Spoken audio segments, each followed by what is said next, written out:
Saratoga Racecourse in Saratoga Springs, New York. Day 26, Alabama week. Field drawn yesterday. As expected, Nest heavily favored. That's what happens when you do that in the Coaching Club American Oaks.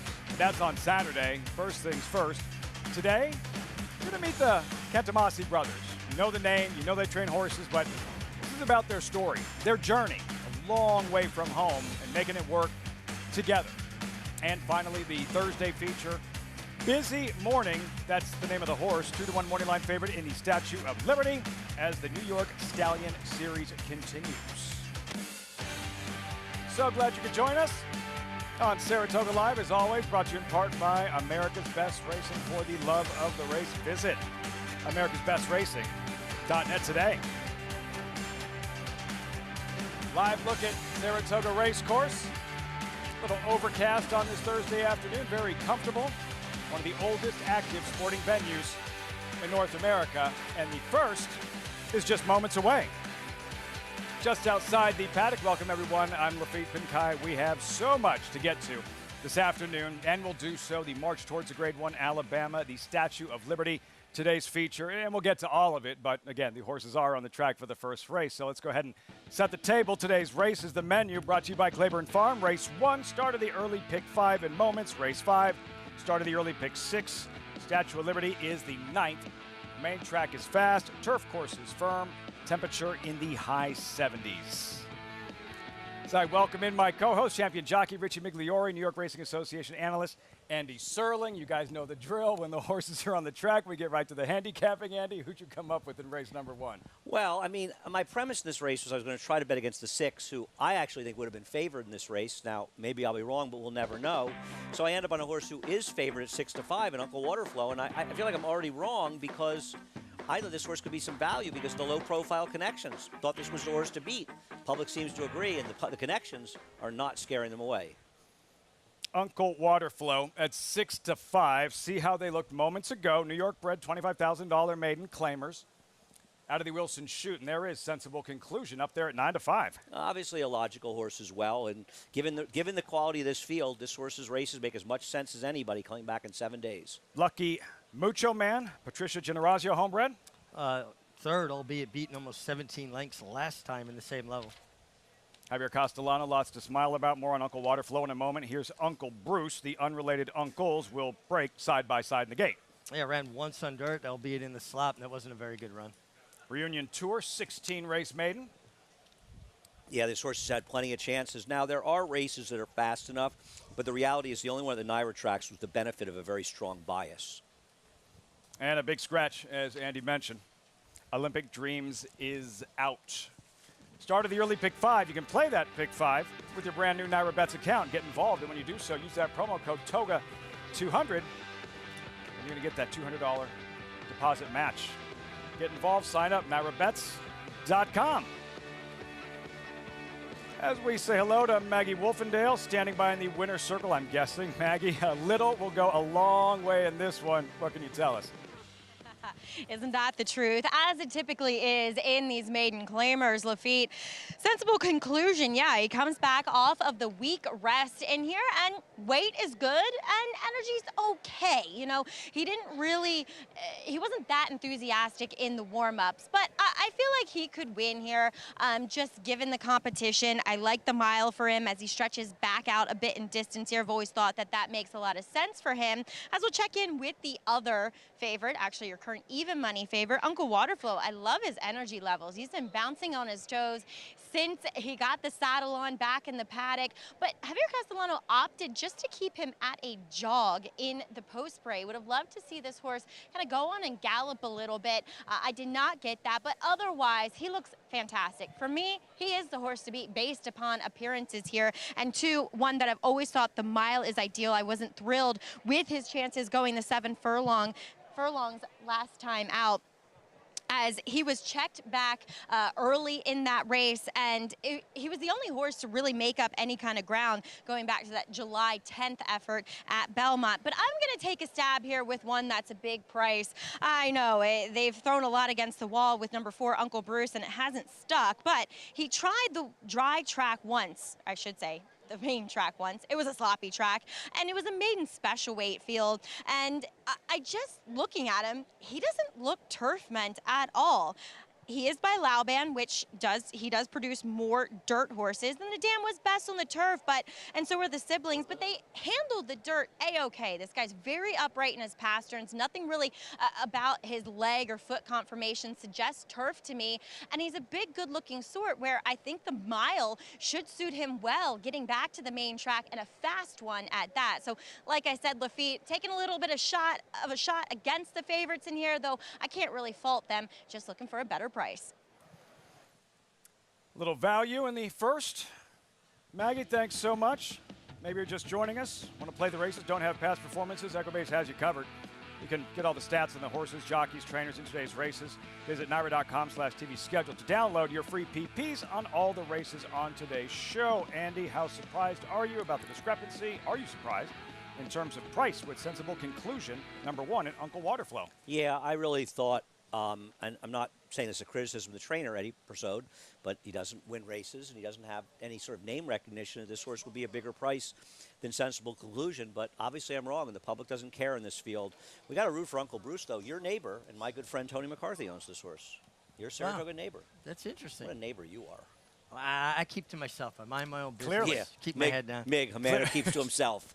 That should be on your tombstone. I like the one Sensible Conclusion because I like Manny Franco getting back aboard. This is a typical kind of bicycle horse. If you're not pedaling, he's not running. And he seems to respond well to Manny because Manny's so physically strong. He really is able to motivate this horse. So if you see Franco encouraging early, don't panic.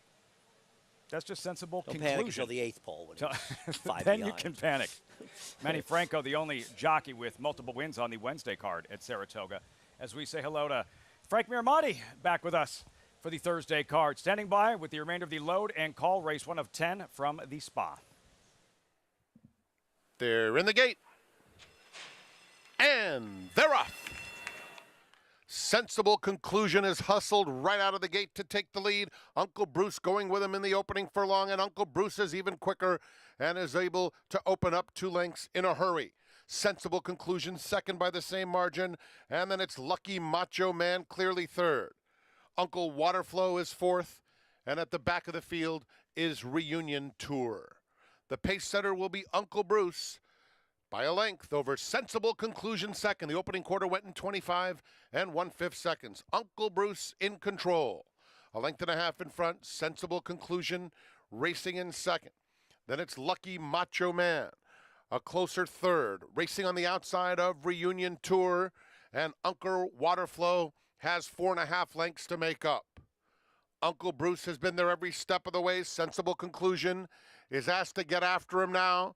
And the half went in 49 4/5 seconds. Here's Sensible Conclusion trying to get the lead away from Uncle Bruce. They're stalked by Lucky Macho Man in third. As the field approaches the quarter pole, Uncle Waterflow has surfaced as Sensible Conclusion is the new leader at the top of the stretch. Sensible Conclusion turns for home, hotly pursued by Uncle Waterflow on the outside, who just needs to straighten up as he blows on by. Uncle Waterflow opening up through the stretch. Quickly puts 3 on them. Lucky Macho Man moves into second, and then Sensible Conclusion third. Uncle Waterflow, a decisive winner by 3.5 lengths. Lucky Macho Man was second best, and then Sensible Conclusion finished third in front of Uncle Bruce.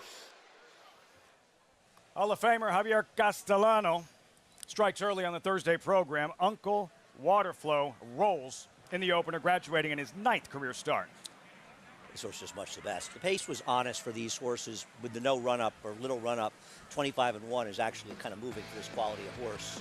And he just sat back and bided his time, and he won like an even money shot show. You know, he was basically parked out there 4 or 5 wide almost throughout the entirety of the race, Andy. So he just was obviously decidedly best. When he hit the front, his head came up, his ears went up, and he just kind of shut down with no competition. But Javier Castellano telling his agent, P.J. Campo, ride this horse back. A Hall of Famer rides a maiden 25 back. Maybe that was the tell. You know, the riders are staying away from the rail, especially in the stretch, as much as they can.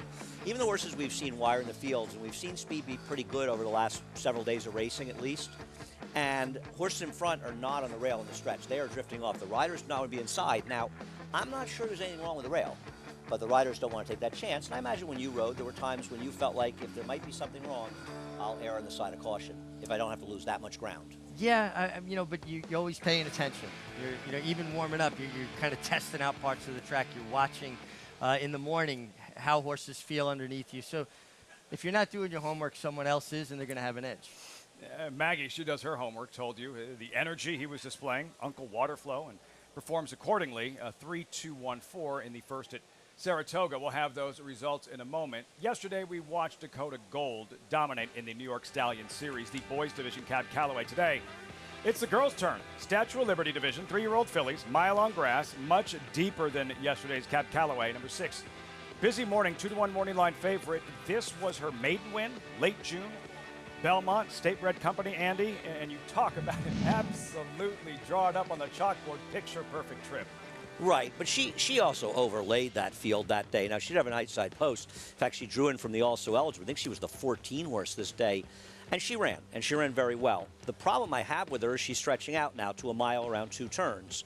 And Jorge Abreu, over the last 5 years, which may be the extent, or as long as he's been training on his own, he is 1 for 42, just 2%, with a 24-cent ROI with horses stretching out from a sprint to a route in the turf. That, to me, is a major concern on a horse that's 2-1 morning line. I don't know how bad that is, but it sounds bad, Richie. Yeah, it does not sound like a very good stat whatsoever. For 142 at the windows, it's bad, I'll tell you that. How much of an adjustment is that, Richie, from the 1-turn mile at Belmont to the 2-turn mile at Saratoga? Well, she got legitimate pace last time. They went 21-2, 44-1. They're going to go much slower.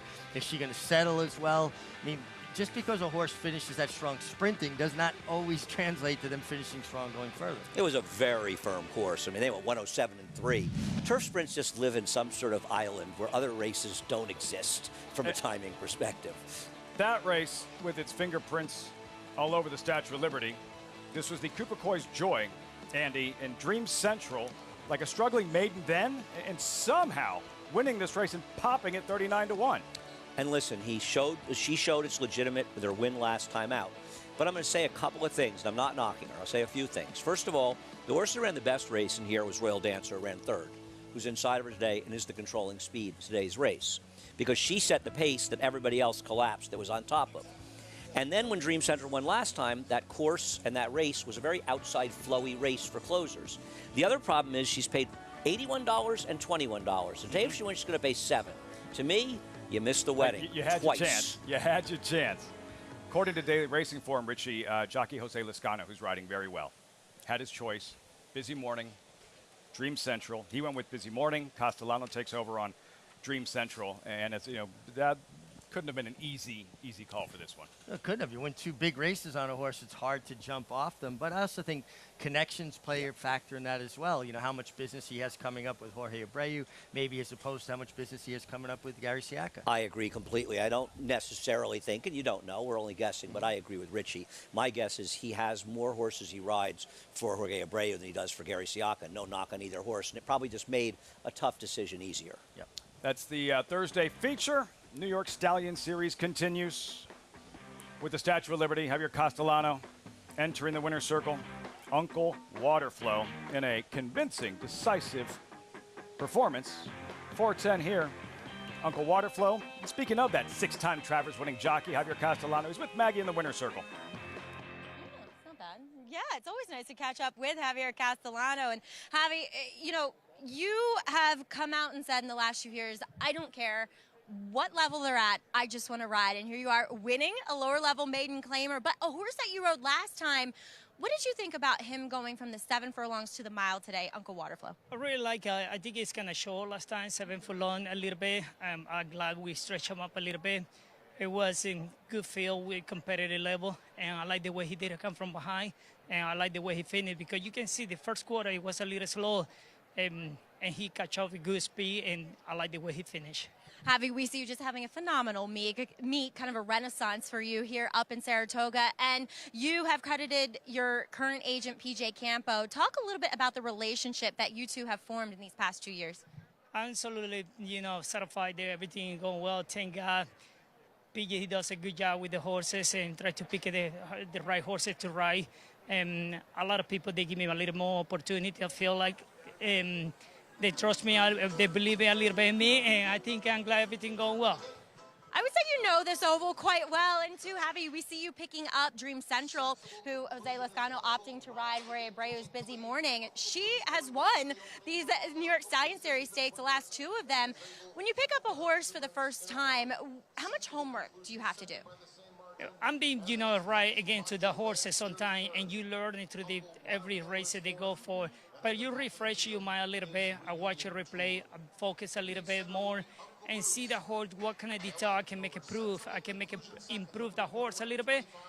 Jose Lezcano has been riding the horse so well, but I had some commitment with somebody else. I had to get off the horse to ride another one.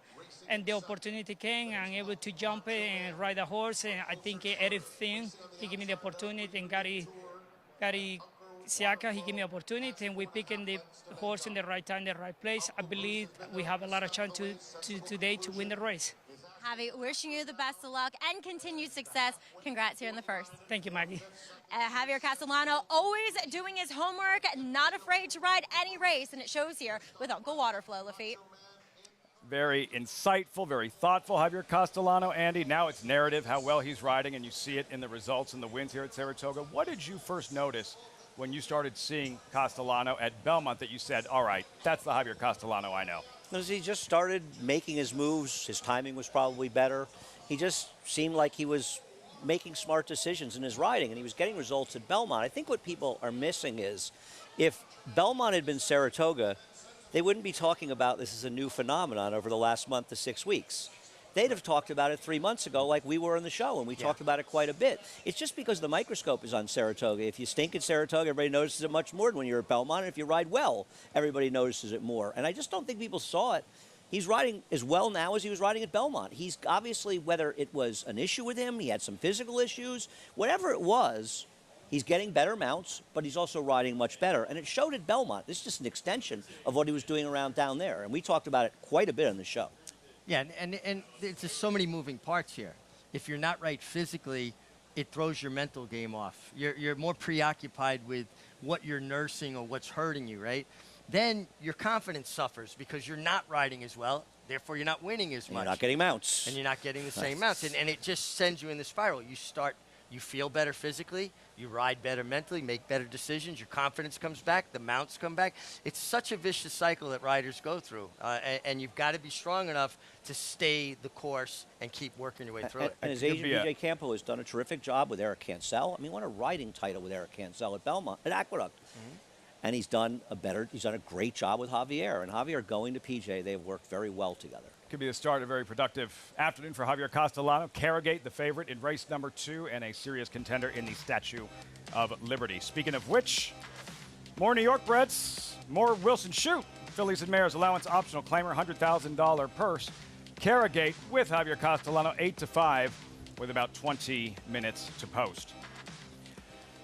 In a developing story involving Saratoga's leading trainer, Chad Brown, yesterday at about 11 o'clock, Chad Brown, a complaint was taken regarding an incident that occurred involving Brown, age 43, and an acquaintance known to him. Upon investigation of the alleged complaint by members of the Patrol Division, Mr. Brown was arrested and subsequently charged with violating New York State penal law criminal obstruction of breathing, a Class A misdemeanor. Mr. Brown was taken into custody, processed, and released on $2,500 cash bail after arraignment in Saratoga Springs City Court. We'll have more on the story as it develops.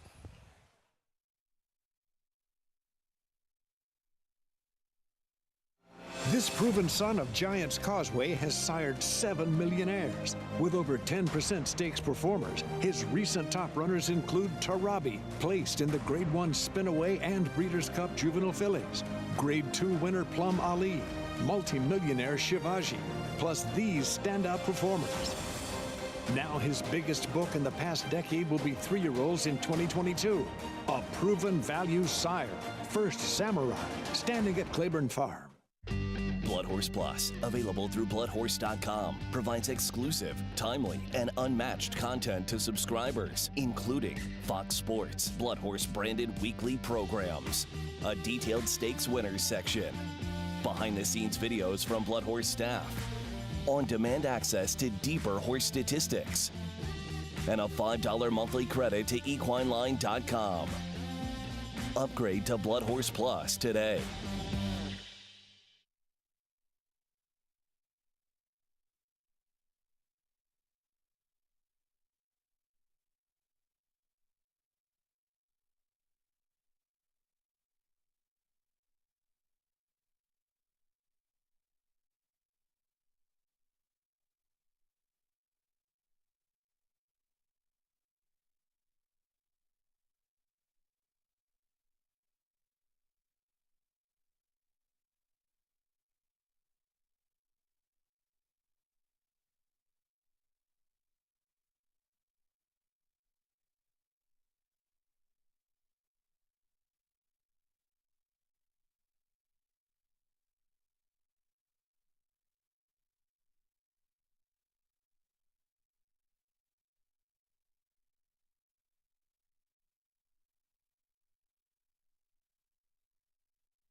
Just getting started on Saratoga Live. One down, 9 to go on the Thursday program. As always, coverage brought to you in part by Claiborne Farm, 100 years doing the usual, unusually well. The history of the storied Alabama, 140 years, as we take you inside the numbers, by the numbers of the prestigious Alabama. Starting with records and speed. Who was fastest? Nobody faster than the brilliant filly Go for Wand in 1990, 1.25 miles, 2 minutes and 4/5. Most wins by an owner, Bel Air Stud, 5 wins from 1924 to 53. All-time Alabama leading trainer, Sonny Jim Fitzsimmons, 8-time winner. That record safe for now. How about these jockeys stockpiling wins? Hall of Famer George Velasquez, Jerry Bailey, Mike Smith, each with 5 Alabama victories. The elusive Alabama Breeders' Cup Distaff Double completed only once, Royal Delta in 2011, and this is why we call the Alabama a champion producer. 17 Alabama winners have been crowned champion 3-year-old filly. Malathot, most recent. The Alabama by the numbers, the history, the tradition. Gentlemen, at first mention, what's a first Alabama that comes to mind? I mean, there have been so many good ones over the years. I always found the 1979 Alabama to be a sort of fascinating one because Devona Dale was coming into it, and I started this with George Velasquez. He lost the one he was probably the shortest price in, is this prohibitive favorite for unbelievable series of victories, including the entire Triple Crown in New York. I think she won the Coaching Club by over 20 lengths, maybe 30. And she met It's in the Air coming in from California. Laz Brera trained her, and she couldn't run down It's in the Air. And to me, the interesting thing about it was not just Devona Dale losing, but she lost to a Hard Review horse. And, of course, the year before, Hard Review affirmed Laz Brera were the nemesis of Alydar, John Veach and Calumet. It's in the Air was a very good horse. They met again in the Ballerina next year, and I believe that Devona Dale got the better of her in that race, but not this day. And this was a gigantic upset and 2 extremely good horses. Extremely good horses in those very famous colors. And just look at the size disparity between It's in the Air and Devona Dale. Devona Dale dwarfed It's in the Air, but It's in the Air with Jeffrey Fell that day.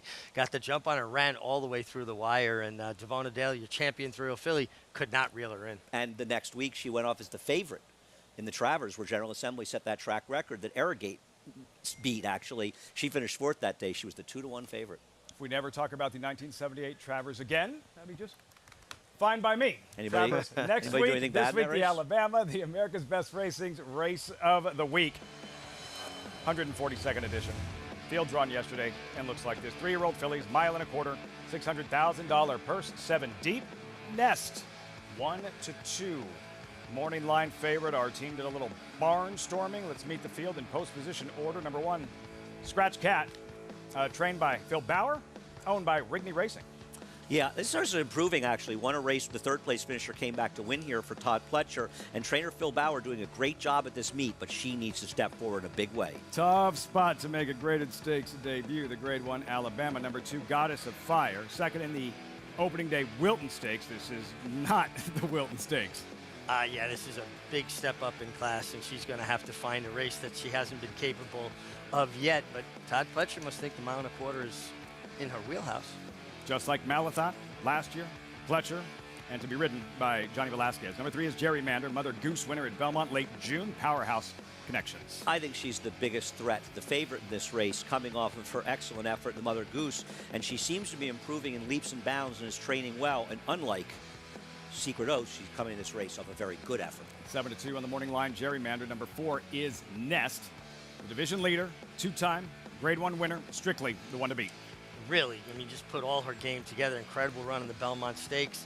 Reportedly did fantastic at it. Put weight on her coming out of a mile-and-a-half race against the boys, and her coaching club, American Oaks, was a tour de force. Pletcher, 3-time Alabama winner. Princess of Silmar, Stop Charging Maria, Malathot. Number 5, Nostalgic, Godolphin Homebred, a distant third in the CCA Oaks. Well, now, Royal Delta finished third in the CCA Oaks, and she came back to win. But she's not Royal Delta, and I think a lot was made of her Gazelle at the time. And she's just not that good and needs to step forward to show she belongs. Jose Ortiz Belmont teamed up to win the 2017 Alabama with Elate, number 6. She's Keen. Brad Kelly's Calumet Farm, never afraid to run in a big spot. No, they're not afraid to run in big spots. She just broke her maiden here and would just have to improve immensely. But if she hits the board, if she finishes third, it enhances her value greatly, being graded Grade 1 stakes place. By Keen Ice, Travers Spoiler, sire of Derby winner Rich Strike, and then Secret Oath, Breland Harm Foam, bred Kentucky Oaks winner. Obviously, when she's good, she's an extraordinarily good horse, and she beat Nest fair and square in the Kentucky Oaks. Her last race was dreadful, and I thought it was unfair to be critical of Luis Saez. I don't know what he was supposed to do. She frankly didn't show up, and I think there is some concern whether she'll show up in this race. I hope she does, but not for me off her last race. That's the thing, Richie. If Nest did what Nest did in the CCA Oaks to Secret Oath, and she's supposed to be that much better going farther, how can Secret Oath possibly turn things around? Well, I will say this. Secret Oath is training much better to me, watching her in the mornings than she was for the coaching club. She was trying to bear out in her works. I wasn't thrilled with her gallop outs. She's been straight and not trying to bear out at all, and she's been galloping out extremely well. Now, she's still going to have to make up a lot of ground. I mean, she did have a difficult trip, strung along wide, I thought. Listen, she was second best by a long margin. A lot of things are going to have to change, but I do think she's training better into this. Championship implications, Grade 1 Alabama, live coverage right here on Saratoga Live. Horses in the paddock, race number 2, allowance optional claimer for New York Reds, fillies, and mares. Back-to-back races out of the Wilson Chute. We check in with Maggie standing by in the paddock, and can you tell us about the 2 filly Maggie, a bit of Irish sass, as if there's any other kind? That's true. I wouldn't know, though. Not Irish. Lafitte, as, yes, the filly, named a bit of Irish sash. She does return to the main track, which is, I think, is ideal. And if you kind of pick through her form a bit, I think you can make some excuses because I feel like she's a bit dirtied up. And as of this form cycle here in 2022, her best effort came second off the bench, in which she was going the flat mile. It felt like that February 27th, 6.5, too short for her, just a tune-up. And then I remember on May 5th, Rick Schosberg not being totally thrilled about the ride that day, saying it was too passive. She needs to be aggressively handled. So we see Luis Saez back aboard today. I think he fits her well as he returns to the dirt. She's a dirt horse, looking at her physically. And she does have the pony with her. She was brought in attached to the pony just because she can be a little bit of a high-strung type. But so far, so good. She's keeping the lid on it. And I think this is the right spot for her to hopefully get back to that race that we saw back in April. Moving on to number 3, Epona's Dream. She lagged behind early in that last effort over a sloppy track behind heavily favored and highly regarded Shalimar Gardens, and she was really the only horse to be making up ground, and she was just second best that day by a wide margin, 7.5 lengths to be exact. But she's always a filly that, as she comes back off a bit of a freshening, carries a lot of conditioning, and it looks as though Mark Hennig, who, yes, things are not going quite his way this summer, looks as though he's bringing her back more fit than what I've ever seen from her. Good energy too here, kind of tugging at her handlers. Her coat always looks great, but like I said, Lafitte, it looks as though she's really ready for this comeback effort here at the Spa. Engines revving, ready to roll. Kids are out. Hey there. Wonder who he has in the second. You were betting by that time, right, Andy? Oh, yeah. I think I was making book, actually. They had already had an intervention for Andy at that point. Doing talking horses by like 7 years old, no? Heads up. That Saturday contest coming up, well, on Saturday. $300 buy-in. Online live money contest featuring racing from right here at Saratoga. Win cash prizes and seats into next week's $300 contest. Registration ends at 5 on Friday. 5 on Friday. Visit NYRA.com/contest to learn more. Call to post race 2. And there's a look at OK Honey. Jose Lascano again riding very well. Like this filly at different times, but she is a horse that's only 1 for 41 on a dry track. Most of her wins been on wet tracks. Didn't love her recent form. Andy's top selection, a bit of Irish sass. Certainly has races good enough. She's a filly that doesn't like a lot of kickback in her face. She needs to be involved early. Epona's Dream, she's been trading punches at this level for a while. Yeah, I think she's an overlay at 7-1. She's run figures fast enough to win here. Carragate, Javier Castellano looking to sweep the early double. Yeah, turning back off a big score on this racetrack, going 1 1/8. Mitch Friedman's got 3 wins this year, 2 of them right here in Saratoga. If I had a chance, Manny Franco, 11-1 outsider. Yeah, I just haven't really liked this horse's recent efforts, but she's not so far off it in figs that if somebody wanted to make a case for it at a big price, I would say they're crazy. And Bustin Bay on the outside with Irad Ortiz in the saddle. Antonio Arriaga does a good job. Horse steps up in company. Coming out of sprints, probably will be involved early. Also for sale in this optional claimer, Bustin Bay, ever popular at the claim box. When we come back, can Irad Ortiz pad those stats, a cushion in the standings, the search for a 4th Angel Cordero riding title, and a date with Nest in Saturday's Grade 1 Alabama. We'll be right back. Introducing a stallion as top class as they come. In 22 career starts, he won or placed in 12 graded stakes, competing in 15 grade 1s, earning over $1.7 million. His undisputed speed is evidenced by 7 100-plus buyer speed figures, a 3-time grade 1 winner, Raging Bull. Who you betting on? How about an app created specifically for horse racing? Naira Bets. We specialize in thundering hooves, fist pumping, and boosting your bankroll with robust weekly promotions. And offer betting tips from actual horse racing experts. Bet all day and night, nationwide. Get the action and thrill of horse racing with Naira Bets. Harris Farms, proudly standing Smiling Tiger, a triple grade 1 winner, defeating Breeders' Cup champions Dancing in Silks and Amazombie, a leading California sire with over $9.7 million in progeny earnings, with 94 winners in 2021 and graded stakes superstars like Spice Perfection. Spice Perfection wins the Grade 1 La Brea. And Tiger Dad. Smiling Tiger, a leading California sire, standing at Harris Farms. It pays to be cow bred.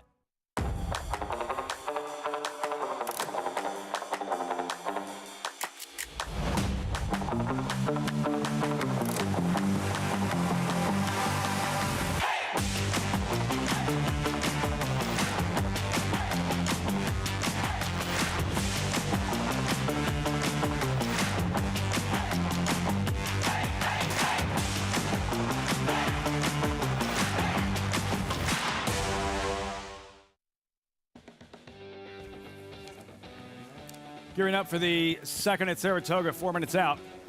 Welcome back to Saratoga Live. As always, brought to you in part by Naira Bets. Any track, any place, anytime. NairaBets.com. How about the showdown? Play against your friends, fellow fans with the showdown. Free to enter handicapping contest. Following the New York racing in our program. Place your picks now. Watch your name climb the leaderboard. Earn real prizes. Get started at Naira.com/showdown. Looking at the favorite, Carragate. Javier Castellano rides, knows her well, aboard for both wins. This was her latest, week 2 right here at 1 1/8. Andy, Carragate wins going away. She ran very well in here, and I wouldn't knock her at all, but there's a big difference between winning non-winners of 1 races, even for New York breds, and winning non-winners of 2. The non-winners of 2 horses already cleared their non-winners of 1 division in many cases a while ago, and they're better horses than she beat. She beat Mia Be a Star, who was the favorite yesterday and finished last. Now, she didn't come back and run in this race. This was also a 1 1/8 2-turn race. I don't think she's impossible, but I don't understand why you want to take 6 to 5 on her in this spot. There's a much better group of horses that she met last time. Carragate lost her sire way too soon by Travers winner Arrogate. Javier Castellano again looking to sweep the early double. Bustin Bay. A new jockey today, that's key. Arad Ortiz takes over, currently 4-1 on the outside. And let's go ahead and check the WinStar jockey standings. Arad Ortiz has only won 3 races, Richie, the last 3 days, but still holds a comfortable lead in the standings. Only won 3 races. Only 3 for him? No, I understand, but isn't that kind of funny? funny? Does that by the early pick 5 usually. He's a victim of his own success. We expect even more, but this is a deep colony, bunch of good riders. And listen, Irad's got a steady flow of live horses to ride. Right, but you look at those standings, and if one of the top 3 guys has a 5-win day, which they're all capable of having, then suddenly it could blow it open for Irad, or it could change things dramatically. Tighten it up considerably. They're all such good riders on that list. Even the ones who are winning far less races are Hall of Fame quality riders. It's just an embarrassment of riches. And the good thing about it is, as a bettor betting these races, you can bet with confidence that you are very likely to get the best possible ride. The best riders in the world make mistakes. Even Richie made a mistake now and again. Even your dad, back in 1978, made a mistake. But for the most part, did I say something about like never bringing up that 78? You're the nitwit that put it in my brain, and you know I'm never going to drop it. But you know that is a better. He's lucky he's on that side of the desk today. All you want as a bettor now is I know to why believe you wanted you me get in a the good middle. ride, and with this group, you are going to get a ride far, far more often than a bad ride. No, I 100% agree, and more of it is a function of just the accessibility to the livest mounts, right? Oh, of course. There's only so many live mounts to go around. Irad rides for Chad Brown. He rides for Todd Pletcher. He rides for the leading barns. They want him. But they want Joel Rosario. And I think one of the reasons Joel is not won quite as many is the Clement barn's been a little quiet. They won 1 race with Big Evasion since the end of July. It's not shocking. They had an unbelievable Belmont meet. I'm going to be interested. I think that barn is going to heat up a lot in the last two and a half weeks here as horses start coming back. Arad Ortiz, 2 Grade 1 victories at the meet thus far. Coaching Club American Oaks in the Whitney, trying to add a 3rd, Maggie, in the Alabama, and trying for another victory here on Bustin Bay on the outside in a small-ish field, and you don't see Arad at 9-2 very often. Yeah, that's true. Maybe it's an indictment of her chances that she doesn't have much chance because she isn't a shorter price. I don't know. She's possibly a little dirtied up as she does stretch out in distance a bit. Little light rain falling here at the spa. But Antonio Arriaga, I think, does do a fantastic job in putting the weight and conditioning on his horses. Last time I saw her, which was back at Belmont, she was just kind of getting a little bit on the lighter side. And that has been kind of turned around in the fact that she probably looks better than what I've seen her as of late. Now, I've never been the biggest fan of her going longer, and it's not like she gets to dictate things here, as you would have to think that Luis Saez is going with number 2, a bit of Irish sass. So we'll see how she does, but Antonio has her looking in fine fettle heading into this field here. As we'll take a look at the horse who I ultimately landed on, and I do like a bit of Irish sass, but I don't want to jinx Andy, and I went with number 3, Epona's Dream, because her energy levels are superior. I mean, she just looks ready. Joel Rosario took her away from the pony. She like rooted her head down to the ground and kind of took off at a very nice controlled, though, clip, but moving well. And like I said, I've just never seen her this ready looking in her previous recent effort. So I'm going to take a little stab with her Lafitte at 7-1. Maggie had similar commentary about the eventual winner in the opener. I agree with Maggie. You know, Maggie has the advantage, as you do, of being able to look at the odds and make a choice. And I'm not enemies of criticism, but I picked like much one. early. No, I picked much earlier. I picked the race 2, 3, 4. Had I known they'd be 5-2 and 7-1, I would have picked the 3, 2, 4 because it's a better value play. The morning line is the 2 at 7-2 and the 3 at 4-1. We've got the best morning line maker in the game. He got it wrong in this particular case, and it's not that I looked at his line. It just seemed pretty logical to me they'd be similar prices. I'm not sure why a bit of Irish Sass looks better. I mean, frankly, a Bonus Dream looks better on paper than Irish Sass. But a bit of Irish Sass is the controlling speed in here, in my opinion. Even money, light drizzle at Saratoga. You do trust the favorite here, Mig. I do. I think she just really has improved, gotten better. I'm not crazy about the turn back. I think the 1 1/8 really suited her. Look at her from a physical perspective. Long, rangy filly. The mile, even though she's wanted a mile, she might have been a little bit better at the 1 1/8. But I just thought she's in good form. Game face, Javier Castellano. Already one win this afternoon from the 1863 club. Looking on in these Wilson Shoot 1 mile events. All set for the second. Frank Mirmati standing by with the call. Post-time race 2, Saratoga. Thanks, Lafitte. We have one more left to load, and that is Bustin Bay and Irad Ortiz Jr. 9-2 on the board as she steps in. They're in the gate. And they're off. Opponent's Dream broke quickly and opens up a length in the first few jumps. Carrigate comes right to her in the early stages, and Bustin Bay is a length and a half off them in third. They're followed at the rail by OK Honey. A bit of Irish Sass is right there, and If I Had a Chance is 4 wide and last. A compact group behind Epona's Dream, who will be the controlling speed, leading the way by 3/4 of a length. Carrigate in hand second. A length and a half back to Bustin Bay in third as they head to the half-mile pole. At the rail, OK Honey with the pink sleeves is fourth and only about 2 lengths off the speed. A bit of Irish Sass, and If I Had a Chance. It's a compact group behind Epona's Dream, who leads the way 3/4 of a length. The half went in 47 3/5 seconds. Epona's Dream in front of Carrigate, who's now asked to get a little bit closer in second. Bustin Bay to the outside third. A hard-ridden OK Honey is at the rail in fourth as the field approaches the quarter pole. It's still Epona's Dream just in front of Carrigate, and Bustin Bay looming large on the outside. 5 back to a bit of Irish Sass. They're at the top of the stretch, and Bustin Bay is up to take command. Opening up 2. Carrigate, Epona's Dream fights on gamely down at the rail. A 16th to run, and it's Bustin Bay. Bustin Bay by 4 easy lengths. Bustin Bay takes care of business convincingly. Carrigate was second. Epona's Dream third. The photo for fourth went to OK Honey. Busting that one wide open late. Bustin Bay. Saratoga's leading jockey, Irad Ortiz, now 4 wins in the last 3 days and 2 races. Richie. Usually when horses win stretching out off of sprints going further, it's because they make the lead and they get to control things. She sat off the pace and just smothered them in the stretch. This was a performance I did not see coming. If Irad Ortiz is going to win races on horses like Bustin Bay, he'll win this riding title. That's a guarantee. She ran once at a mile earlier in her career, and she was atrocious. And more importantly, it was far worse than the sprint she was running at that time. So there's no indication she wanted a mile.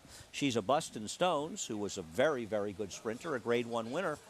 There's nothing to suggest she would want distance. Congratulations if you had her. You are smarter than me. I couldn't have had this horse in a million years. 5-1 for the Playas Group, the winning owner. Antonio Arriaga, winning trainer. What, aside from the presence of Ortiz, maybe that's all it was, but what do you think, Richie, was the biggest difference today? I mean, she sat the trip, I guess, outside in the perfect stalking spot. Bustin Stones is a terrific stallion. Usually they don't want to go a mile, but he gets runners. I mean, they find their level and they run. But Not at a mile too often. No, I just said that. Antonio Arriaga, though, I will say this. His horses always look good, and I think he gets the best out of his stock because they get a lot of personal, individual attention. Listen, I've done very well betting Antonio Arriaga. I think he does a terrific job. He's excellent off the claim, particularly with routers. This just looked like a very hard horse to make, winning at a mile. Well, I mean, we know, Richie. I mean, we have the stats and the data. When a small-ish barn goes to a big-name jockey, it's automatic, isn't it? Wait a second. Did you just knock Manny Franco? No. I'm going to tell Manny. Absolutely I'm going to go see Manny and say absolutely you just knocked not. I think it's a tell when they reach out for one, somebody like Irad that they're really excited about their. I think Irad didn't have another mount in the race, prospects. and Steve said, okay, we'll ride this horse. That's what I think happened. David Donk have Jose Ortiz on anything? Let's see. Later on, because that's automatic. Into the, I'm waiting for the smoke to start coming out of Andy's ears. No, I'm fine. I feel sorry for you guys. You have to resort to this kind of behavior. But as I always do, I'm going to remain above the fray. Oh, just the next race, Dave what did you Donk say? with Jose. Hearing He's voices remaining above the fray. Wow. I'm the adult in the room. It's pretty clear. I think everybody knows that. Oh, man. Let's say about the rest of us.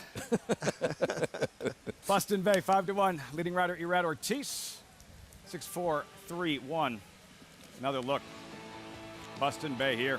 She was a winner at the 5/16 ball when she ranged up. Yeah. Yep. This race was over. Easiest of wins. Results reaction when we come back. Also, a day in the life of a thoroughbred trainer starts before daylight, ends after sundown. Most of the time, no off season. And you better love it as much as David Donk does. That's next on Saratoga Live here on Fox Sports 2.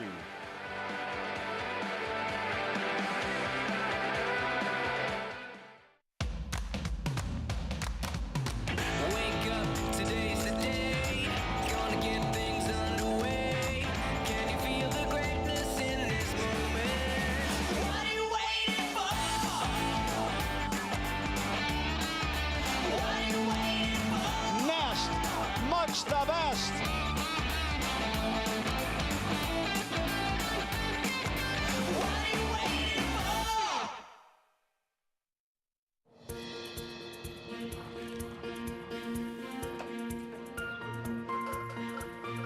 We take pride in what we do. I'm an assistant trainer. Carpenter. I'm a peace officer. I'm a jockey. I'm a gardener.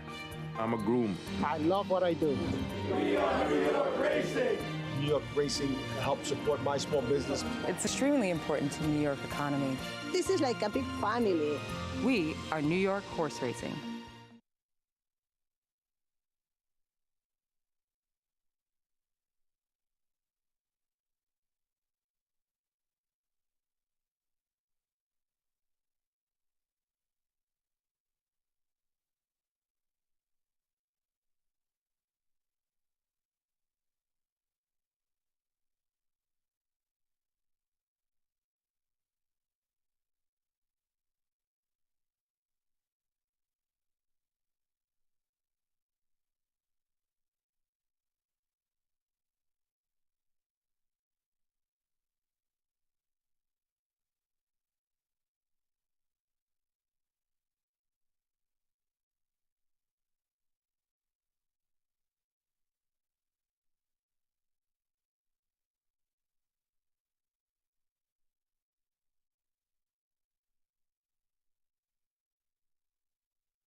Welcome back to Saratoga Live.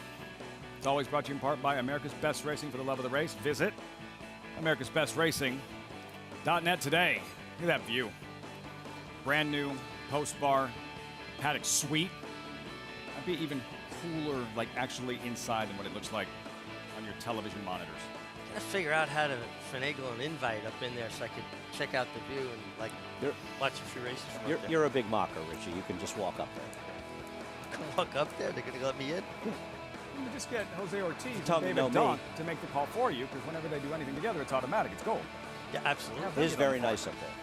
Very nice. I'm going after my shift's over and saying, Andy said it'd be all right if I come in. You'll be fine. It's a pretty fast race, relatively speaking.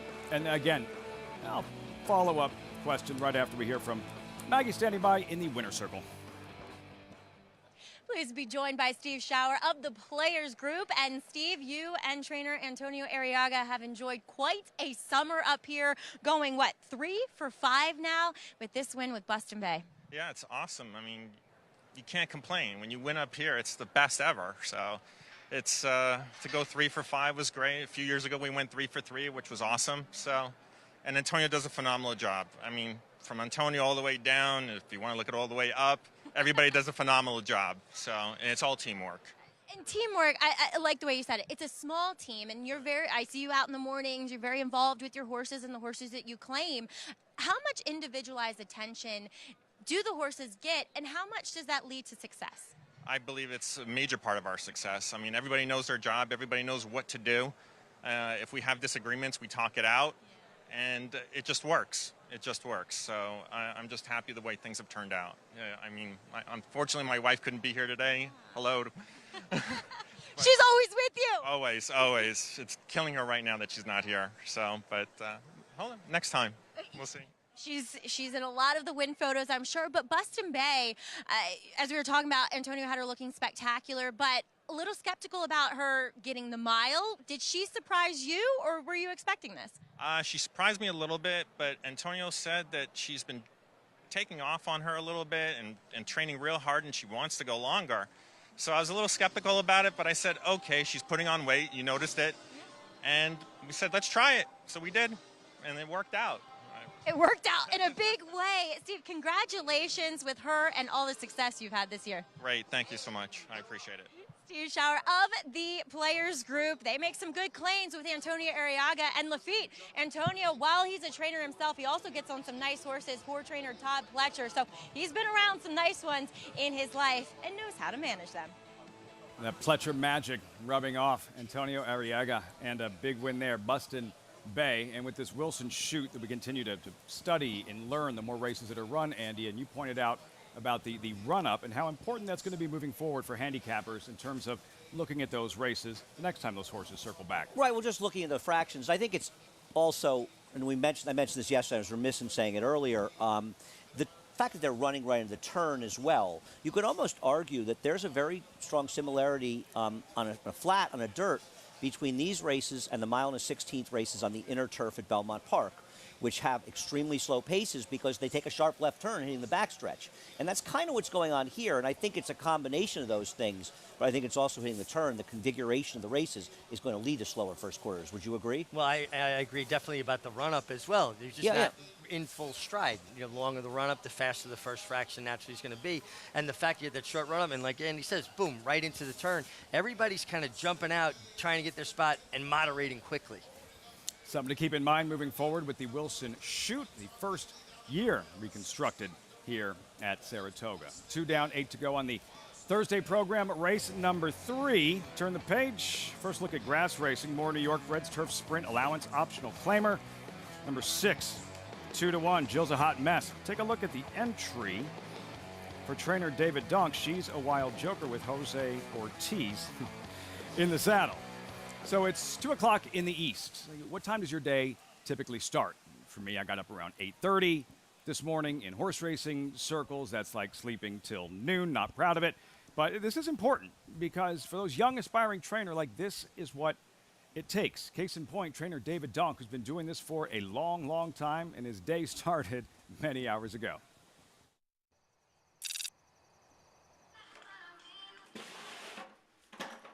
Grooms get here about 4:30, get to the stalls, do the stalls. Hot walkers don't need to be here till 5:30, till we start training. My alarm goes off at 4:25. 4:15. I'm in here by 5. Georgie's the rider. He gets here 5:10, 5:15 sets attack for both riders. First set's at 5:30. Beyond Brown can be second. All right, well, she'll be number 2. Let 87 North be 1. So, and we're in a late race. Boy, a lot of days this meet, so a lot of long days. You got an easy morning, only 8. Okay. You won't know what to do. I guess same thing, huh? What's it up? Straight off. He might need to do her too, Faye. My dad has owned and bred horses since I was about 8 years old. We were in 8th grade and we'd all meet with our guidance counselor, and I think they always asked everybody, what do you want to do when you grow up? And I'm going to train horses. And told my dad about the conversation with my guidance counselor. He was not happy. Listen, you're never going to make a living doing that. You got to plan on doing something else. Georgie, if she's quiet, maybe just jog 1.5 miles and come off the backside. I had worked a couple years out of high school. I'd been on the track, and my dad said to me, my dad owned some horses, and he said, listen, if this is what you're going to do, I'm going to help you get started. I was going to be 20 in May, so I went and got my trainer's license. And I started in 1980 at Finger Lakes, training horses. And when you're there, you do everything. I did everything but ride. I went to Florida when I was training after my 5th year. And, towards the end of the spring, got a phone call from Bill Wilmot and said, listen, there's an opening at Woody Stevens looking for an assistant trainer. I drove over to Hialeah and then met Woody. And long story short, he hired me. I called up my dad and said, Dad, I'm not coming home. A couple weeks went by, and I think he realized it was what I knew was the greatest opportunity I was ever going to get. I always said I came to New York 35 years ago to go to work for Woody. Good, Georgie. And I'm very fortunate to be able to have stayed and make it work. Woody wrote a book while I was there. It's titled Guess I'm Lucky. I guess how appropriate, because I'd say the same thing. I'm lucky. I've been really fortunate in the sport. Really good clients. Been lucky to have some good horses. Great staff, a lot of great employees. It makes it a lot of fun to do this, to do something that you love to do. Experience a place like Saratoga. I guess I'm lucky too.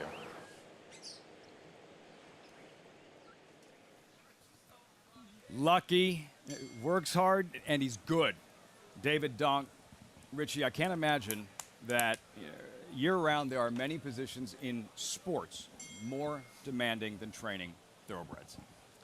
It's so constant. It never ends. And it's not a job. It's a way of life. Even when you go home from the barn, your phone's on, and you might be getting a phone call from the night watchman that a horse got cast or a horse colicked or there's some sort of issue. It's basically like being a doctor on call 365, 24/7. To be a horse trainer, you've got to be beyond dedicated. You've basically got to be a little bit nuts. It's a crazy job. Every day, also, Richie, walking in the barn, you just never know what bad news you might find. And it's got to be a little scary, especially, your barn. You have a good horse in the barn. It's got to be, every time you walk in, it's got to be like, please, I hope everything's okay. Learned from one of the best, David Donk, Woody Stevens, and as you saw the numbers, having a very good summer at Saratoga. Great year. As you can see, horses in the paddock for the third. She's a Wild Joker, 3-year-old filly, 7 career starts, been a struggle of late, but time to shake things up, time to experiment. Her grass debut is next for trainer David Donk. Stay tuned. Eclipse champion Run Happy, the #1 second crop dirt sire of last year, is back and showing a new dimension with winners on turf, dirt, and all weather. Happy Gal is in front, late run from Balenciaga Betty, but it's Happy Gal hanging on. Happy Gal has won it. Somebody's problem was everybody's problem today. The daughter of Run Happy punched home by almost 7 in the end. Run Happy, price for value, and standing strong at Claiborne Farm. Monmouth Park's 50-cent Win Early Pick 5 is one of the country's earliest Pick 5s, making it the perfect way to get your wagering day started. With a 12:15 post on weekends and 2 p.m. start on Fridays, the Win Early Pick 5 is home to 6-figure pools and a low 15% takeout. Start your day winning early. Play Monmouth Park's Win Early Pick 5. Win early, win often. Daredevil, returning to stud on U.S. soil. The only first crop sire to see 2 offspring win the Grade 1 Kentucky Oaks and the Grade 1 Preakness Stakes in the same year. She dares the devil, taking the Kentucky Oaks and the Grade 2 Azeri Stakes, and champion Swiss Skydiver, winning the Preakness and the Grade 1 Beholder Mile Stakes. With more exciting prospects on the track and multiple 6-figure sales in the ring, Daredevil's career is just getting started, only at Lane's End. Racetrack Television Network brings you every race, from every track, on every screen, every day. With monthly packages starting as low as $5, RTN gives you great value and access to more live HD streaming and race replays than anyone. Visit RTN.tv today to sign up and watch on almost any device, including Roku and Amazon Fire. RTN has packages that start at $5 per month.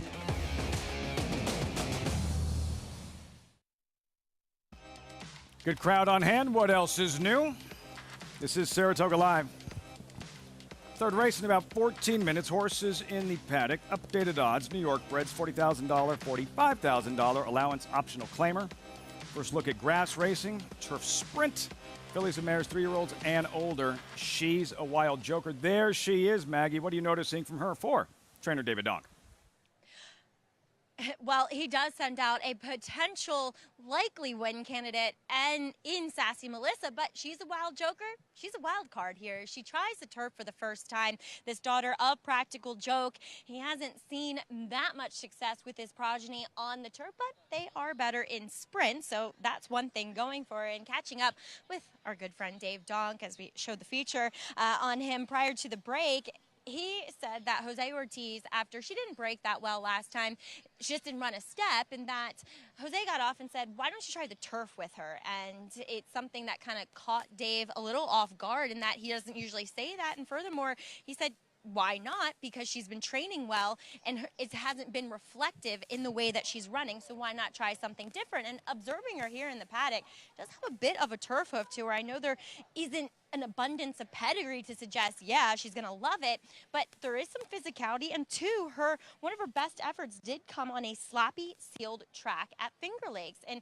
I just think that that kind of track will mimic the turf course a bit. So I'm on the optimistic side of the spectrum with She's a Wild Joker trying the turf. And then we'll take a look at number 6, She's a Hot Mess. She's second off that trainer change, ran well last time, and I think, Connection saw that she is best when she can be forward.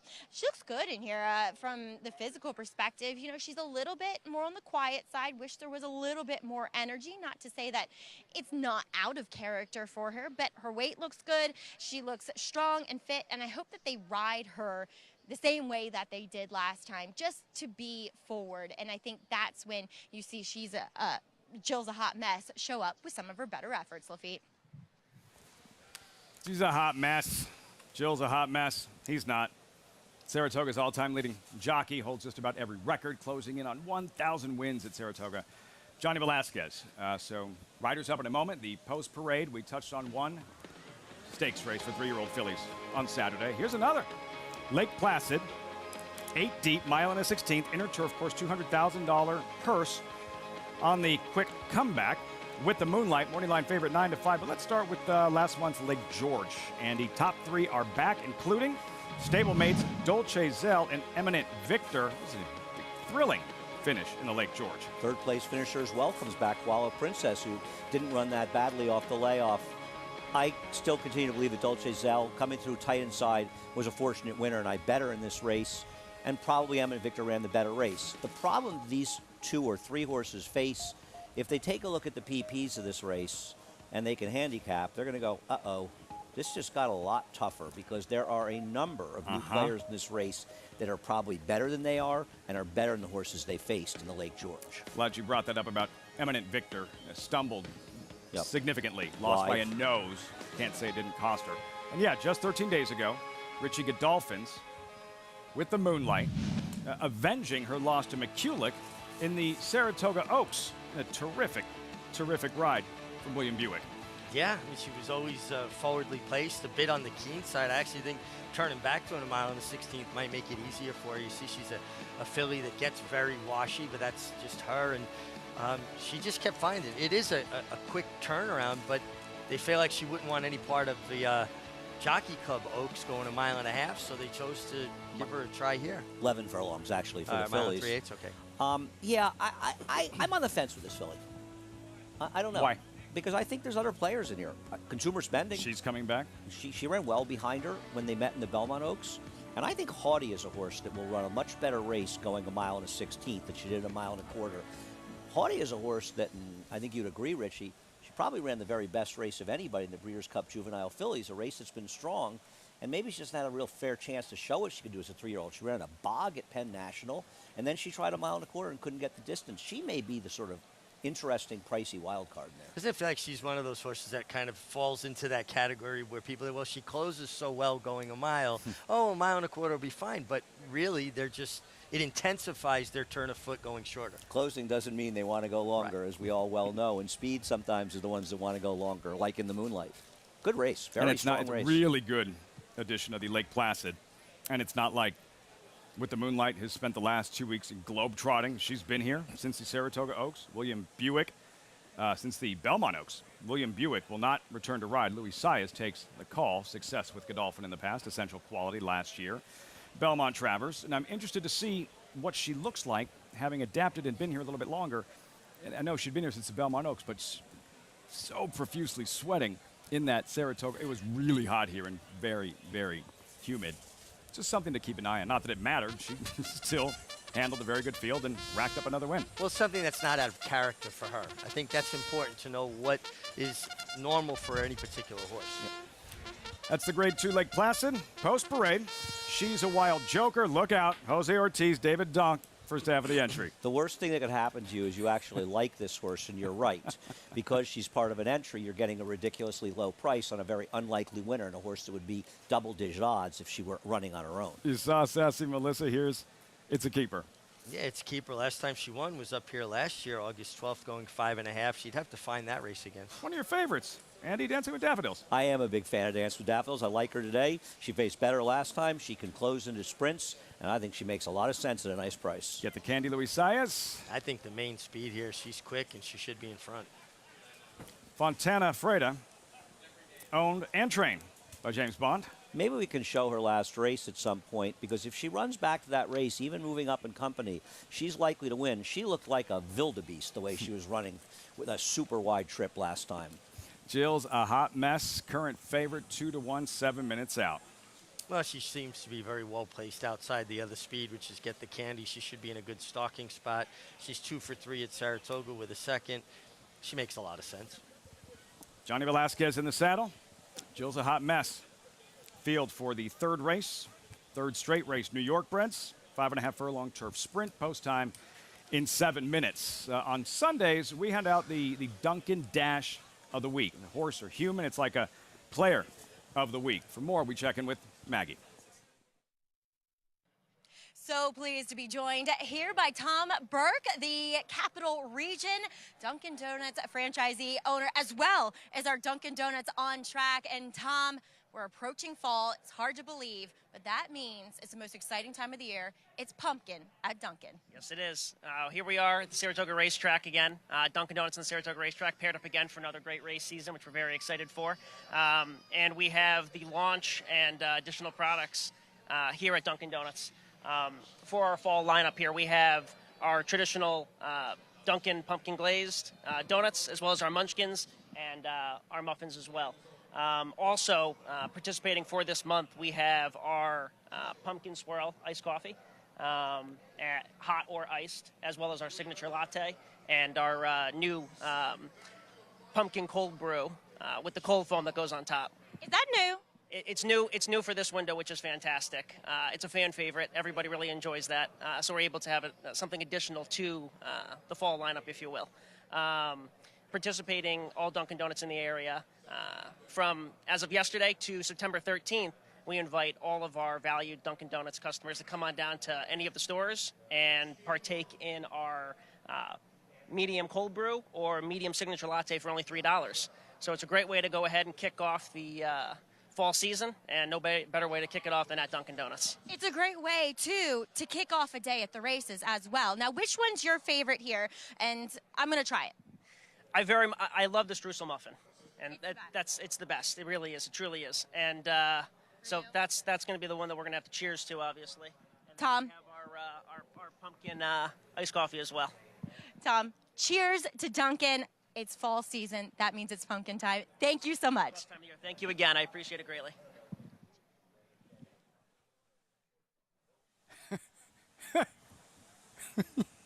Can we get you to a napkin? How are your streusel muffins, Andy? They're the best streusel muffins anyone in this set can make, outside of Richie. You know, you Who shared the probably makes recipe them. with me. It was good. My mom could make them. Look at that. Still, I'll take Andy's streusel muffin. Thank you very much. Saratoga runs on Dunkin'. Let's see who gets that Dunkin' Dash of the week. A couple of weeks ago, it was Godolphin for that sweep in the Saratoga Derby and Saratoga Oaks.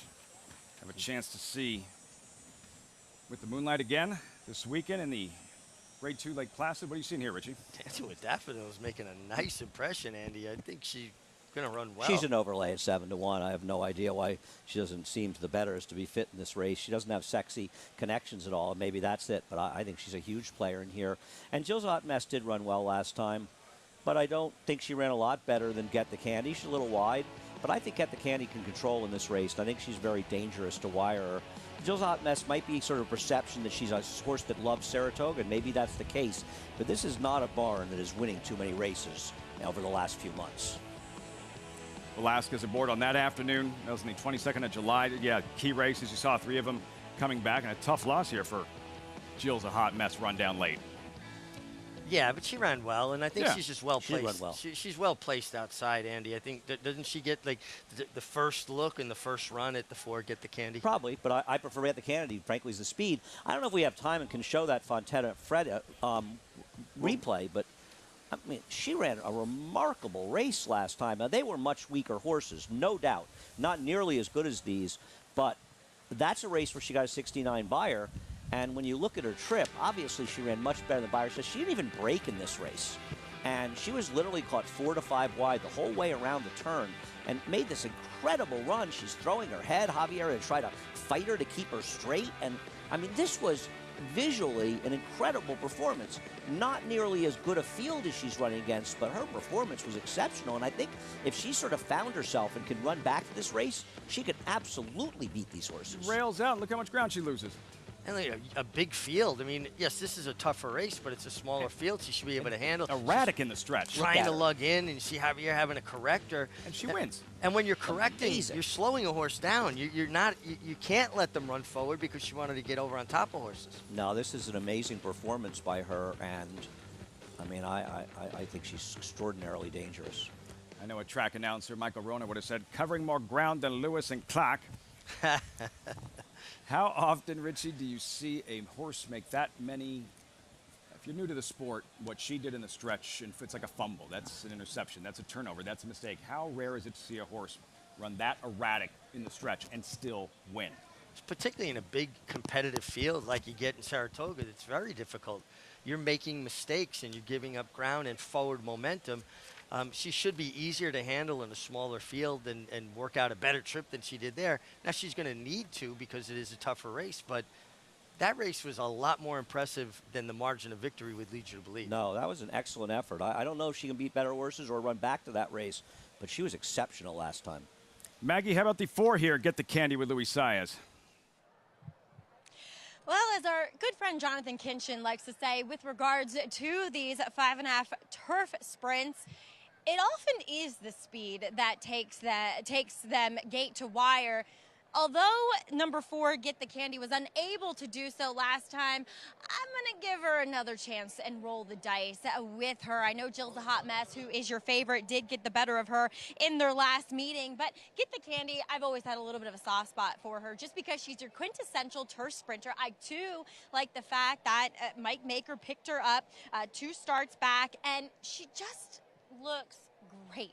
Good energy, you know, for a horse that's making the second start of the meet here. She's bouncing on her toes. Her coat is resplendent. I'm just going to take a little bit of a shot with her, though I do think that Sassy Melissa is one that demands respect as well in this spot, Lafitte. The entry, 2-for-1, getting 5-2, Maggie. I remember Andy watching from home in California last summer before Saratoga when you had Dancing with Daffodils at 22-1. Well, I'm hoping I can get some here because she is a horse that can run races good enough to win this race, and I think closing into a 5.5 furlong race is perfect. We loved her that day. We did? Yeah, when she got the rider change. Yeah, we were, Jose right? Escano, I want to say. Yeah. Dancing with Daffodils, she's made it a habit of outrunning odds. Her last race, that third-place finish at 59-1. See how it all unfolds. Frank Mirmati standing by with the call. Post-time race 3, Saratoga.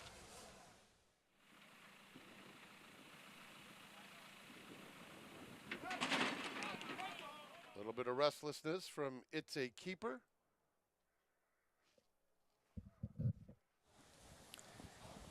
Going to be a few moments before the start of this one. It's a keeper busting through the front of the barrier. Did you see anything, Richie, that may have triggered her? No, it looked like she just got a little anxious and kind of jumped the gun a little bit. Now they've got to open up that part of the rail there, walk her through and get her back behind the gate. And she didn't like going through that narrow space right there. She's a little bit apprehensive. Okay, she got through. Now she'll be checked out by the examining veterinarian to make sure that she's okay. She didn't cut herself or hurt herself in any way. And then they'll make a decision on whether she gets reloaded back in the gate. Being looked over. It's a keeper. The rest of them standing quietly. We hope that continues. Okay, looks like everything's a go. Jose Gomez getting back aboard. The apprentice, Jose Gomez, back aboard. It's a keeper. We'll try it again. Frank Mirmati standing by. Race 3, Saratoga, take 2. Take 2 indeed. Here's It's a Keeper going in. They're in the gate. And they're off. Get the Candy is very quick. Opens up a length and a half in the first few jumps. On the outside, Jill's a hot mess clearly into second. It's a Keeper came away in smooth order third. And the great Dancing with Daffodils is fourth and about 3 lengths off the speed. They're followed by Sassy Melissa racing on the inside of Fontana Freda. And the trailer is She's a Wild Joker. Get the Candy goes through an opening quarter in 23 1/5 seconds. Jill's a hot mess in pursuit second. Dancing with Daffodils on the outside. It's a Keeper on the fence in fourth. Then it's Fontana Freda moving up while caught 4 wide at the top of the stretch. Get the Candy trying to fend off a host of pursuers. On the far outside, Fontana Freda is kicking in. Sassy Melissa is trying to get through traffic.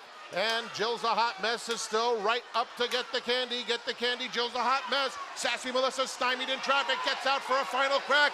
Get the Candy gets it by a half length. Jill's a hot mess was a close second. Then it was Sassy Melissa third. Fontana Freda was fourth. Get the Candy does just that. Kurt Wyckoff's 3 Diamonds Farm. Mike Maker, Louis Saez win a lot of races together. Get the Candy in the third at Saratoga. She was the speed, and I think we all kind of agreed up here that even though Shills Autorest may have run a little bit better than her last time, she was the more likely of the two, and she was very game getting it done here. A nice win for the barn, the connections, and it was a race that was dominated up front. My horse didn't run, but she was too close for her liking. I think it hurt the closers. Absolutely. Like Fontana Freda. And you saw that when we had rain overnight, there was a lot of peel in the course. Horses that are able to get in the bridle, stay balanced in the bit, usually have an advantage. Something happened mid-stretch. Sassy Melissa, it's Yeah. right here. Keep an eye on Jill's a hot mess. a little bit. What's she going to jump back to her left lead? Is it an effect of contact? Or did she just... Right there, and then takes a funny step here. Yeah. Right there. Yeah. It didn't appear like without the benefit of a head-on that Get the Candy game out, but Jill's a hot mess did kind of bobble and jump back to her left lead. Yeah. Sassy Melissa swapping back, taking a funny step as well. Mike Maker. Showing his usual emotion. Just another day at the office. Stoic. I'm a big fan. I'm a big fan of Mike's. I like Mike a lot. Wouldn't want to play poker with him, though. Here's the head-on, Richie. Definitely got a poker face. Yeah, I'm never playing poker with that guy. Clean out your pockets. The head-on, Richie. What do we see?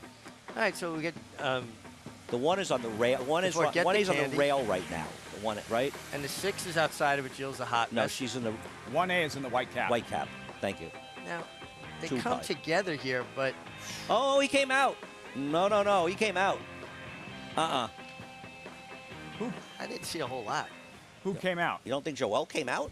You don't think Joel came out? Joel as a 5? came out. I was looking at why the 6 Jill's a hot mess. Yes. I'm sorry. Yeah, no, the white with Joel Rosario, Sassy Melissa, let's and roll that Miramati again. in his call. He'd be like, she was stymied in traffic. I think Joel got sick of being in traffic.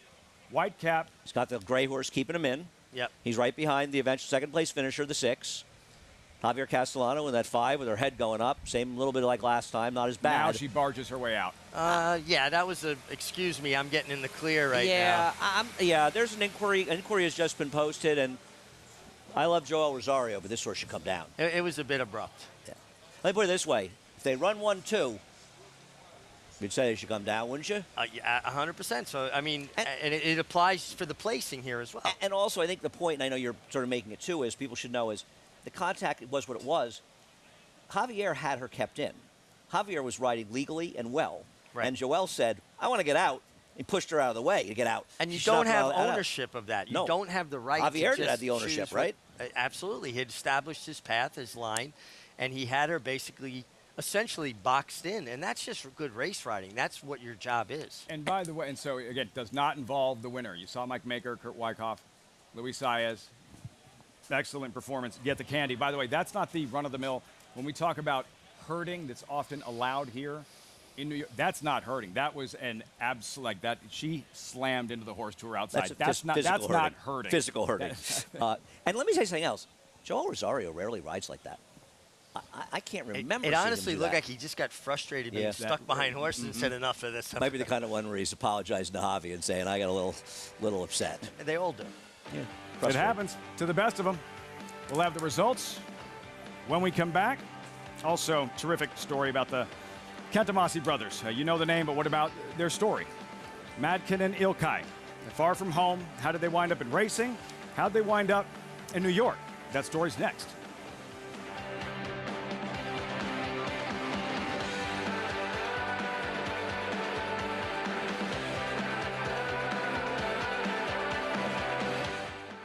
A Grade 1 winner of nearly $2 million, Silver State hails from the sire line of legendary Claiborne stallion Danzig.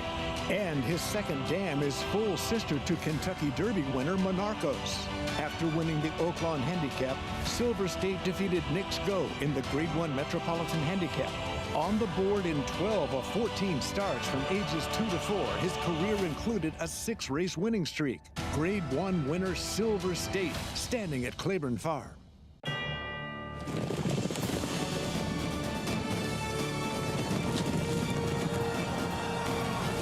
They come together from every corner of the globe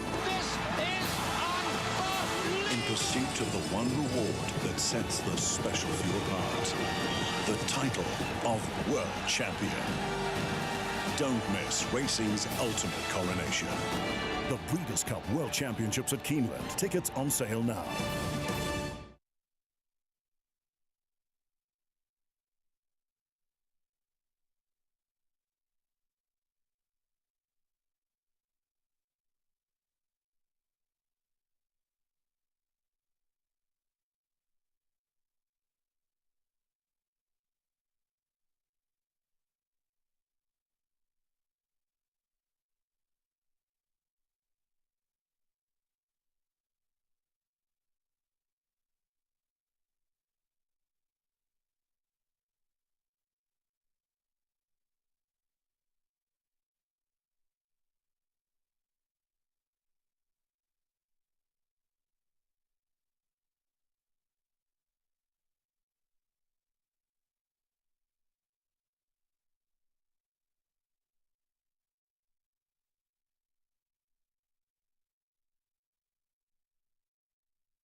Still awaiting a decision. Welcome back to Saratoga Live, brought to you in part by Naira Bets. Bet anywhere, any track, anytime. Join NairaBets.com today. Has nothing to do with the winner. Get the candy. Sharp effort here, reaching a third lifetime win, flashing that speed, and no catching her on this afternoon. High speed and just fended off Jill's a hot mess from the quarter pole wire, was never letting her get by. All the action was behind her as the 1A Sassy Melissa came out into the 5 Fontana Frida, and this long was inquiry.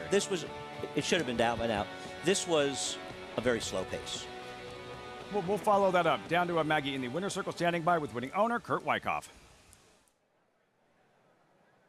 Here with owner Kirk Wyckoff of Three Diamonds Farm. And Kirk, you quipped, so nice to see you. Been a long time no see.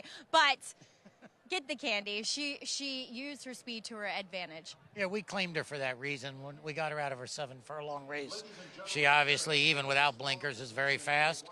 She got run down by Jill's a hot mess last time. This time we got her. So. And do you, as we just heard, there has been a disqualification from 3rd and 4th place finishers, 1A behind the 5. But Kirk, 2, Luis Saez riding her, doling out the fractions, able to harness a bit of speed. That made a big difference.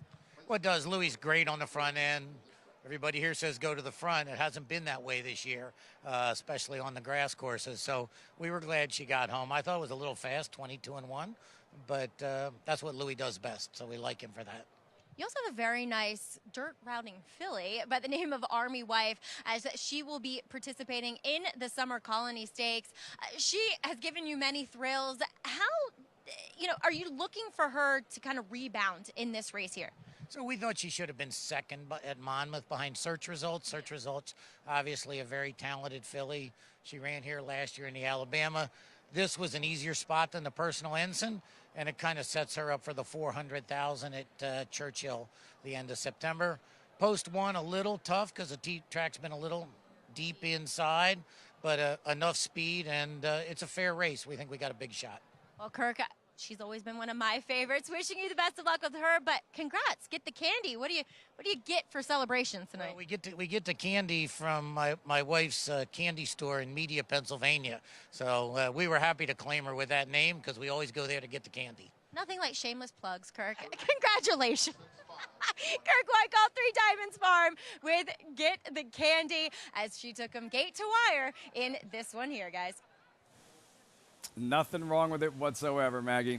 Lots of handshakes. Kurt Wyckoff, Get the Candy, the best horse won, flashing that speed, and the disqualification. I know all of us agree this was the right call, especially after seeing the head-on. I'd like to know what took 5 minutes. Being thorough. Being thorough. Being thorough. Three Diamonds, Mike Maker, Luis Saez. This team, so many wins, and for Mike Maker specifically at Saratoga the last 2 summers, he's put up some serious numbers. I think he really got a handle on the kind of horses that fit here, Andy. Doesn't it feel like that over the last couple of summers? Yeah, he's also a very good trainer who has good horses as well, but also he had a similar meet this year to last year in that he was really, really strong to begin the meet, and things kind of tapered off. We'll see if he can be a bit stronger as the meet continues. He's sort of mirroring last year. It's hard to win all meet long. Mike Maker, the win here. Get the Candy, race number 3, Saratoga.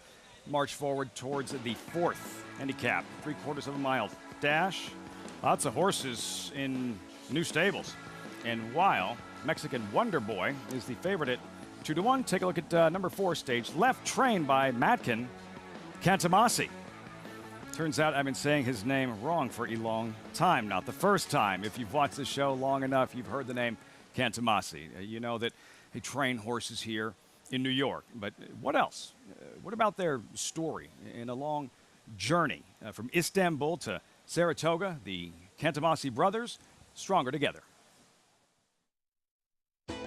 Madkin and İlkay Kantamasi grew up in Istanbul, Turkey, watching their father, Tuncay, one of the country's top trainers, win big race after big race. He was always telling us, I want you guys in the better spot.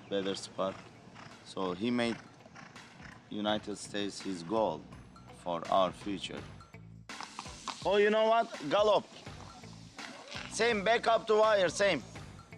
it worked out pretty good, and then we start with one horse. This bird can sing. Length and a half at the end. This bird can sing, owned by Kantamasi Racing. 5 horse, 10, 15. Now we have 23 horses. More than financial, we are doing this with our heart. I think this is what makes us different than the others. One hand means anything, but two hands make the work. So this is what we're trying to do. 2022 marks the 5th summer the Kantamasi Brothers have had a stable at Saratoga. Hey, good morning. Good morning, good morning, good morning, guys. Their good fortunes and long journey is not forgotten. Beautiful morning in Saratoga. But we worked really hard for these days, you know. This one, she's more calm and going nicer for the rider in the mornings. But whatever happens, teaches you something, so you find your way. I believe we are improving every year better and better. So we see from our mistakes and from the faults to do the better things. Good, Tyson? Very good. Okay. Be careful. It's happy. Yeah. Very happy. Every horse different, and they all want different things. And you have to do what they gonna be good with. Only him and Sierra? Not yet. Most fun part is the afternoons, of course. When you see the horse you are with every day, you feed them, you train them. Waiting now for Evie Jets. And they're off. The duo of High Opinion and Evie Jets from the outside. Evie Jets is now coming on quickly. Here comes Evie Jets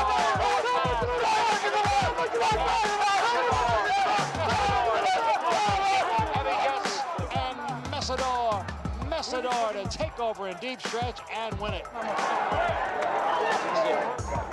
She ran great. I think she just caught at the end. And this is 17 days between her last race. In the future, I'm expecting to, of course, win the stakes races, and which I think it's very soon about to come. And we'll be pulling for him. Madkin and Ilkay Kantamasi, there he is. Madkin, Richie, great story. Brothers sticking together, competing against the very best. Tough game. And they're very, very close-knit family. The father trained champions over there in Turkey, and they've come here, and you see them in the morning. They're always together. They're always working hard with the horses, and their love of the horses really shines through. Mackin, he'll be out riding in the morning on their pony, and he's like a concert clarinetist. He's a classically trained clarinet player. Like a Renaissance man. And as nice a person as you'll meet. They are so nice. Yeah. Super nice Great guys. guy. Yep. Possible not to like. And they're going to get their picture taken here. Andy staged left, who was getting crushed 8-5 for this upcoming 4th race. The 2 is the horse to beat, is the controlling speed, in my opinion. But if stage left runs the race he ran last time, he's going to be very tough to beat. The question is whether or not he can run back to it. How can you not pull for the Kantamasis after all that? And you see the numbers and the stats, the career, 185 victories, earnings, and that stud Muffin Stakes with Turco Bravo. And that's what he says he wants next. The bigger horses, the bigger races, and the success at the highest level here in New York.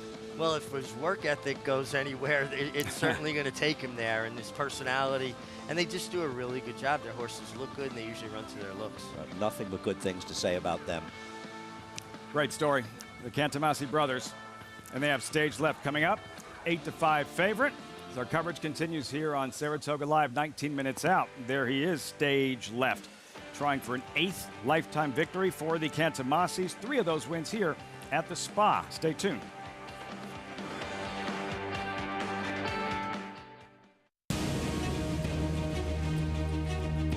Precocity. Strategic speed. Some speed at 2, but can carry it on through their later careers. Improbable, full of run.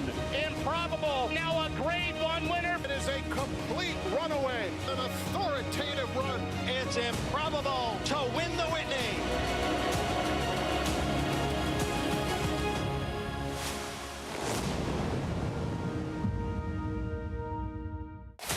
Who you betting on? How about an app created specifically for horse racing? Naira Bets. We specialize in thundering hooves, fist pumping, and boosting your bankroll with robust weekly promotions. And offer betting tips from actual horse racing experts. Bet all day and night, nationwide. Get the action and thrill of horse racing with Naira Bets.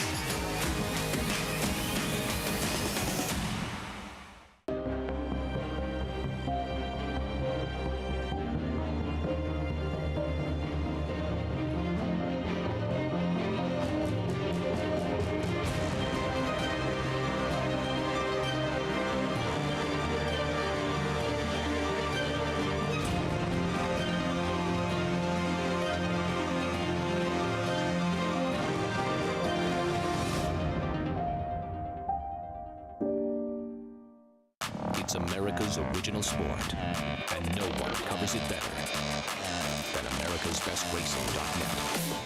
From the sport to the lifestyle, the best races, horses, and destination venues, cocktails, gambling, fashion, and more. America'sBestRacing.net is a sport for you. Live it, love it, bet it.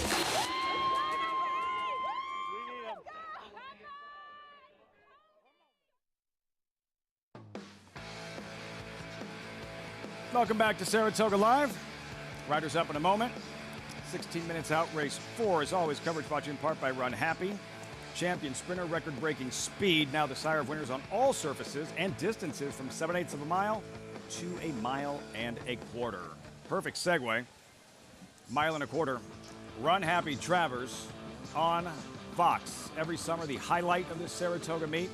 Saturday, August 27th, 1 week from Saturday, the finest 3-year-olds in training. What color will that canoe be a week from Sunday? The Possibles, Artorias, Cyberknife Haskell winner. Charge It won his last race by 100 lengths. Gilded Age, Rich Strike, early voting, Zandon, and Epicenter is right behind us, schooling some kind of producer, Evan Schwartz. There he is. Epicenter, sensational in the Jim Dandy, asserting himself at the top of the 3-year-old class. Sensational effort. His training since, Richie, this was on Monday, breezing with a horse some of you may have heard of, Clairiere on the outside, Epicenter on the inside. Yeah, and he's just cruising. They're going 5 furlongs in a minute, essentially 12 seconds to every furlong on the Oklahoma training track. And he's breezing with an older horse, a very good older horse, a Grade 1 winner in her own right. And they just finished up nicely together in hand. They're not looking to beat each other. Think it's like working out together, not trying to race each other. And whether you agreed with this opinion or not, it was a very fair opinion to say, despite running second in both the Derby and Preakness, that he came out of the Triple Crown races as the best horse coming out of there. And I think in the Jim Dandy, he kind of asserted that. Now, if he wins the Travers, I believe that puts him at top of the class, but he's got to go out and win it. Maggie, you've seen Epicenter a lot. Schooling here, that's a live look. What are you noticing? That if anything, Lafitte, he actually looks a bit more tucked up than what he did going into that Jim Dandy performance, where he was coming off, albeit a taxing 3-year-old campaign for the first start of the year. He got a little bit of a break between the Preakness and the Jim Dandy, and now he's coming back for the Travers, and he looks great. He looks like a beast in here. Then again, he is in here with my best friend, boyfriend, Jackie's Warriors. They do tend to school together a lot of times, both of which we'll see next Saturday. But do like what I'm seeing from Epicenter.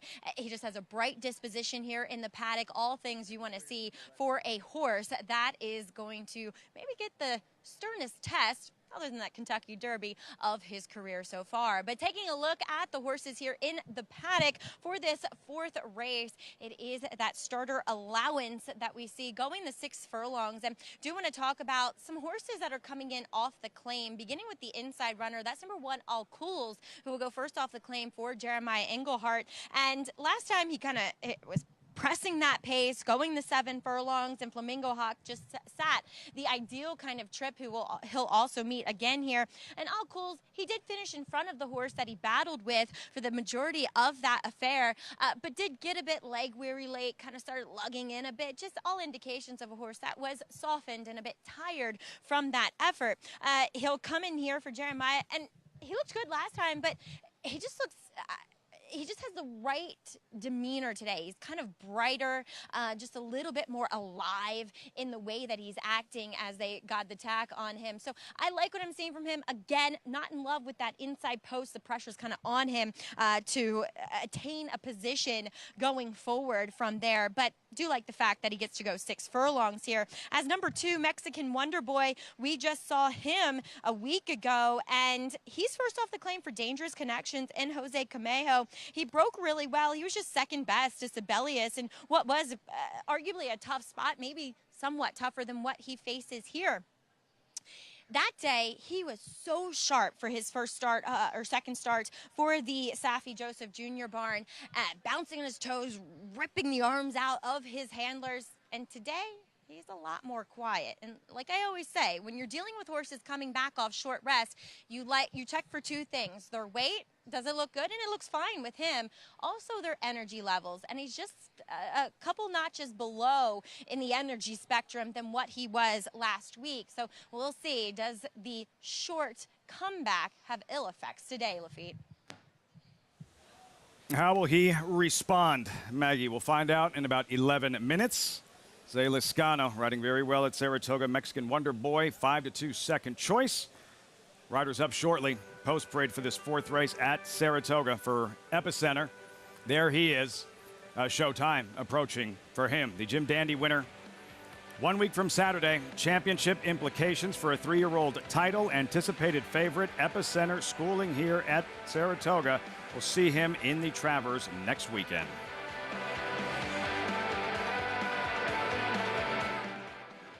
He was just put together like a machine, and he had a great mind. Everything about him was what you'd want. Tis the Law pops the cork in the champagne. Tis the Law is going to win the first leg of the Triple Crown. I've never seen him get tired. Respect the law. Tis the law. His structure is just perfect. His bone is perfect. He's left the others behind. He's going to win the Run Happy Travers. He's everything you would look for in a horse. Adelphi Racing Club, offering a truly personal racing experience. Looking to own thoroughbred racehorses and win at the highest level circuits? We're not just a syndicate, and our members aren't just investors. We are partners. Experience the Adelphi difference. Join the club today. Contact us to get a taste of the Adelphi experience and come hang with us this Saratoga meet.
Welcome back to Saratoga Live. Horses on the track for the 4th race.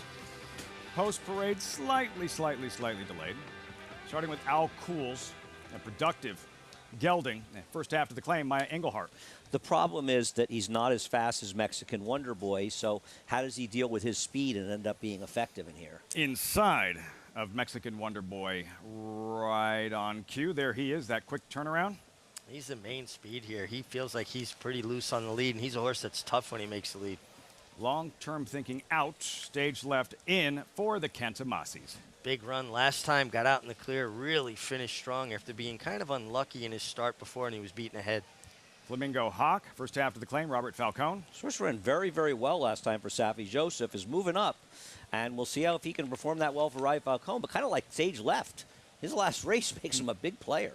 Rejected again. Last win was with Luis Saez. Yeah, for claiming 20. This is a bit saltier group. He's going to have to find a race I haven't seen to be competitive here. It's named for my entire high school career. Check it again.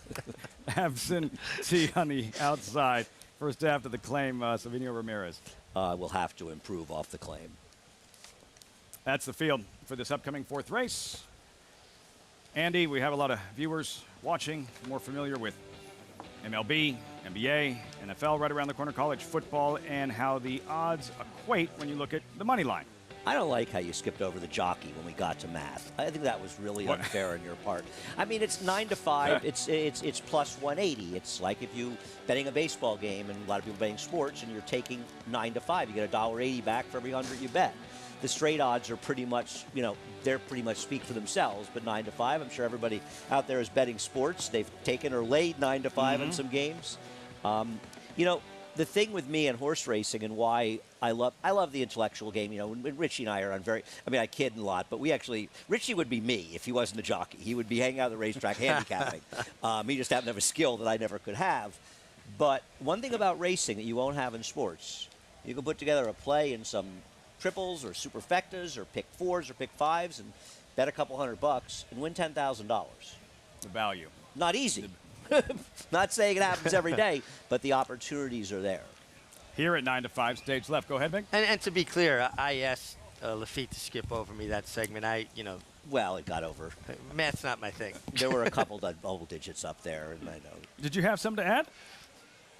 No, that was it. Would you disagree with me, Richie, that if you had not been a rider, that you could have easily ended up, my friend, hanging out the racetrack with me? Just to give you 100%, I would be hurt. I couldn't ride, and I'd be at the racetrack. You were hanging out with me. Yeah. Richie, a horse stepped on Richie's arm. I don't know if people know this once, and broke it in half. And he was at the track with me. That was on a Saturday, and he was with me at Belmont the next Saturday. With 2 big black eyes. Yeah, cast on your arm the size of a truck. I didn't think I would. A little biased. Hard for me to say I'd meet another jockey who loved it the way my father loved riding. Like 100, he was just all jockey. And the more I've gotten to know Mig, okay, maybe Richard Migliore loved riding even more. Richie and I are extremely similar in that he has incredible achievements, athletic achievements I could never have, but we're both 2 guys, and that's why we're friends. We're passionate about the game. We love the game. Love the game. And I don't know more than your dad, but I think we're right there. very similar. It's yeah. right. It's right there. You got to love it. It's a crazy game. It's a dangerous game. The trainers, we talk about Donk getting up so early in the morning. If you aren't 100% dedicated in this game, you cannot succeed. Yeah. Which brings us full circle to Matkin Kantamasi, the Renaissance man. And here with his brother trying to win with stage left. There he is. And Andy, that most recent effort, week 2 of the meet here, and a runaway win in the end, stage left. This was some performance by him. They claimed him for $25,000, and they sort of maintained the form they claimed him for, but last time he just opened up. How it happened, I don't know. Maybe he just loved being in Saratoga, but he ran. And those horses he's beating are pretty good horses. They're 2 of the second, third horses coming back, and they'll probably be first and second choices in a race on Saturday here. He's got to run back to it. I did look this up. Off a win in a dirt sprint, the Kantamasi barn over the last 5 years, they're 13 for 82, 16% $1.25 ROI. And that says to me it's tough to come back and repeat those efforts. And I'm sure they have those concerns as well. But if he shows that kind of performance, he's going to be hard to keep out of the winner's circle. What kind of signal is he giving you here? Maggie, stage left.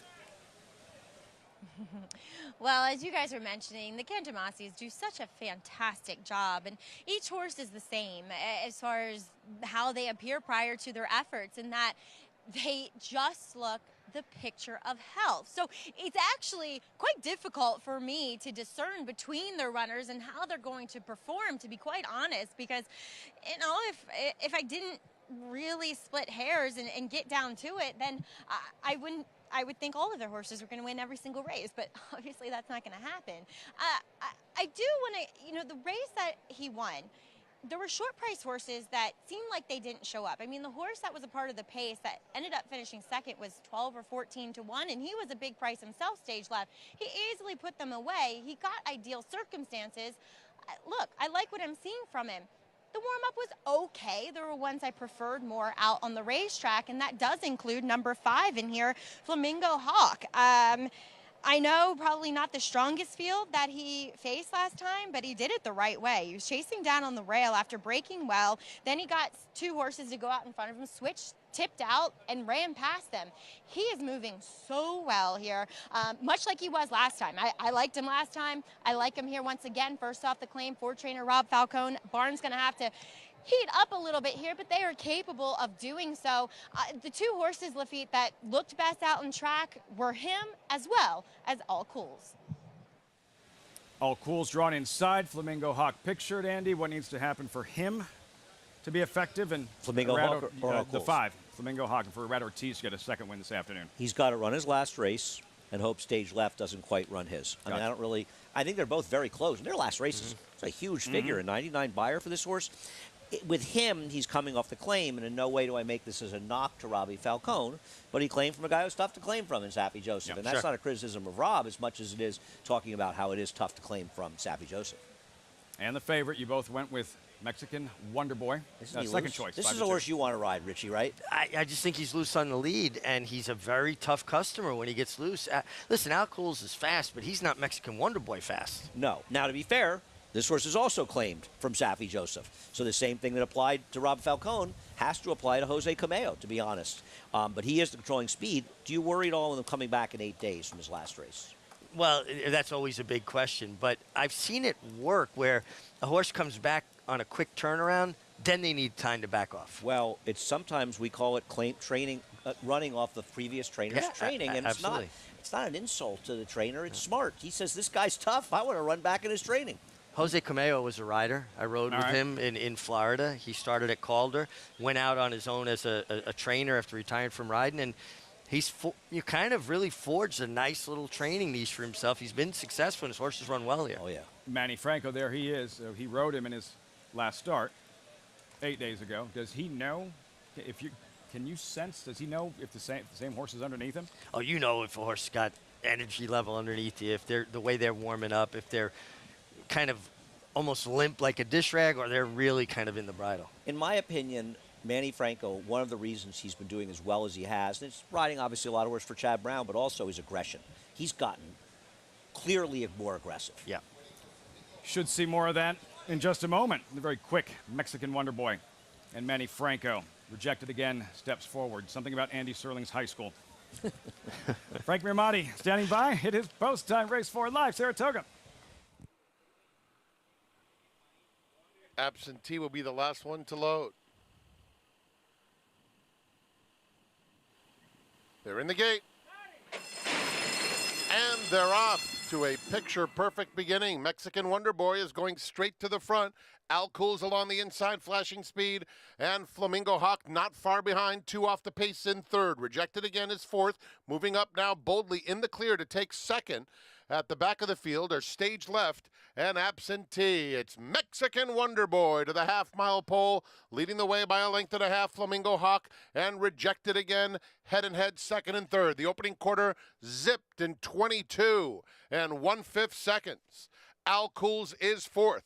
Stage Left to the outside, fifth, has about 4 lengths to make up with the red cap. The distant trailer is Absentee. It's been Mexican Wonder Boy since the gate opened with a 1/4 mile to go. He turns for home with a 3-length lead, pursued intently by Flamingo Hawk the half in 44 and 4. They're a furlong from the finish, and Mexican Wonder Boy showing no signs of weakening. He's long gone. Mexican Wonder Boy and Manny Franco turning the fourth into a rout. They win it by 5.5. Flamingo Hawk was second, Al Cool's third, and Stage Left finished fourth. Doing his best Imperial Hint impersonation.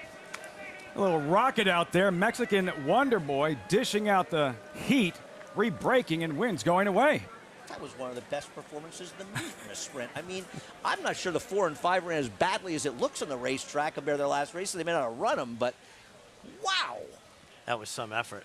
I mean, he was sent out of the gate. He ran quick early, he ran quick in the middle, and he ran quick late. He finished, and look at his stride. I mean, he sets him down here, Andy. His stride never deteriorated. If anybody had any concerns about the inside, I think you could put those concerns to bed. He's right down there. He's on the fence, and he was every step of the way.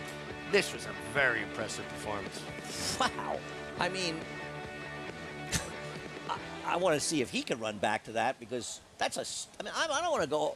There's what, 109 and 1. Track's been a little bit faster.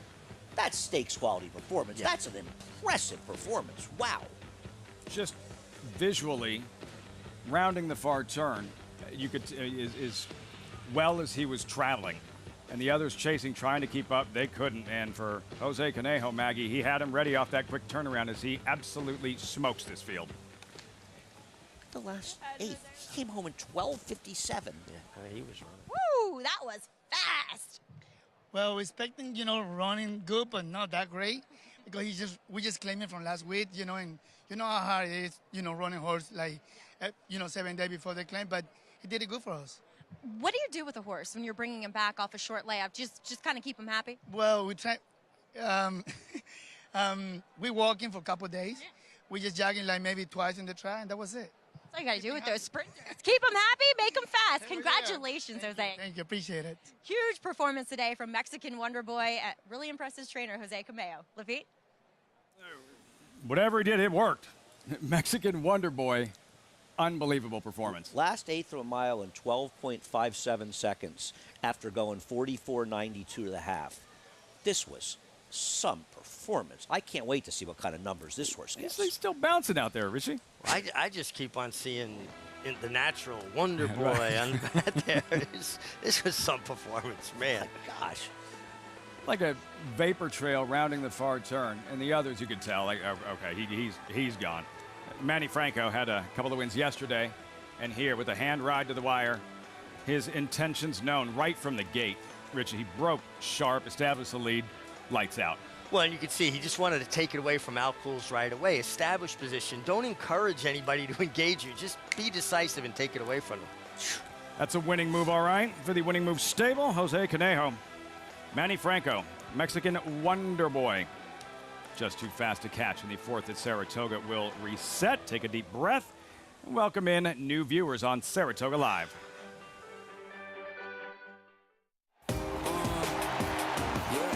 Charlatan is back, and he turns it on with 1/8 of a mile to go. Express Train moves into second. Nashville dropping out of it, and then Collusion Illusion. What a spectacular return for Charlatan, who will romp in the Run Happy Malibu Stakes by 4.5 emphatic lengths. Charlatan, ultra impressive. It's a new day for a new king.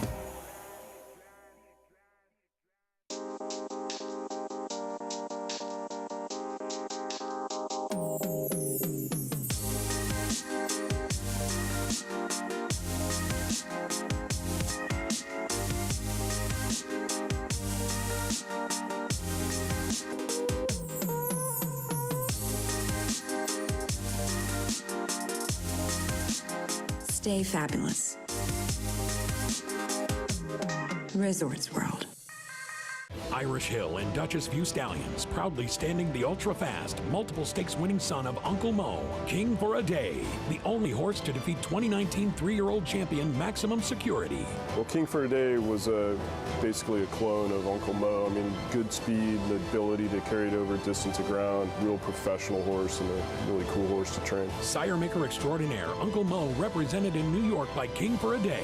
Visit IHDVStallions.com to book your mare today. Racetrack Television Network brings you every race, from every track, on every screen, every day.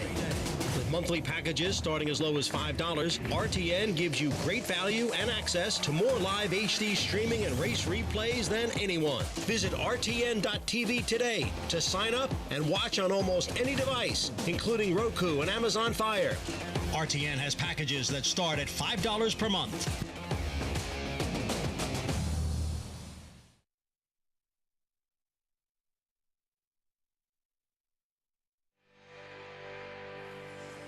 Welcome to our viewers on Bally SoCal San Diego. Live look at Saratoga Racecourse, one of the oldest active sporting venues in North America. Thursday program rolls on alongside New York Racing Association analyst Andy Serling, champion jockey Richie Migliori. I'm Lafitte Pinkai. We just saw an incredible performance by a sprinter, Mexican Wonder Boy. We'll recap. We still have the Pick 6 coming up, Statue of Liberty, the feature in race number 9. That's all coming up a little bit later on. Here's what you've missed for those of you just joining us. Race number 2, the leading rider here, Richie, struck Rad Ortiz, Bustin Bay, dominating this field at a price. Yeah, stretching out to a mile for trainer Antonio Arriaga. Came from off the pace and dominated this group, Andy. Yeah, no, it's not a horse I could have had, and she was much the best. Check in the rearview mirror. Nobody coming. Responding nicely. Bustin Bay for the players group. Antonio Arriaga, as you mentioned, 6 lifetime win, 2 of them right here at Saratoga. Then about half an hour later, race number 3 on the grass. Andy and Get the Candy gives this field the slip at the top of the stretch. It was a very moderate pace. Now, I think the course took a little rain overnight, and that probably slowed up a bit. But the way the first 2 finishers ran 1-2 around the track, and they were 2 of the most likely winners in here, it made it tough on the closers, but a nice win for Get the Candy. Luis Saez doing what he does best in the front end. Was a disqualification. 3rd place finisher Sassy Melissa DQ'd, placed 4th for interference in the stretch. Had nothing to do with the winner, Get the Candy, and this was what we were just talking about. Mexican placed 4th. And this is what we were just talking about. Mexican Wonder Boy, what an effort. This was race 4. Race 5 is still coming up. If we have race 5 winner, we'll give it to you a little before the race, we promise. We'll do our best. I'm going to tell you something. I can't wait to see the numbers of this race. Rich and I were talking about it. This could be one of the performances of the meet. This was a fast race, and I'll be really curious to see what kind of buyer figure it gets. And visually, you could just see him bearing down to the stretch and still running through the wire. 12 and a half seconds, roughly, for the final 1/8 of a mile after setting a sizzling pace. That was a wow performance. Hey, we've been doing this together for a while. Andy doesn't get, doesn't overreact. I like fast races. Yeah. Often. We were talking about it during the break, Richie and I, and the next race is a lot of first-time starters, and probably a race that gets in the mid-50s to a 60 buyer, and it'll be interesting to see how quickly they run the 6 furlongs, because we haven't had a 6 furlong dirt race yet, and we're saying 112 and change or so, and that would mean this number is probably over 100.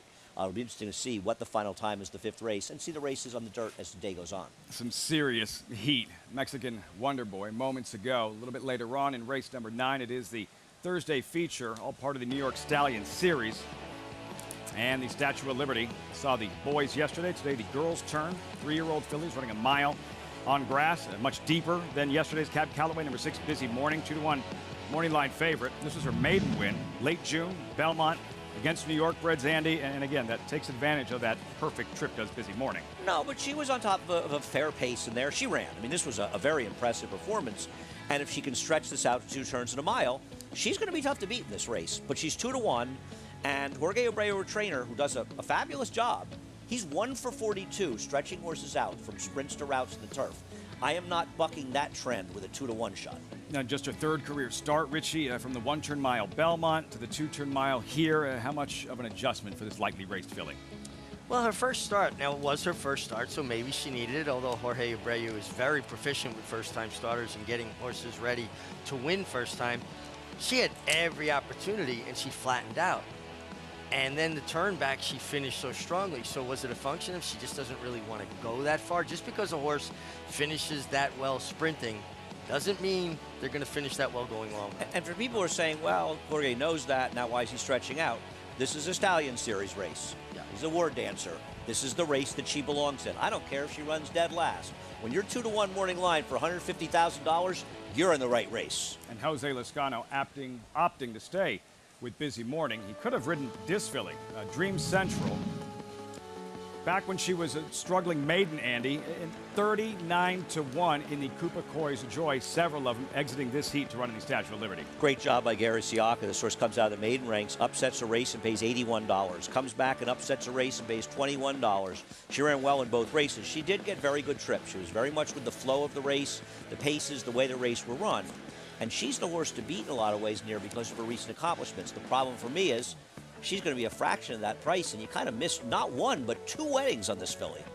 Yeah, big prices both the last two times. And just to be clear for the public, all of these horses are New York breds. They don't have to be New York breds. They have to be by New York stallions, horses that stand in the state of New York.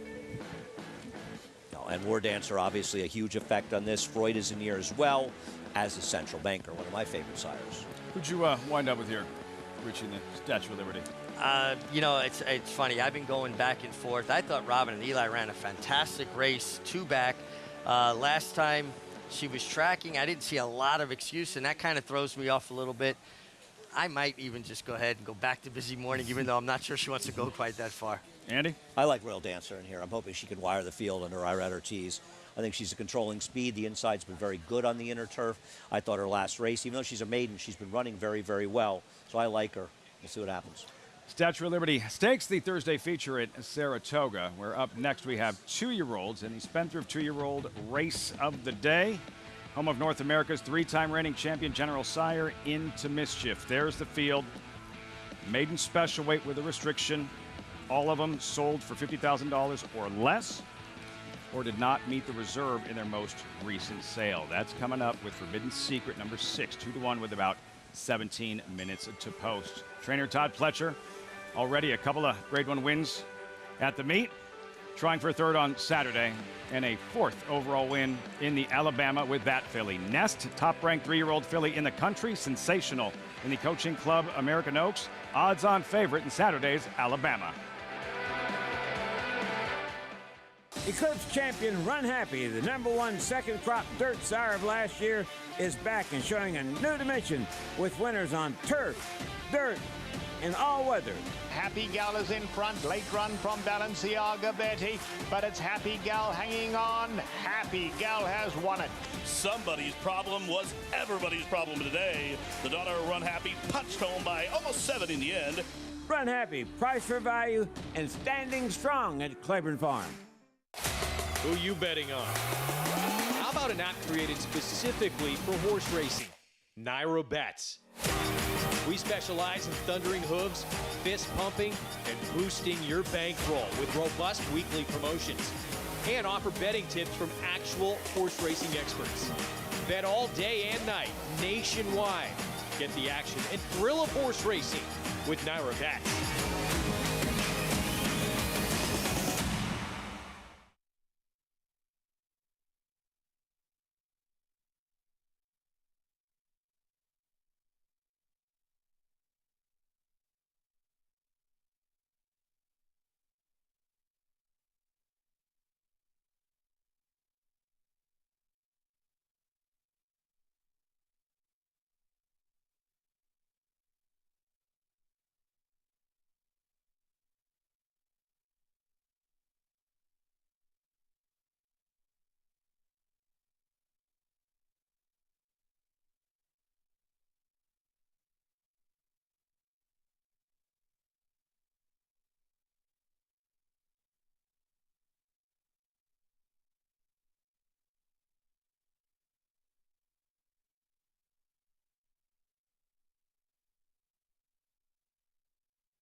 and Malathot follows that move. Clairiere has moved into 5th as the field heads for home in the Alabama. On the outside, it's Army Wife with Malathot, then Clairiere. Played Hard is down towards the rail with Will's Secret, and now there's an 1/8 of a mile to the finish. It is Army Wife and Malathot has taken the lead with a 16th to the finish. Malathot, Army Wife, Clairiere, Malathot back in the win column as she takes the Alabama. Shadwell's Malathot, that was a statement race. Coming off the upset to Maracuja, arguably the biggest upset last summer, and the coaching club American Oaks coming back and doing that in the Alabama. She was the leader last year. They couldn't touch her last year, the 3-year-olds, during the year. But I think things have changed since last year. And we'll see if she can bounce back from her effort last time. And she hasn't run badly, but Clairiere has shown to be the better one. It feels like Clairiere took that step forward from 3 to 4, more so than Malathot did. Right. But Malathot was very good last year. And she always seemed a little bit tricky to ride. You know, you don't want to get there too soon. She seemed to have a tendency to want to idle when she hit the front a little bit, but she had a perfect ride and perfect trip in the Alabama from Johnny Velasquez. She had no brilliance to her, but she was a very, very good horse. Champion 3-year-old filly. There's a brilliant trainer, Malathot. Stop Charging Maria, Princess of Sylmar, won the Kentucky Oaks, Coaching Club American Oaks, Alabama, and still not crowned 3-year-old filly champion. How? She ran into I wish that she and Beholder had shared the award that year. Yeah. And nothing against Beholder, who ran a terrific race, went second to Princess of Sylmar and the Kentucky Oaks, arguably was best that day, but it felt like they were both deserving. We were just lucky to watch that. And 2 brilliant fillies that season. Princess of Sylmar out here, Beholder out west, and for Todd Pletcher, trying for a 4th with Nest tomorrow, Saturday. Of all the horses he ran in the Belmont Stakes, that quote just sticks, that no horse had ever bounced back quicker than Nest. The filly who ran second to Mo Donegal, they weren't running in the Coaching Club American Oaks, as well as she bounced out of the Belmont. We're going, and she rocked. That's remarkable to think about, a 3-year-old filly running 1.5 miles against the boys. Didn't have a perfect trip. I mean, she ran great. I don't think she was going to beat Mo Donegal that day, but she stumbled a bit at the break, had to kind of pause and wait for room. But the fact that she flourished out of that, Andy, speaks to her constitution. There's no question that she has improved for Todd Pletcher, and she's really stepped forward. She's always a good horse, but she has really come along recently, and if she comes back and runs anywhere close to her last race, she's going to be very hard to beat. 1-2. Round 3 was Secret Oath. Kentucky Oaks winner. The Alabama live coverage right here on Saratoga Live on Saturday. First things first, Spendthrift 2-year-old race of the day, race 5. Time for the Pick 6 Saratoga. The 2-year-old's maiden special weight, $83,000 purse. We check in with Maggie, standing by with his much-needed 2-year-old Paddock report with all these fresh faces. Maggie. And Lafitte, it always can be a bit challenging when we see the horses having no starts, being the beginning of a pick 6 sequence, as I'll try my best here to distinguish between some of these for this Spendthrift Farm 2-year-old race of the day. Number 1 is Tsuris, the Louisiana bred, as he is one that shows up looking incredibly fit. But the fact of the matter is that he looks as though he's a bit unfurnished. So what I mean by that is there is a lovely frame there. He's well balanced, the bone structure is there, but it just looks as though he might need a race to strengthen up, to put that conditioning on. We'll see. I do like his work 2 back, in which he broke from the gate over here on the main track. He was on the inside of another unraced colt. He was jumped out quickly. He was always going better, and he was never really let off the bridle to work the 48 and 3. Again, I like what I'm seeing. There's just a little element of doubt for the fact that, he has to do it from the inside post, which isn't the most advantageous place to be. And furthermore, that he just might need one to strengthen. As we'll take a look at Brad Cox's horse. That's number 2, Childers, son of Bernardini. The dam was 0 for 4, but the half sibling won some nice races. Greatest stakes placed on the turf and won on the dirt. Also, this one a half to Shotsky, who's a greatest stakes winner going long on the dirt. Actually won our Remsen back at Aqueduct. Lovely, lovely horse as far as the way he's put together. There's a good size to him. He's really nicely put together. He's well turned out here. He is definitely the one you want of the first-time starters for the Cox Barn, and he's just done everything right. And I do feel as though that the horses that he's facing that have experience, maybe you don't want them, but they are your current favorites. As we'll take a look at number 5, Clear the Deck, a horse who's making his 4th start of his young career. Son of Army Mule will add blinkers, and he really was hitting his best strides late, although well defeated by Gate to Wire winner V-Mart that day. I like this horse's disposition. He's really unfazed by his racing, in that he's relaxed here once again. He carries his weight and conditioning well from race to race. He does add a shortcut cheater blinker this time around. We'll see if we can get him a little bit more engaged early on in the running of this one. As the current favorite, number 6, Forbidden Secret, a second-time starter for Todd Pletcher. He was incredibly green in the paddock, back behind the gate first time out. He's a bit more settled today, which is a good sign. Still came in screaming, but not acting up as he did in that debut. He's a bit more tucked up, too. So looking more fit for this second effort. We'll see if that leads to a better performance, because he's going to have to improve to be effective in this spot at second asking, Lafitte. Team Nest, Maggie, Red Ortiz, Todd Pletcher, Forbidden Secret. Good crowd on hand for the Thursday program. Excitement building as we get closer to another sensational Saturday. Most prestigious race for 3-year-old fillies, the Grade 1 Alabama Nest. And another performance like the coaching club American Oaks. And again, I brought up the Princess of Silmar example. You can't say, okay, that's it, she's your champion 3-year-old filly, but a monumental step towards just that. Well, I don't know who would be able to even beat her at this point. I suppose if she won here and Secret Oath came back and won the distaff, but seems like an unlikely event. Those two, events, they're not mutually exclusive. She'd have a hammerlock, but this is a tougher field than Princess Silmar faced in that Alabama. 17 Alabama winners in history, crowned 3-year-old filly champion. First things first, Spendthrift 2-year-old race of the day. There's Suris drawn inside with Junior Alvarado. I want to know how Dallas Stewart ended up with a horse whose name derives from Yiddish. I picked this one on top and a guess, hoping it has some speed from the inside. Louisiana bred. Here's Childers in Javier Castellano. Yeah, named for the bluegrass singer Tyler Childers. Looks good. Nice. This is a little chilly at 3-1. Maybe it's a snowflake on Javier Castellano's silks. No? Uncle Dan, first-time starter. Carlos Martin, you get Hall of Famer Johnny Velasquez taking a little bit of money.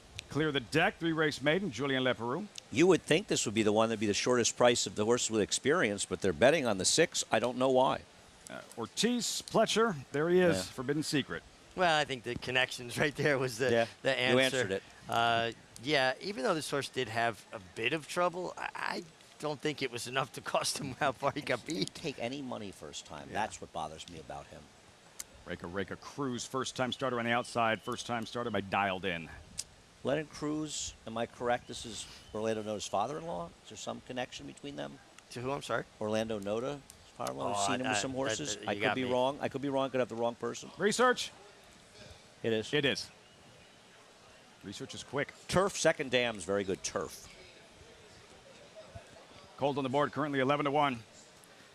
2-year-olds coming up in the 5th at Saratoga. Time for the pick 6, and time for you to take home your share of $10,000 today when you play with Naira Bets. Hit the late pick 5 here, and you win a share of $10,000. This bonus is available to new and existing players. All you have to do is opt in at NairaBets.com. Another look at the favorite here, Forbidden Secret, at 2-1. Needs to step it up, but as we've seen time and time again, how much of a difference from first-time starters and experience in that one race and the fitness, the difference it's made all summer on this track this season. Oh, sure. I mean, experience it's a race is worth many workouts, and this horse did at least chase the pace set by V-Mart to run away, first-time starter that won. So perhaps that's a positive, as opposed to Clear the Deck, who just kind of picked up the pieces a little bit in that race. And it's Todd Pletcher, so nothing will surprise me when this horse improves. It bothers me that this horse took no money first time out. That, to me, is a real negative, because I ran Todd first time out. This horse was very chilly at 4-1, and that worries me. It's different than, say, Chocolate Gelato, different type of maiden special weight race, but 55 cents on the dollar and came up dull in the second start, ran a hole in the wind for Todd Pletcher. This one cold on the board in his debut, Forbidden Secret. And for you, Andy, your top selection, Suris winding up at 7-1. Yeah, I mean, I'm just going with it. I was going to take Childers I just decided the horse would probably be a pretty short price. I'm guessing here anyway, so I guessed with this one. There is a nice pedigree in the second dam sprinters. You go back there, you've got some talent. So maybe this one for Dallas Stewart could be a bit of a runner. It's really just a guess. What do you think, Richie? Yeah, I'm kind of with Andy. I'm looking a little bit more at the firsters. I kind of was leaning and totally on appearance to Childers. I like the way he looked coming on the racetrack. I like the way he went off. If I was going to go with one of the horses that run, it would probably be the 5 Clear the Deck. But I'm going to go with the 2 Childers with Javier Castellano for Brad Cox. Strong connections. British idiom connections, if memory serves. And this race, these types of races, I know we've covered it before, but for new viewers might not, like, what's the difference between this race and any other maiden special weight race? Richie, all of these horses sold for $50,000 or less or did not meet the reserve in their most recent sale. Why do these races exist? Well, kind of giving horses a chance that, didn't go for $500,000 or $250,000 or $1 million, kind of just giving them a little bit of an opportunity to get in a race where they can be more competitive. And not to say that a lower price tag isn't going to translate to them being just as good as a horse that was, bought for more money, but the same investments involved with people as far as upkeep and, preparation, getting horses. It costs the same to keep a $10,000 claiming horse in training a month as it does a stake horse. And to give people an opportunity that aren't going to spend a lot of money and to compete, hopefully, more at their level. I mean, listen, Shadow Slew costs $17,000, but for the most part, you're buying horses at that level. It's tough to compete against homebreds for, high Operation Godolphin or, the Winchell horses are so terrific and others.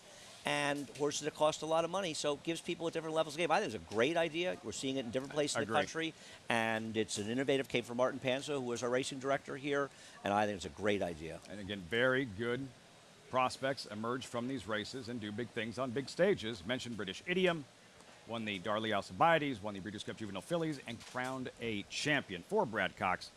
Javier Castellano rode. That was Childers. Uncle Dan pictured. Maggie, what about Forbidden Secret? Cost $47,000. What are you seeing out there from the 9-5 favorite as he warms up? Yeah, he just makes it in by $3,000 for this. Or I'm assuming maybe RNA'd as well. But Forbidden Secret, like I said back in the paddock, very, very green, which is unusual for a first-time starter from the Todd Pletcher barn. He is so much more focused today. It carried through out into the racetrack. Again, watch him how he behaves behind the gate, because that's when he acted up the worst in that debut race. But you're definitely taking the worst of it at 9-5 for this second time around, because, again, he didn't show much ability in that debut race. As we'll take a look at one of the other first-time starters, number 4, Uncle Dan in here, a son of Free Drop Billy. And while Free Drop Billy was a Union Rags and obviously accomplished enough on the dirt, correct me if I'm wrong, guys, he was a half-brother to Hawkbill, who's a very accomplished turf runner in Europe. And watching this horse's breeze over the dirt at the Timonium sale, he just went like a turf horse. Just that higher action. He worked 10-4, which is pretty slow, but I will say that while Hall of Famer Don Velasquez aboard gave him a big warm-up, and this horse was very focused in that warm-up, so giving the impression to me, as he is the one who's built kind of most like a sprinting type. We'll see if this is ultimately the right surface for him, but he might show a bit of early speed. We'll see when he comes off the bridle, does he stay? But Childers, sorry, I pronounced it wrong in the paddock. He's just won me over from the paddock to the racetrack. He's acted like he's been here, done this before. He's a beautiful animal. And as you've brought up numerous times now, Lafitte, Brad Cox, he does well with these types, kind of the bargain, not bargain basement, but the not so expensive horses. He gets them to perform and outrun their pedigree sometimes. And this guy looks like he could be another one. Childers at 5-2, pictured. Fleury Racing. Javier Castellano, 5-2, strong second choice. By Bernardini. Who rode Bernardini? Javier Castellano. They reach out for the son of Bernardini to the Hall of Famer. That's enough for me. Nobody spins a tail like you. That was I can't believe. Let's get Javier on, because this is a son of Bernardini. I'm selling it. If you're buying it, I'm selling it. Look, it's not as good as David Donk going to Jose Ortiz, but Jonathan Kinson's embarrassed listening to this. No, Jonathan has sharks on his shirt. In case you're wondering. He just came to set, and I heard dun dun dun dun dun dun dun dun. 16 years since the summer of Bernardini. Wow. Unbelievable. Amazing. Jim Dandy win, that Travers win. I was always, and I will always remain extremely sorry that they retired him. That they retired him after his 3-year-old year. 3-year-old, yeah, because he was a brilliant talent, and it could have been amazing to see him run as a 4-year-old. You know, they retired Essential Quality. Now, he wasn't the talent that Bernardini was, not a knock. Not as brilliant.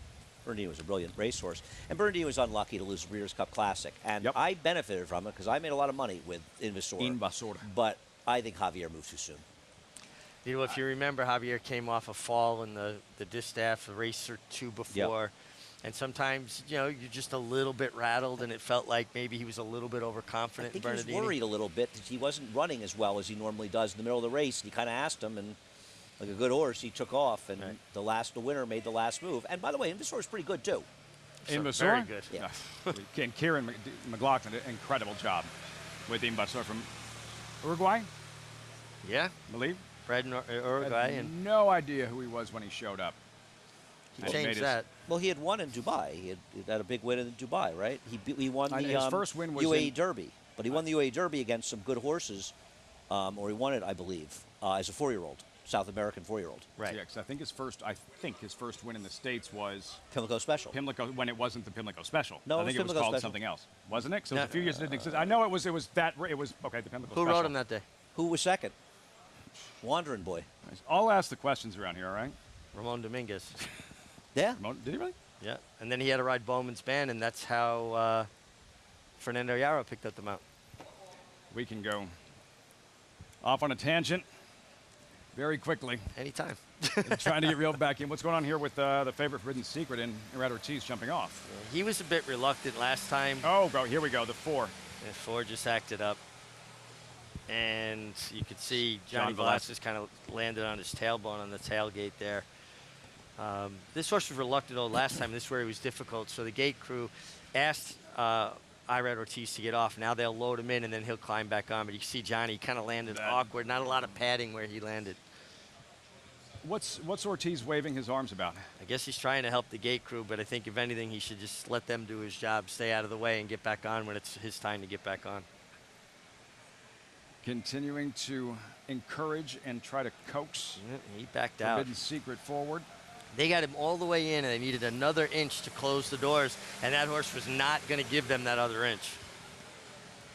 It's such a difficult job. You see them, they'll link arms up and try to pack this horse in, and it's a 1,000-pound animal they're trying to pack in, and then you got to be careful that he doesn't start kicking. Of course.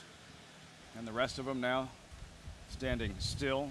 Uncle Dan, who reacted originally, now we're ready to go. Irad Ortiz climbs back aboard Forbidden Secret. Frank Miramati with the call. Time for the Pick 6, Race 5, live from Saratoga. All right, Lafitte waiting on Raka Raka Cruz.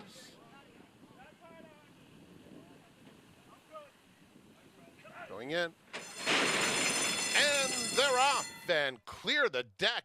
Bolts out of there. Childers has plenty of early debut speed, and Forbidden Secret is up and on the pace too, and there's a scramble for the lead. Raka Raka Cruz is 4th, but only 2 lengths off the pace. It's a gap of 4 back to Uncle Dan, and Surus at the back of the field. Childers goes to the half-mile pole, leading by 1.5 lengths over Forbidden Secret as they move into the far turn. The opening quarter was in 22 seconds flat. Childers in charge. Forbidden Secret is 2nd, 1.5 lengths back to clear the deck. Riding the rail in 3rd. Raka Raka Cruz is 4th, 4 lengths off the lead. Then it's Uncle Dan as the field comes to the quarter pole. And Forbidden Secret challenges Childers at the top of the stretch. Childers has something left, digging in. Forbidden Secret has taken the lead away. And here's Clear the Deck on the outside, a fresh challenge as they come past the 8th pole. Forbidden Secret and Clear the Deck, and Clear the Deck forges to the front and starts to edge away late. It will be Clear the Deck to win it by a 1/2 length. Forbidden Secret fired hard but was 2nd best. Childers a distant 3rd. Surus up for 4th. Mike Venezia Award winner Julien Leperoux. Exciting stretch drive. Clear the Deck outduels the favorite. Look at the celebration in the winner's circle there. Clear the deck, graduating in his 4th career start. That's what it looks like celebrating that win here at Saratoga. A little bit better trip. Able to stalk a quick pace. Yeah, but I also think that this is a clear example why you put blinkers on a horse. He put himself more in the game. He broke from the gate sharper. He was able to give Julien Leparoux help by running into the bridle, and he was always in a perfect spot while the other horses were fighting. He was able to tip out to the clear and come with the last run. Obviously, there's problems with the times in this race. I don't know what to believe, but there's some posted fractions that are inaccurate. Yeah, 2-horse win experience, same as always, right? How much do you think the energy wasted pre-race? Do you walk away saying if Forbidden Secret figures things out mentally, if he wasn't pitching a fit at the gate, maybe he has enough to hold off, clear the deck? You know, a lot of times I'll put credence in that, and I don't so much in this instance because it wasn't as though Forbidden Secret was getting upset. He was just being obstinate. He was basically saying, no, I'm not going to do that. He wasn't so much fighting them and getting all upset. He was basically saying, now you guys work around me. I'm not ready to do that right now. And he actually seemed pretty laid back about it. And he ran well. He did. Just clear the deck here at 5-2. Kenny McPeak, Julien Leparoux. The blinkers on. Solid effort. And again, as Andy mentioned, the experience and how advantageous that was, clearly for the top 2 finishers. That's why I stupidly bet against them. You still have a couple weeks to figure it out. Yeah, this time. For Andy Serling, Richard Migliori, I'm Lafitte Pinkai. We're stepping aside. The remainder of the program coming up, off and running in the Pick 6. In case you didn't have that one.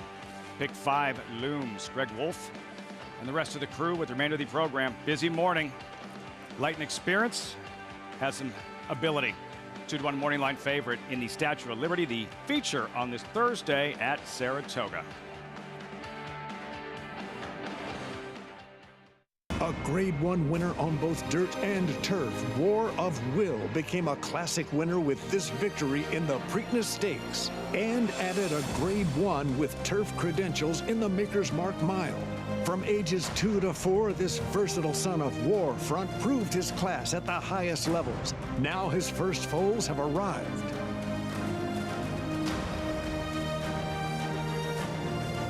War of Will, standing at Claiborne Farm.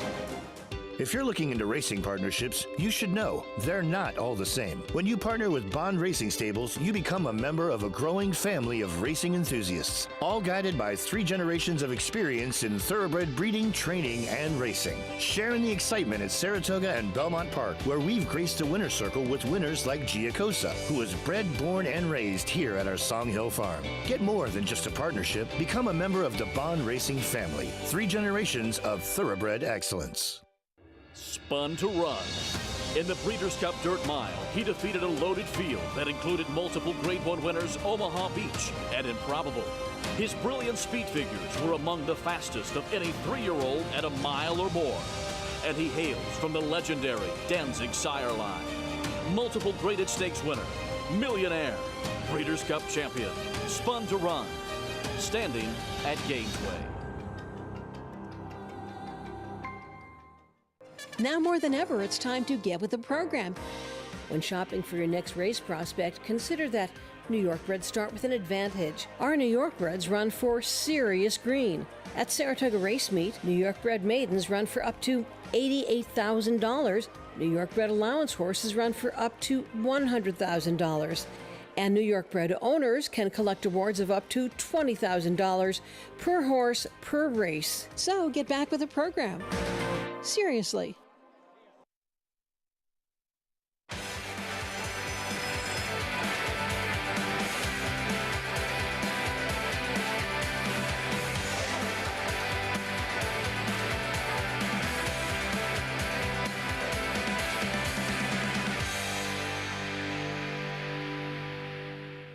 Welcome to historic Saratoga Racecourse for the latter half of the Thursday card. Today's main event, 3-year-old fillies on the turf. Busy morning, looked impressive, sprinting in her maiden victory last start, clear of her competition by 6 lengths. Can she be as effective with the extra ground she'll cover in her first start today against winners Dream Central, coming off back-to-back wins, both in stakes, and has already proven around 2 turns. She'll try and make it 3 straight trips to the winner's circle, but with a new pilot aboard. We'll talk about all that and more coming up in this Thursday edition of Saratoga Live. It's brought to you in part by America's Best Racing. For the love of the race, visit americasbestracing.net.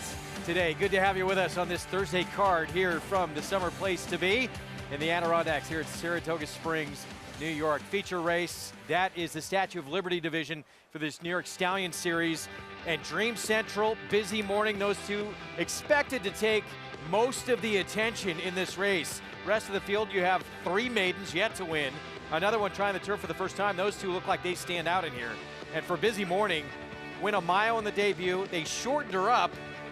Turf sprints can bring fields together. She did not bring that field together. She got separation, won by 6 lengths, and she's going to take a lot of attention here because of that. With me, Hall of Fame rider Gary Stevens. What do you think about her ability now to go longer? Well, I liked her first race. She didn't have any experience, and she won a mile that day, a mile and 16th, and she closed to finish 3rd, only got beat a length and a quarter, dropped back to the sprint race, and she made a mockery of it. She improved that second time out, and looks like to me, from what we see here, she just draws off and hides from this field. I don't know quite what was behind her, but she beat him the way she was supposed to beat him, did everything right here. She just starts widening from this 8th pole home, continues on and on through the wire. So I like it going back from the sprint to the route today. Make it 2 for 2. And a quick power nap, who actually was 3rd in here. She had been 2nd to a filly named Darrynane, her stablemate, in her debut last summer. Darrynane for that same barn. Christophe Clement has gone on to be a very good performer on the turf. So we'll see if that translates at all. Busy morning, stretch and back out for Jorge Abreu. That's in our feature later today. That's race 9 on the card, that New York Stallion Series Statue of Liberty division. Meanwhile, I'm going to check in with the rest of our crew in just a moment. Coming up, Paddock side, as we welcome in everyone else momentarily. First to the winner's circle, Spendthrift Farm 2-year-old race of the day. Pick 6 started here, and Julian Leperoux on board clear the deck for Kenny McPeak. 4th timeout, a winner for the Son of Army Mule. Yeah, Julian's had a good meet here for the number of horses that he's ridden. Hasn't ridden a lot, but they've been performing well. Gets the victory for Kenny McPeak. Blinkers on today, and a real nice looking win from clear the deck. Breaker Maiden. Good for Julian Leperoux. He's having a nice meet. Mike Venezia Memorial Award winner, teaming up with Kenny McPeak here. And out dueling Arad Ortiz Jr. down on the inside there in Forbidden Secret for Todd Pletcher, that 2nd-time starter, to get that victory by about 3/4 of a length. So that begins the pick 6 in our Spendthrift Farm 2-year-old race of the day. $7.30 for the victory. 5-6-2 finish, that early pick 5, just over $450. I think we could do better in the late sequence as we look at what is ahead, presented by Claiborne Farm. What's ahead includes that late pick 5 coming up next. Back 20 minutes away. It's going to begin at a mile and a 16th on the inner turf. We have the late pick 4 after that, and then part of both those sequences, that New York Stallion Series Statue of Liberty division. Let's check in with our Paddock crew now. Jonathan Kinchin, Paul LaDuca. We need some help how to play these tickets, guys. I'm going to try. Well, JK is going to try to go back-to-back. Great work by you yesterday, JK, giving the public a $1,000 pick 5. So why don't you lead off what you like in this pick? This is a difficult pick 5. We'll start with race number 6. I thought this was a pick 5. I was trying to pare it down. Now we've got a bunch of 2-year-old fillies getting on the turf. How'd you see this race? I'm going to spread here. I think a lot of people, and I've had some conversations, via text with some friends who play about the 8 Orange Freeze, and I just doesn't feel like one of those horses, a short price horse you want to lean on. I think a lot of people don't know where to go in this race. I thought the 7 Burnt Again was interesting. Has a run, closing into a slow pace. I'm going to spread in here in this first leg. I'll get skinny a little bit later. I'm going to use a bunch of horses here. 1, 2, 3, 4, 5, 7, and 8 in the second leg. Just the 3 and the 7. The 3, Charles Chrome. The 7, Immortalization. In the third leg, I'm going to use the 3, 4, and 5. The 4, if I was going to single anyone in that race 8 in that third leg, I'd single the 4. Win it. On to the Stallion Series Stakes. 3, 4, and 6. I like the 6 Busy Morning, but I'm going to use a couple of others, and then I'm going to wrap it up late One of my favorite things to do is single in the last because it gives you some options once you can get alive to some will pace. The 1, Urango. I can't disagree with you. I think the 1's going to be the most single horse in the sequence, and the last can be tough to beat. I think the other dropper, the 8, is going to be tough. I went 1, 4, 5, 8. I'm with Jonathan. I thought this was tough.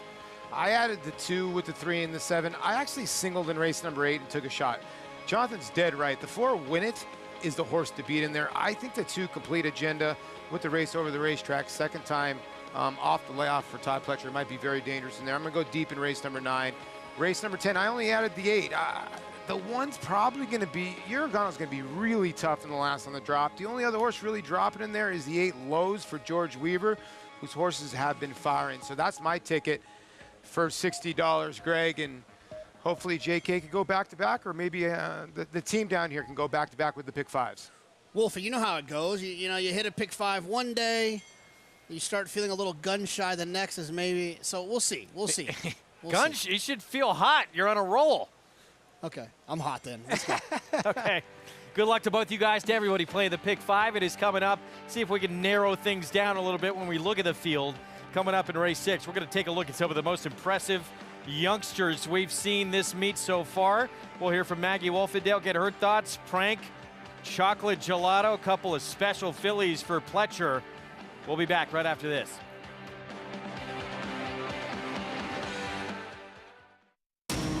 Every hair, every muscle, every contour, every pulse. In the juvenile, Essential Quality have won. in the Belmont, Essential Quality has won the Belmont Stakes.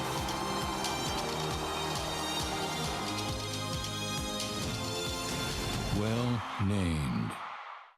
Need help in finalizing your picks for the next race? Check out the Track Master selections provided by Equibase on every U.S. thoroughbred and harness track on Naira Bets. Use these selections to get quick expert advice for professionals in the business. Check out the thumbs up graphic next to the pick in the wager pad and scroll down for more details on the horse. Track Master selections available on Naira Bets and the Naira Bets app.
Back on Saratoga Live. Good to have you with us on FS2, regional networks out in Southern California.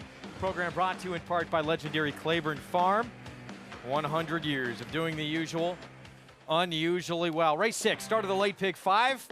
Mile and a 16th on the inner turf. It's a New York bred maiden special weight. Right now the favorite, Orange Freeze, first time starter for Christophe Clement. We'll talk more about this field in a moment. One of the great things we love about Saratoga each and every summer, potentially you could be witnessing the next superstar of the sport. A filly who could maybe win the Oaks next year, a colt who could win potentially the Derby. Maggie Wolfendale takes a look at some of the most impressive youngsters we've seen so far.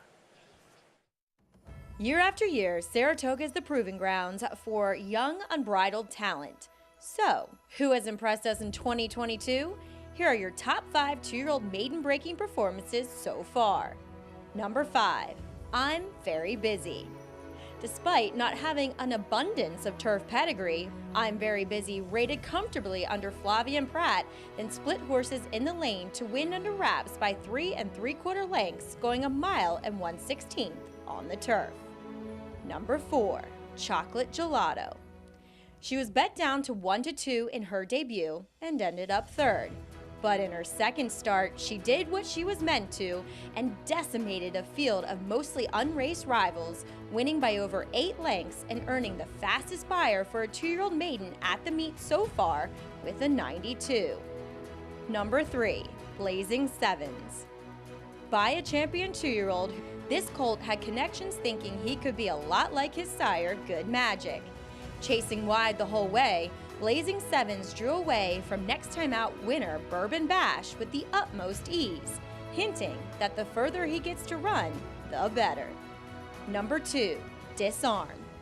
Hall of Fame trainer Steve Asmussen has been searching for that elusive Kentucky Derby winner. But when the son of Gunrunner broke his maiden at second asking going 7 furlongs, Asmussen was rightfully Derby dreaming. Showing far more professionalism, Disarm kept improving his margin of victory through the wire to win comfortably beneath Tyler Gaffleone. Number 1, Prank. Though she was carrying the weight of being the younger sister of Belmont Stakes winner Mo Donegal on her shoulders, the daughter of perennially leading sire Into Mischief ran the competition off their feet to win by an eye-catching 9 3/4 lengths. Hall of Fame trainer Todd Pletcher yet again looks to have a ultra-talented filly on his hands. But the meet is not over yet. Who will be the next potential 2-year-old superstar to wow us at the Spa? I always love seeing these top 5s from you, Maggie. And Prank obviously lived up to that pedigree, was dominant in that debut, but as you said, we got a ways to go, and things can change quickly with these 2-year-olds.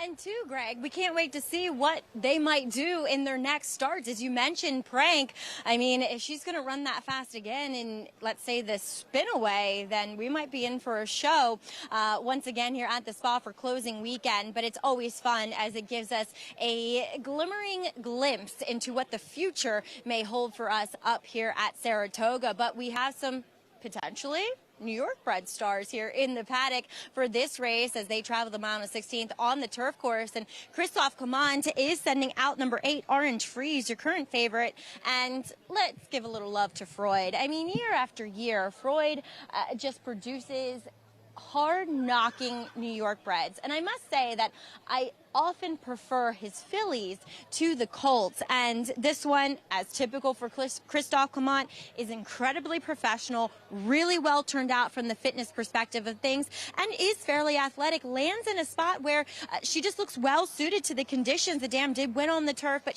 the dam has not produced much. Now, I will say I wasn't enthralled with the workout, albeit on the turf, when she did sit 3 lengths off of a unraced workmate with Joel Rosario up, just got to that rival at the wire just barely, and then the rival kicked on again. So, I mean, yes, she is a New York bred filly, so let's give her the benefit of the doubt, and she could very well be good here. She is really well turned out in the paddock, but I just wasn't in love with that workout. As I'll move on to number 2, April 1st, my husband's birthday, also April Fool's Day, daughter of Jimmy Creed. There really isn't much turf pedigree to, go on about. And this one hasn't had any turf workouts over the Oklahoma turf track, has been mostly prepared down at Belmont for Dave Donk.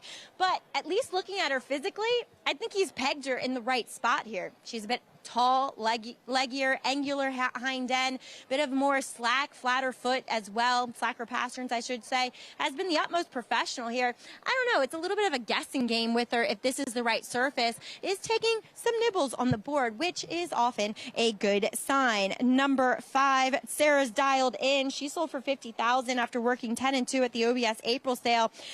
she's looked a little bit on the smaller side, which she is, and possibly a little bit on the slower side as well. Now, it's a good pedigree for the turf on the bottom side. I have to grade it on the curve, My Sassy Sarah, all of which have been good turf horses, but they have all had more influential turf sires rather than Dialed In. Now, she does have a turf hoof, but Dialed In's too a little bit more proficient with his sprinters. I would have preferred her going the 5.5 at first asking rather than this mile and a 16th, as we'll check in with one who has experience but yet to run on the turf. Number 4, Recognize. Bolt d'Oro's off to an auspicious start as a sire, but turf? I don't know. That hasn't quite been proven yet, but I will say that the distance is essential for her. And I know that sounds counterintuitive for the fact that, yes, she showed speed and has backed up, but it's a different story when you get to settle into your stride and aren't rushed off your feet. She's very tall, very lanky, narrow frame. So the longer, the better for her. We'll see. She does look as though she should handle the turf. I think it's more of a distance thing with her. She makes her 3rd start and looks incredibly fit. As we head over across the paddock to JK and Polly, what do you got cooking for us, guys? Maggie, I just wanted to say you better recognize. I was hoping there was going to be a more clever way to deliver it, but I just had to say it, Paulie. Yeah, it's a filly that's got 2 sprints to the route, but the route's going on turf. And like Maggie says, Bolt d'Oro 0 for 8 so far with his turf runners. As you can see, the money line odds, the new thing that we've added this year to Saratoga Live, it just gives you a little preview on what you would get like in a football game. If you wanted to play the Seattle Seahawks plus 21 points, you'd probably get plus 900, somewhere in that area, yes. So. And Paulie, the 8 Orange Freeze is plus 300 right now, 3-1. Look, Maggie kind of touched on it. I have no problem betting a first-time starter that's got these glimmering works where they're blowing away their competition. They've outworked a horse who broke their maiden, so on and so forth. These works just aren't overwhelming to take a short price for me on Orange Freeze. Okay, let me answer this question. Is the 8 getting bet just because of the connections? Oh, I think it has a lot to do with it. You see Christoph, you see Joel in a spot like this with a first-time starter for Paddock at Stables. It makes a lot of sense to lean there, especially when there's a lot of horses that you don't really know what they are. You got a Friedman, you got a Bill Mott that's never tried the turf, you got a Schosberg, Scatino. Those are the reasons why you lean in a direction like this. I just think this race is kind of ripe from a pick 5 standpoint, especially trying to find some other horses in here that might make some sense. Yeah, 100%. Greg, listen, the public's confused too. I mean, there's not one horse that's over 10-1. Yeah, I'm with you guys. Orange Freeze, not a ton of turf pedigree there. We'll talk more about it in a minute. Take home your share of $10,000 today when you play with Naira Bets. Hit the late pick 5. And you win a share of $10,000 here at Saratoga. The bonus available to new and existing players. You do have to opt in. Do not forget to do that at NairaBets.com. Here's the one, Burning Honor, 1 of 2 for Dominic Schettino. I like this one actually a little bit more than the other one. JK likes the other one a little bit of Dominic's, but I like the bottom side of the pedigree. April 1st, David Donk, first-time starter. Taking a little bit of money. David Donk is sneaky all the time at Saratoga, but not so much with first-time starters. Dream on Kara took some money stretching out last start. No, you're right. And actually he's taken money in both of her starts, Greg. Now puts the blinkers on. I do, Jonathan. You better recognize Wolfie. This is a horse that could make the front end, has a lot of speed on the dirt. Let's see how that translates to the turf. Sarah's Dialed In, a first-time starter. Maggie mentioned Dan produced graded on the curve. It was a 6-time winner on the turf. Yeah, also lovely Lala as well. But the influence on the top side, we'll see what happens. But I think this horse is live for Mike Deeney. Luna Loca, start number 2, stretches out to turf. Just hasn't really shown much. Didn't take much money, didn't run that well, puts the blinkers on. Not a lot to lean on. I thought reasons to play this 7 as well. Yeah, listen, if you're between the 1 and 7, the Duke Dominic, the Schettino runners, it's hard to tell, but the 7 did have trouble first time out. And Orange Freeze, the 2 foals to try the turf from the dam, combined 0 for 7 on the grass. You know, look, this horse could absolutely win. But at a short price, I just feel like you're meant to try to play against this horse in multi-risk bets. If you love the horse, please, by all means, bet to win. I just think it's too short of a price. 4 minutes away from our late pick 5, coming up over $500,000 in that pool. So, Gary, we're again looking here, Christophe Clement, Joel Rosario. And, yeah, that alone, those connections, you can see where the public's leaning here. Yeah, absolutely. But the filly, she's 2-1 on the morning line, 5-2 right now. So it's not like jumping off the board. People aren't going crazy trying to get there. I don't like the post position, drawn outside on the center turf, being a first-time starter. You know, Joel's got to work out a trip, and he's great at doing that, but you don't know how they're going to break first time out. And from being outside, if she gets spun wide, that first turn comes up very quick on that inner turf, even going a mile and 16th, then it's turn is sharp. So I don't like the draw on the outside. Back to the 4, and I'll say it again. Yeah, you better recognize Jose Lezcano. He has been heating up. I upgrade him automatically whenever there's a race on the grass. He's that good on the turf. Here's what he has the rest of the day. Yeah, and this filly, recognize, she showed speed sprinting both times on the dirt. I like that Billy Mott's giving her a shot, stretching out on the grass. She's got the experience now, should secure a nice position. But, yeah, Jose's armed pretty well today. You got the going to be first or second choice in the stake later on, busy morning. Yorgano, probably a single for a lot of people in the last race. So I know she's a single on Jonathan's pick 5 ticket that he just put in. Yeah, Yorgano looks very tough in that nightcap. As we're 2 minutes away from this start of this late pick 5. We mentioned Dominic Schettino has 2 in the race. He's got the 1 Burning Honor, and this one actually is taking quite a bit of money. 10-1 morning line on his other filly. Burnt again, down to 5-1 right now. Really did have a compromised beginning. Did hit the gate. It was clear to see. And after doing that, got squeezed as well from the inside and outside horses coming in on her. Yeah, listen, in first-time starters, that's what I was talking about. Her first time running on the turf course here at Saratoga. Jammed up out of the gate and trouble going into the first turn. So legitimate excuses, and she is taking quite a bit of action right now. With more, let's head back to Maggie. They love to prove you wrong, as I was just about to say. Wow, she's behaving so much better. She's bucking and trying to make the gap over there with Luis Saez. But for the most part, she has been more professional than her debut, as Louis must have felt confident enough to take her away from the pony, as she was very green with the pony, giving her some corrective taps there on the shoulder, making sure she pays attention. But she also looked just unfit for that debut. As you guys mentioned, the trouble as well. And I do think that she's just more prepared for this start here. And it's actually interesting, Dominic Schettino's, both of his horses, they're actually weirdly related, as I'm almost positive that that Bernstein Flambe is the grand dam of Burning Honor, also the dam of Burnt Again. But JK, you must have saw that trouble line with Burnt Again. She's going to be your top selection. I would endorse this one. Maggie, you know, it's like my favorite thing is long walks on the beach, and as well, this the second favorite thing, maybe the first, is Maggie agreeing with one of my picks. No, I looked at you and I said the 7's warming up tremendous. And it looks like Louis warming up this horse to get that nervous energy out, and might be maybe on the send here. When you look at this race, obviously recognize the 4 showing sprint speed on the dirt. It might not translate on the turf, but maybe the 4 is the horse to catch. Paulie, I know you like the 5 Stairs dialed in, and I use this horse. There's a lot of pedigree there to suggest this horse could run well today as well. Well, I like Michael Deeney. He's a very, very good trainer, and I understand this horse is a New York bred, so people will wonder, well, why is this horse not running at Monmouth? Well, obviously you want to come here for the New York bred money, but he's a very good turf trainer. He's usually the leading turf trainer at Tampa. He's won a race here. He's run a couple good races with some of his other horses, and I like the bottom side of the pedigree. Dialed in on the turf, I trust in Mike Deeney and Tyler Gaffalione, and you're getting 7-1. Yeah, I mean, you know, Wolfie, I think when you look at a race like this, and I know you look at races like this as well, I'm the first person, and I know everyone out there in Fox Sports World is giggling right now, I'm the first person to single a short price horse. I have no problem with it at all. This just doesn't feel like one of those. I need lots of reasons. I need everything to kind of line up, and I'll kind of live and die with that horse's chances in that race. This horse just doesn't feel like a horse you want to single. No, you gave us a lot of good reasons why we should not. Jonathan, don't make us think you're some kind of romantic, too. We know when you're taking those long walks on the beach, you have your cell phone open and you're watching the races, too, on your Naira Bets account. You're 100% right. Luckily, I'm in a relationship where it's approved to look at a race during a meal as long as I'm alive for a score. Although, Greg, I just saw him on Amazon. He was purchasing rose petals.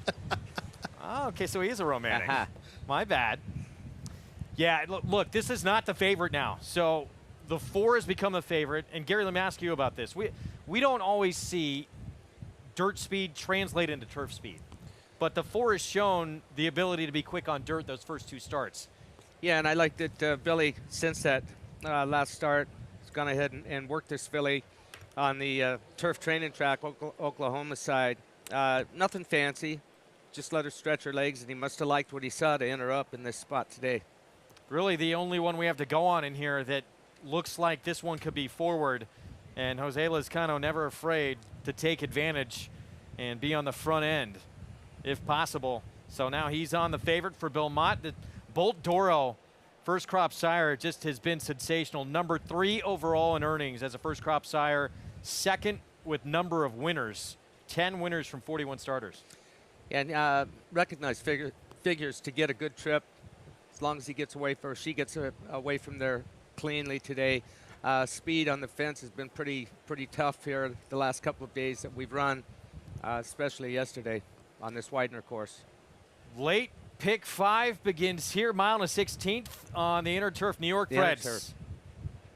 Trying to get that maiden special weight. Yeah, Inner Turf here coming up to kick off this late pick 5. Let's go upstairs. Frank Miramati with the call.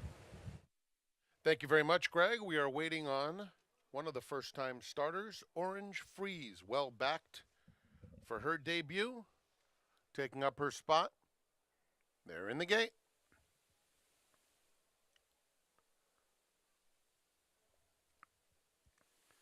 And they're off. Even beginnings. Sarah's dialed in the center of the course. Recognize has some good early speed, as does Burnt Again on the outside of Burning Honor, who's down on the rail. Only 2 lengths separates that group. Dream On Cara is next. A very hard-to-handle Luna Loca is tugging fiercely into the first turn. Orange Freeze has settled nicely toward the back of the field with April 1st, the trailer. Recognize sets the pace, while snugly in hand, leading 3/4 of a length to Sarah's dialed in second. They're followed by Burnt Again and Burning Honor along the inside, comfortable in 4th, about 3 lengths off the leader. Dream On Cara is next. Luna Loca has settled down a bit, 4 off the pace to an opening quarter in 24 seconds flat. Then it's Orange Freeze, still unhurried with 6 to make up, and April 1st. The half in 50 flat. Recognize has been there throughout. Sarah's dialed in, called on now, trying to get a little bit closer, being shoved along. And Burning Honor continues to hug the hedge in 3rd. Burnt Again, shading her at this stage. Then it's Luna Loca in 5th, ridden along. Dream On Cara has some run, nowhere to go at this stage. Rosario launching Orange Freeze on the far outside as the field turns for home. Recognize opens it up to a 3-length lead with a furlong left to go and still running very strongly. Burning Honor moves through on the inside to take second. Orange Freeze belatedly in the center of the course on the outside of Sarah's dialed in. Recognize didn't like the turf. She loved it. Wins by 5 easy lengths. Burning Honor second. Orange Freeze up for 3rd in front of Dream On Cara. Recognize dominance in this New York bred maiden special weight turf debut, and I would agree with Frank Miramati. She did love it. Great call. I was thinking the same thing going down the backside. She had her ears up. She was very, very comfortable, just cruising, waiting for Lezcano to give her the cue to sprint, and she did start sprinting right here inside the 16th pole. That was fun to watch. This is a nice filly, good future ahead of her. I'm sure Lezcano would love to see more of this later in the feature on Busy Morning, who's going to stretch back out. Guys, as we go paddock set, this was impressive for a turf debut. Yeah, Frank Miramati nailed it. She didn't like the turf. She loved it. She was very impressive. Kicked away from there, kicked away from some good horses. Now, she got soft fractions, but I'm not going to knock her for that. It was her first time going long. No, I'm with you. You can't knock her. Listen, she was able to get away when she got away. And listen, everybody came to her flank at the top of the lane, and everybody had their shot to go by. And Gary hit the nail on the head. You could see her ears were up. And you know what? They got that test run over the turf track in that last turf work. And obviously, Mr. Mott saw something that he liked. And this filly by Bolt D'Oro keeps bolstering Bolt D'Oro's stats. He gets his first turf winner. And wow, she ended up going off the favorite, Greg. Switched late from the 8 to the 4. 4-1, 8-3 finish. And yeah, as Paulie said, yet another winner for Bolt D'Oro, off to this incredible start as a freshman sire. And now a turf winner here as well for Sequel Racing and Cypress Creek Equine. There's Hall of Famer Bill Mott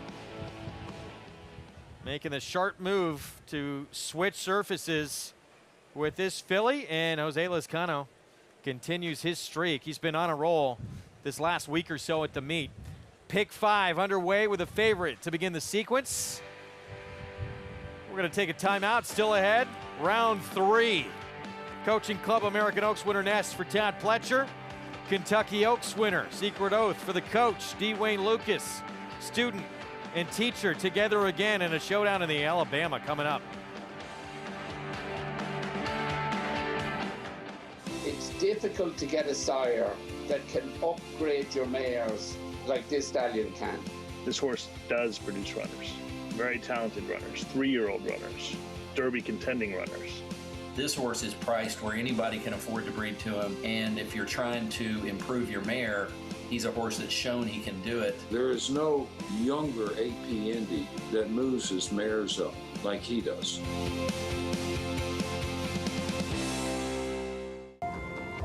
The November sale has become literally a Star of Stars sale. Horse for horse, it's probably incomparable with any other sale in the world. Whether you're a consignor, you're a buyer, or you're just a fan of the sport, it's the one you want to be watching. The best mares foaled to the best stallions. I think it's really one of the highlights in the industry. All of the top broodmare prospects will be converging on a stage that you will literally have buyers from all over the world fighting it out while those horses are standing in the auction ring. You can barely move inside the pavilion. There's so many people here, and the buzz is electric. You can't replicate that anywhere in the world, in my opinion. To have horses in this phasing tipped in November sale is what all owners dream of. It means that your mare was one of the best racing on the racetrack. It's the night of the stars. 9-5, give me 10 million. 9-5, now to the 9-5, 9-7, give me 3.5. Racetrack Television Network brings you every race, from every track, on every screen, every day. With monthly packages starting as low as $5, RTN gives you great value and access to more live HD streaming and race replays than anyone. Visit RTN.tv today to sign up and watch on almost any device, including Roku and Amazon Fire. RTN has packages that start at $5 per month.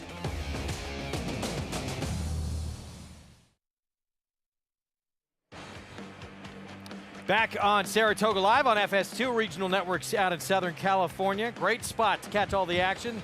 Top of the stretch verandas. So many good areas to see all the tremendous racing you'll see each and every summer up here. Our program brought to you, of course, by Naira Bets, where you can play it all. Download the app or go to nairabets.com to get signed up and started. We are underway in the late pick 5. Recognize, kicking things off, making her switch to the grass on the stretch out for Hall of Fame trainer Bill Mott. And how about that man aboard Recognize, Jose Lezcano. 7 wins over the last 5 days of the meet and counting.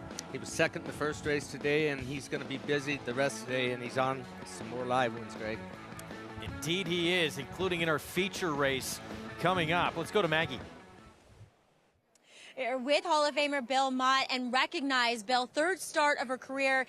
You could tell as soon as she broke from the gate, trying the turf for the first time and going long, that she was just enjoying herself. Yeah, she obviously going to have a lot of speed. She showed speed in her shorter races, backed up going 6 furlongs, you know, with a different pace scenario, and she liked what she found today with a slower pace, the going, the longer distance. I mean, she really kicked on the last, you know, 1/8 of a mile. Bill, the decision to run her in this spot, was it more that you thought she needed to get that rhythm just going longer, or did you really think that she'd love the turf?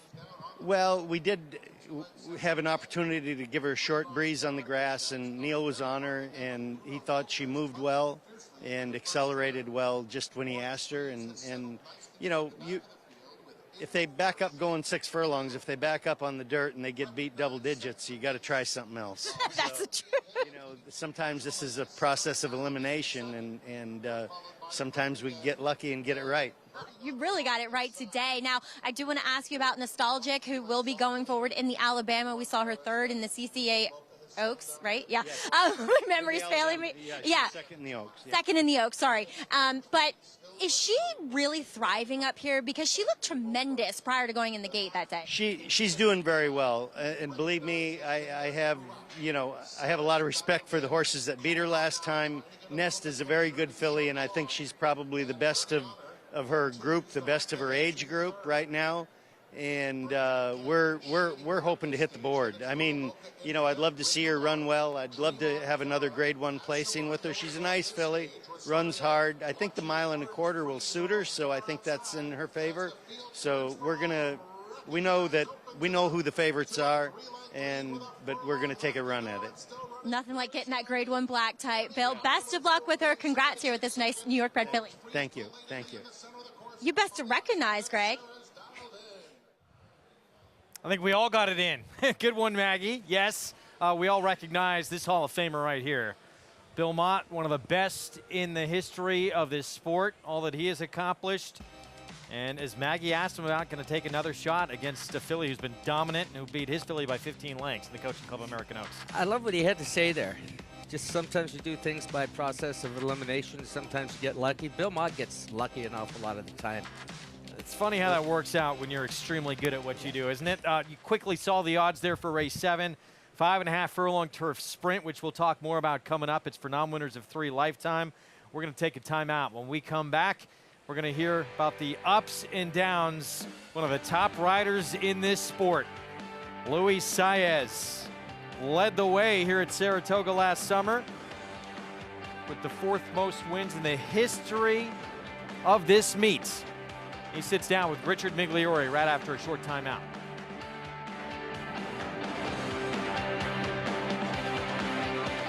They say breed the best of the best and hope for the best. Makoma broke well on the outside. But you don't expect to get speed like this. Is Makoma the one to catch? Makoma has a 5-length lead in this Grade 1 quarter.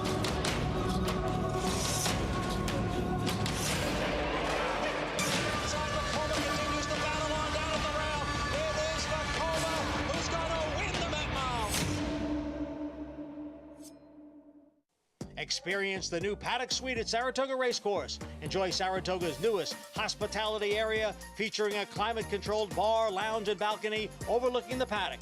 Reserve your table today at naira.com/Saratoga. RaceLens is the most in-depth product in horse racing with unique features found nowhere else. True odds, predictive analysis, and pace projection. RaceLens. It will change the way you follow horse racing and take your game to the next level.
As the field comes to the top of the stretch, Casa Creed follows the move of Regal Glory as they head for home now. It is Get Smokin', Mason on the outside, Regal, Glory, and they're moving now for the 16th pole. It's Get Smokin', it's Mason, it's Casa Creed on the outside, and then Regal Glory. Here is Casa Creed, who makes the last move, the winning move.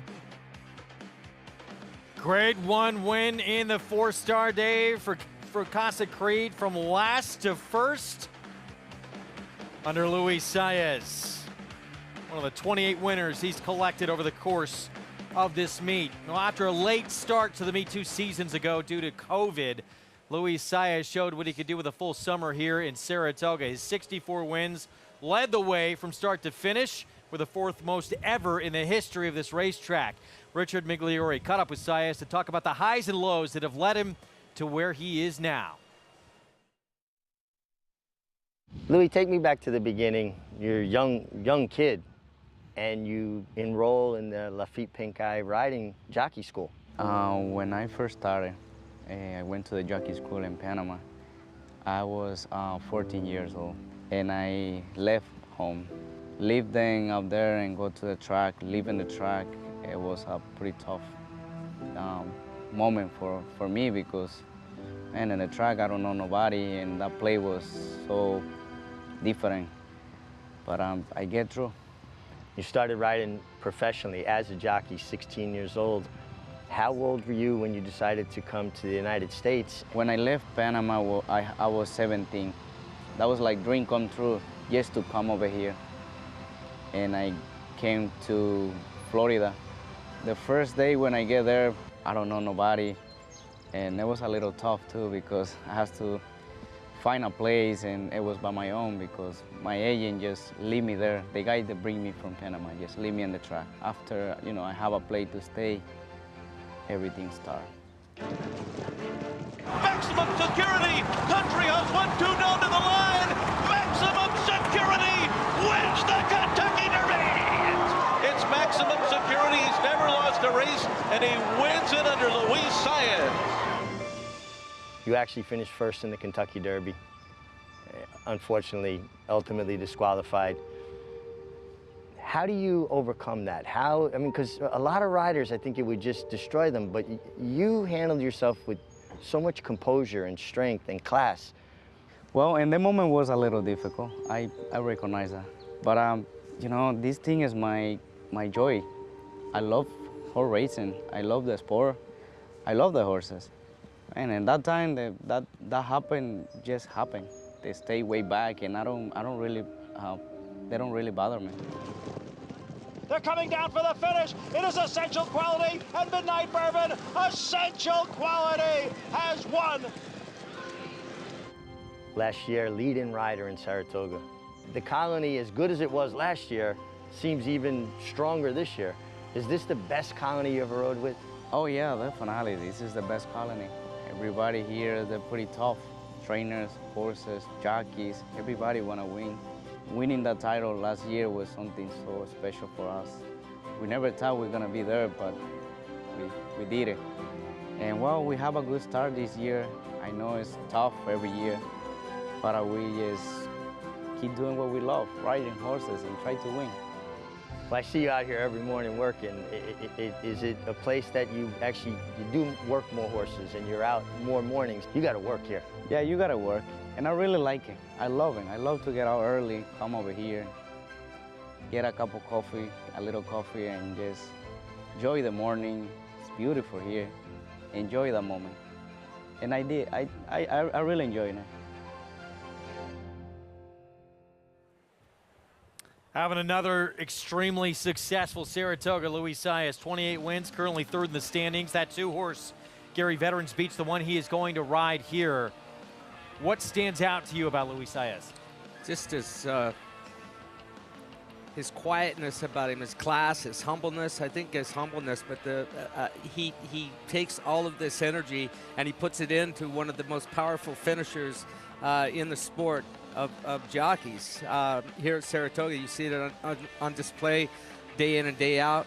Last year at this meet, and it continues on today. But the way he handled everything, you know, after the Derby disqualification on maximum security, I never read one negative thing from him. No complaints. He just went on about his business, and he was able to stay focused. There's not many people in this game that got their number taken down in the Kentucky Derby after that 24-minute wait and handle it the way that he did, and then go on and have the success later on in the summer that he had. Can't even begin to imagine the range of emotions and the aftermath of having to deal with that. As you get a look there at Saez, third in those Saratoga WinStar jockey standings as we showed you, and the way he rode here last year, the way he's riding here this year, you could see him or Joel Rosario get hot and maybe even overtake Irad Ortiz Jr. This is far from over. No, it is far from over, and all it takes is a week span of multiple win days, and for Irad to slow down a little bit, which I don't foresee that coming, but you're right. There can be big swings in a matter of days here. Well, this horse here, this will be Irad Ortiz Jr.'s mount, the leading rider at the meet. This will be the first horse sent out by a barn returning to the game. David Jacobson sending out Charles Chrome, 9-5 favorite in here. It's a big drop down in class. A horse who will add blinkers, son of the Derby champ California Chrome. For more on this field, let's get a Paddock report. Joining us for the first time on our late program here, let's go to Acacia Clement. And Greg, we'll pick up where you left off with Charles Chrome, who does take that big drop in class. But unlike the Jacobson runner that we saw entered yesterday in Greeley and Ben, this one was purchased at the Horses of Racing Age sale for $25,000. So it does make sense for him to end up here running for $35,000. Blinkers do go on, short cut blinkers for him. And his last race was back in April at Keeneland in much tougher allowance competition, was off the pace, just totally outfooted, just never much real rally from him that day. So coming in here on this drop in class, he's pretty forward. House blinkers do go on here as well, and he's fit. I don't have any problems with him coming back in this spot and just seeming to run at a lower level where he could potentially jump off and get the win for the returning barn. I like what I see from the 7 Immortalization, though. I really like this horse all along and how he's come along for trainer Michelle Hemingway. Ran against Tougher last time and he showed speed and just didn't have enough late. I think this is a good spot for him. He's incredibly well muscled in here too. He's just really flourished in Michelle's care in the way that he was a little bit of a more awkward type of put together horse last year. He's filled in all the right places, so to speak, and with that early speed and outside post, I think he's dangerous in the spot, and here in the paddock physically is the one that I like best. The 2 Veterans Beach is very sharp, yet another class dropper, this one coming out of New York Bred Allowance Company. He does come in after just being beaten by a length last time out. He was hustled out of the gate and just no place to go late, tipped out, and just not quite enough. But it was a strong field that he does come out of. He was very sharp in here today, too. They had to saddle him on the walk. He's on his toes in here, well muscled in this spot. He could be an intriguing sort and one that I think will be up close under Luis Saez, as we'll head across the paddock and check in for more on this race where it does seem David Jacobson's runner taking most of the play. Paulie, I thought this race was pretty straightforward. You know, I thought this was the 3 for David Jacobson, Charles Chrome, or the 7, Immortalization. How about you? Well, I thought the 7 was the horse to beat for Michelle Hemingway on the drop just because of the pure speed. The 3, kind of a guessing game. Some great information from Acacia there, saying the horse did get bought at a sale for $25,000 so this $35,000, maybe this isn't really a drop. Look, if you've been away from the game for a while, I don't think you want to limp in here and just kind of show up and get beat at 9-5, right? David Jacobson has been around this game long enough that I would think that he knows that, you know, you show up back here, you want to get some owners back. Let's try to find a way to pick up some pieces here, but I like the outside draw with the 7 Immortalization better. It's a horse that has some speed, and Maggie pointed it out earlier. We talked about I love horses that are forward in turf sprints, and Immortalization feels like that horse in this race. Yeah, in his first start on the turf when he broke his maiden, he won by 4, and then he did this gate to wire. If he can get loose, and I think he also sort of maybe wants a tiny bit of a target, he might get it. There is some other pace in here, or he can just clear this field. You know, it's really going to be interesting what the 3 does early, because the 2 does have a little bit of early lick with Luis Saez aboard as well.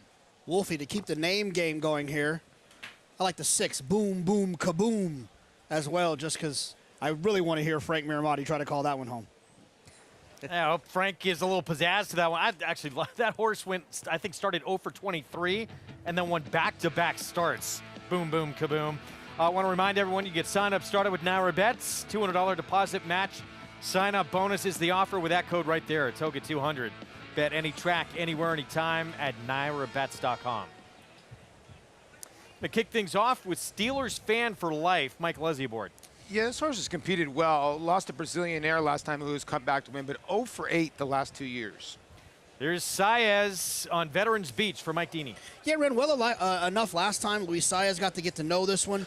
One that I thought was interesting, just too short of a price for me. I was with JK's take here, Paulie. I thought this barn, they want to make an impact and try and get some, maybe put some horses in some easy spots. Yeah, I get where you're going, but this isn't that easy of a spot because I thought there's 3 horses that could beat this horse. True Believe, Oscar Barrera. This horse has run 21 times and has not run a race yet in the career that would win this one. Loaded Joe, 2 for 22 on the turf lifetime. Yeah, you know what's crazy? The best horse race by far for this horse, this gelding, is here at Saratoga when he did win from the 11 post. Here's Boom Boom. Look, I thought this horse ran well a couple of races back, turf sprinting. The cutback, that extra half furlong might help even more. And immortalization here. Speed outside for Michelle Hemingway. Yeah, I would think Hector Diaz is going to try to use that as his weapon because that is his weapon, speed. But also, I don't know if they want to get into a true pace duel, so maybe he'll try to rate. Looks well on the racetrack. Wow, Paulie. Wow, it looks good. And apparently it's been working well also, 2-1 right now on immortalization. Gary, outside draw here, going 5.5 on the turf. What do you think? He's my pick. I like immortalization in here, dropping down in class. He won a nice race. It was a starter allowance, 50,000 starter race at Monmouth Park, so not an easy spot there. And he buried the field, took him gate to wire there. Yeah, there's a chance he can get in a duel with the 2-horse Veterans Beach, who's got some speed. But Louis not going to go crazy, and I don't think Hector's going to go crazy. Look, it's a little easier to settle a horse on the outside with that. With that wide draw, but I don't expect him to. I think this horse will pop and go today. Favorite right now with more on immortalization. Let's go back to Acacia. So pleased to be joined by trainer Michelle Hemingway. We've talked a lot about on the show, so that'd be fun to get a chance to catch up with Michelle. Immortalization taking the drop in class. Michelle, can you tell us just a little bit about bringing this horse along, as it really seems like he's flourished with you? He's been a special horse. He's a barn favorite. He's got a personality. He knows what he wants, and as long as you do things the way he wants, he does whatever you want. He has some management things that we have to take care of, but he's very, very special. He has the outside post, and with the early speed, how do you see the race playing out for him? I mean, I hope we can stay out for as long as we can. 5.5 is fine for him. He can go a little bit further, so I'm not worried about being outside. I'd like to stay out and stay on the good going for as long as I can.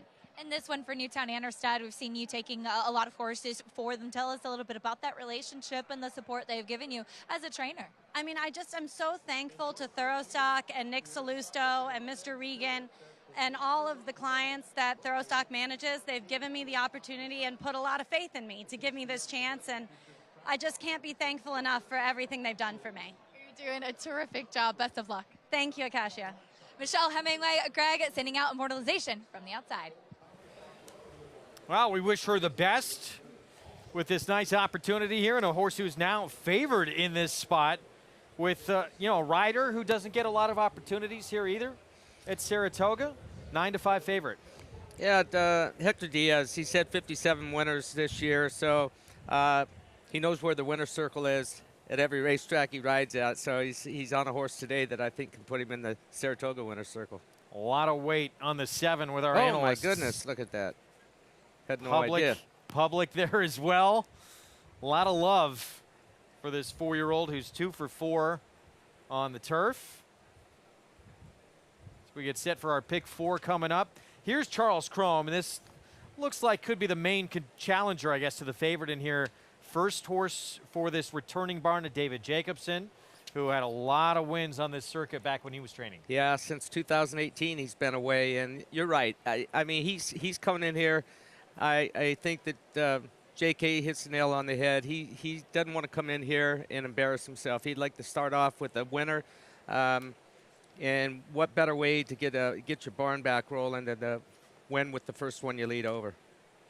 Horse looks good out on the racetrack. He looks sharp. You know, he's fresh and happy. He hasn't run since April of this year. And guys, he gets a Rat Ortiz Jr. aboard too. Yeah, I mean, I think to the point, you know, that we've all been trying to make is David Jacobson, who's coming back to this circuit. You know, if you have intentions of being here, you don't want to show up and just start throwing up a bunch of duds in your first couple of starts. Then you're not going to be able to get those owners back. You know, and I think that he's going to try to make a splash. It felt like he was going to try to make a splash yesterday. He dropped a horse to the bottom, a horse that, and they ended up scratching the horse. And, you know, it was a vet scratch. But it felt like he was going to make a splash yesterday. Just want to get your picture taken and remind people that you still are around. Yeah, I hear what you guys are all saying. I get it. I still don't love the horse. You mean, I like the 2 better than the 3, because when I look at the 2, I see the 2s running 9, 10, 12, 10, 10, 11, 10 horse fields. Look at the rest of this group. A lot have been running in 6 and 7 horse fields. I think the 2 is going to get a great trip. I get it. I think Jacobson was a good horseman, and he's won a lot of races. But to be off for 3 years and go 1 for 1 right off the bat, I'll tip my hat. I mean, look, Wolfie, I can guarantee you that Gary didn't wear a wrinkled shirt on his first date with his wife. Well, and back to the horse yesterday, too. There would have been about, I would set the line at about 1,000 for claims over-under if that horse had run, Greeley and Ben. That would have been a strange drop for that, but that horse is a very nice stakes winner at a lot of minor stakes or racetracks around the country. I want to get back to the comment of wrinkled shirts. My first date with Angie. It's hard to wrinkle a T-shirt, JK. But Gary went cash, and that's what won her over. Yeah. So Michelle Hemingway, big moment here, trying to get first win of the Saratoga meeting on an 8-5 favorite. And that's probably when you're, for a barn like this with an opportunity like this, maybe even more nervous when you're expected to win. You know what, though, I never got nervous when I felt like I was riding the best horse. I'll tell you when I would get nervous is when I was riding a favorite that when I warmed up and they weren't acting right, and I knew I was going to get booed when I came back. That's the worst feeling. And it was essentially was out of your control. Yeah. But look, no, this horse is well meant today. Got a great jaw. His regular rider comes into town, knows him very well, and you heard Michelle say that she'd like to see him in front, stay there as long as he can. We'll see if Immortalization runs to the way he's looked, the way he's been training to. Sharp drill coming into this as we get set for this pick 4 on our Thursday card from Saratoga Racecourse. 3-2 on the outside runner. Charles Chrome, the 3. Second choice at 2-1. First runner back for the David Jacobson barn and his return to training. And then Paulie mentioned Veterans Beach, and maybe we're not giving enough love to this runner too. This is, the record's not sparkling, but figures-wise, this horse absolutely fits in this spot. Yeah, and with Luis Saez aboard, and he's third favorite right now at 5-2. It's 3-1 on the board, so he's solid. Frank Miramati with the call. We're set for the 7th to kick off the pick 4.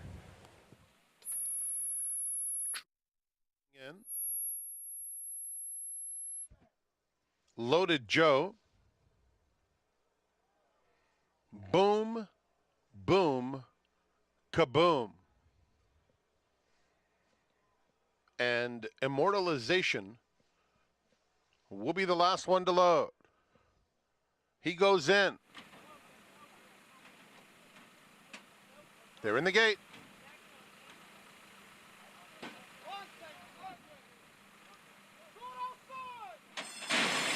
And they're off. Boom, boom, kaboom. Hopped in the air and is last. Veterans Beach is sent hard for the lead. Charles Chrome has some good early foot too. Joined by Loaded Joe And in between horses comes True Believe on the far outside. Here's Immortalization going to press the issue. And so they're battling it out on the front end. Immortalization gets to the front and does so rather easily, quickly opening up a length and a half on Veterans Beach in second. Charles Chrome third, the opening quarter in 22 seconds flat. Loaded Joe is fourth. And they're followed by True Believe. A length and a half back to Steelers Fan for Life on the inside of Boom, Boom, Kaboom. Immortalization, the favorite, takes them to the 8th pole with a 2-length lead. Veterans Beach and Charles Chrome are chasing on the far outside. Boom, Boom, Kaboom, and True Believe. Hector Diaz Jr. and Immortalization. Here comes True Believe with a late run into second, but Immortalization, a no doubt about it, 3-length score. True Believe clearly second best. Then it was Veterans Beach and Boom, Boom, Kaboom. On his game today, Immortalization, Michelle Hemingway, Hector Diaz Jr., and Newtown Anner Stud, your winning connections. Yeah, and he didn't get away perfectly clean. He was a little bit, he was throwing his head just a tad right before they kicked it and took a stutter step about a millisecond before they opened the gate, so he was a little bit flat-footed when he came away from there. Hector, he didn't panic at all. He got him, let him have 75 yards to get up underneath him, and once he started carrying, you saw a little bit of a stutter step there, and Hector's sending him pretty hard right now, but once he gets him underneath him, the horse takes him right there. His hands settle a little bit, and he tightens it up on Louis Saez down there in the 2-hole going into the turn, and Louis had to make a decision, get in or get out. He tried to get in, and Hector snugged it up on him just enough where he had to slowly inch out of there, and that was a deciding factor in Immortalization, being able to open up around the turn and lengthen in the stretch. Late run from a 45-1 shot, grabbing second in here. That's how you create value in a race with a favorite winning. Congratulations to Michelle Hemingway. Hugs all around and well-deserved with a nice job that she's done with this 4-year-old. Good for her, guys. Immortalization brought his A-game today. Yeah, he sure did, and like G pointed out, this horse didn't break particularly well. That's not ideal for a horse that likes to be forwardly placed. Look, speed of the speed often wins these races. Being in the front end, it doesn't matter if you're losing ground. Being in the clear, being on the front end, to me, is the best place to be in these turf sprints. No, you got to give this horse credit. Much the best. I thought Louis Saez made actually a very, very good move by trying to get to the front end and trying to string the 7 4 wide. Listen, the 7 was 4 or 5 wide, caught up in 22 flat pace tool, basically. Then kicked away. As you can see, tears coming down from Michelle. Those are tears of joy, I would believe. And this horse won just fair and square. And because of that pace tool, this horse won easy, and everybody else collapsed. And take nothing away from True Believe, ran up for a nice second. Yeah, Wolfie, so much for the best impression idea we thought for David Jacobson. Hopefully he can get a second date. This is all about Michelle Hemingway here. Good for her. Great moment to get this victory. First year as a trainer, and a win like this at this historic racetrack, it means a lot, as you can see. The emotions flowing. Yeah, congratulations. She's feeling it. She's feeling it. Saratoga, walking that winner's circle, it's a special feeling. Third-generation trainer, just took out her license last fall. And now already in just a few starts with her first win at Saratoga. Incredible moment. And Immortalization really ran big in here, and you'll love the fact, too, that she stuck with her regular rider here. Yeah, I'm anxious to see if there was a claim on, a winner was claimed. We'll try and find out who got him. It was a good claim, but listen, if you want to win around here, you've got to run them in spots where they can win, and she did. Told her dad she wanted to be a trainer. He said, you can do it, but you got to go to college first. She obliged, and now she's living out her dream. And this is, I'm sure, a bucket list win right here to be in that winner's circle at this historic racetrack for Michelle Hemingway. What a moment. Immortalization. Dominant victory to start off this late pick 4 on a Thursday card from Saratoga Racecourse. This weekend, of course, it's the battle of the 3-year-old fillies, the rematch, round 3. with Coaching Club American Oaks winner Nest and the filly who beat her in the Kentucky Oaks. Secret Oath for Dwayne Lucas. We'll talk the Alabama on Saturday when we come back.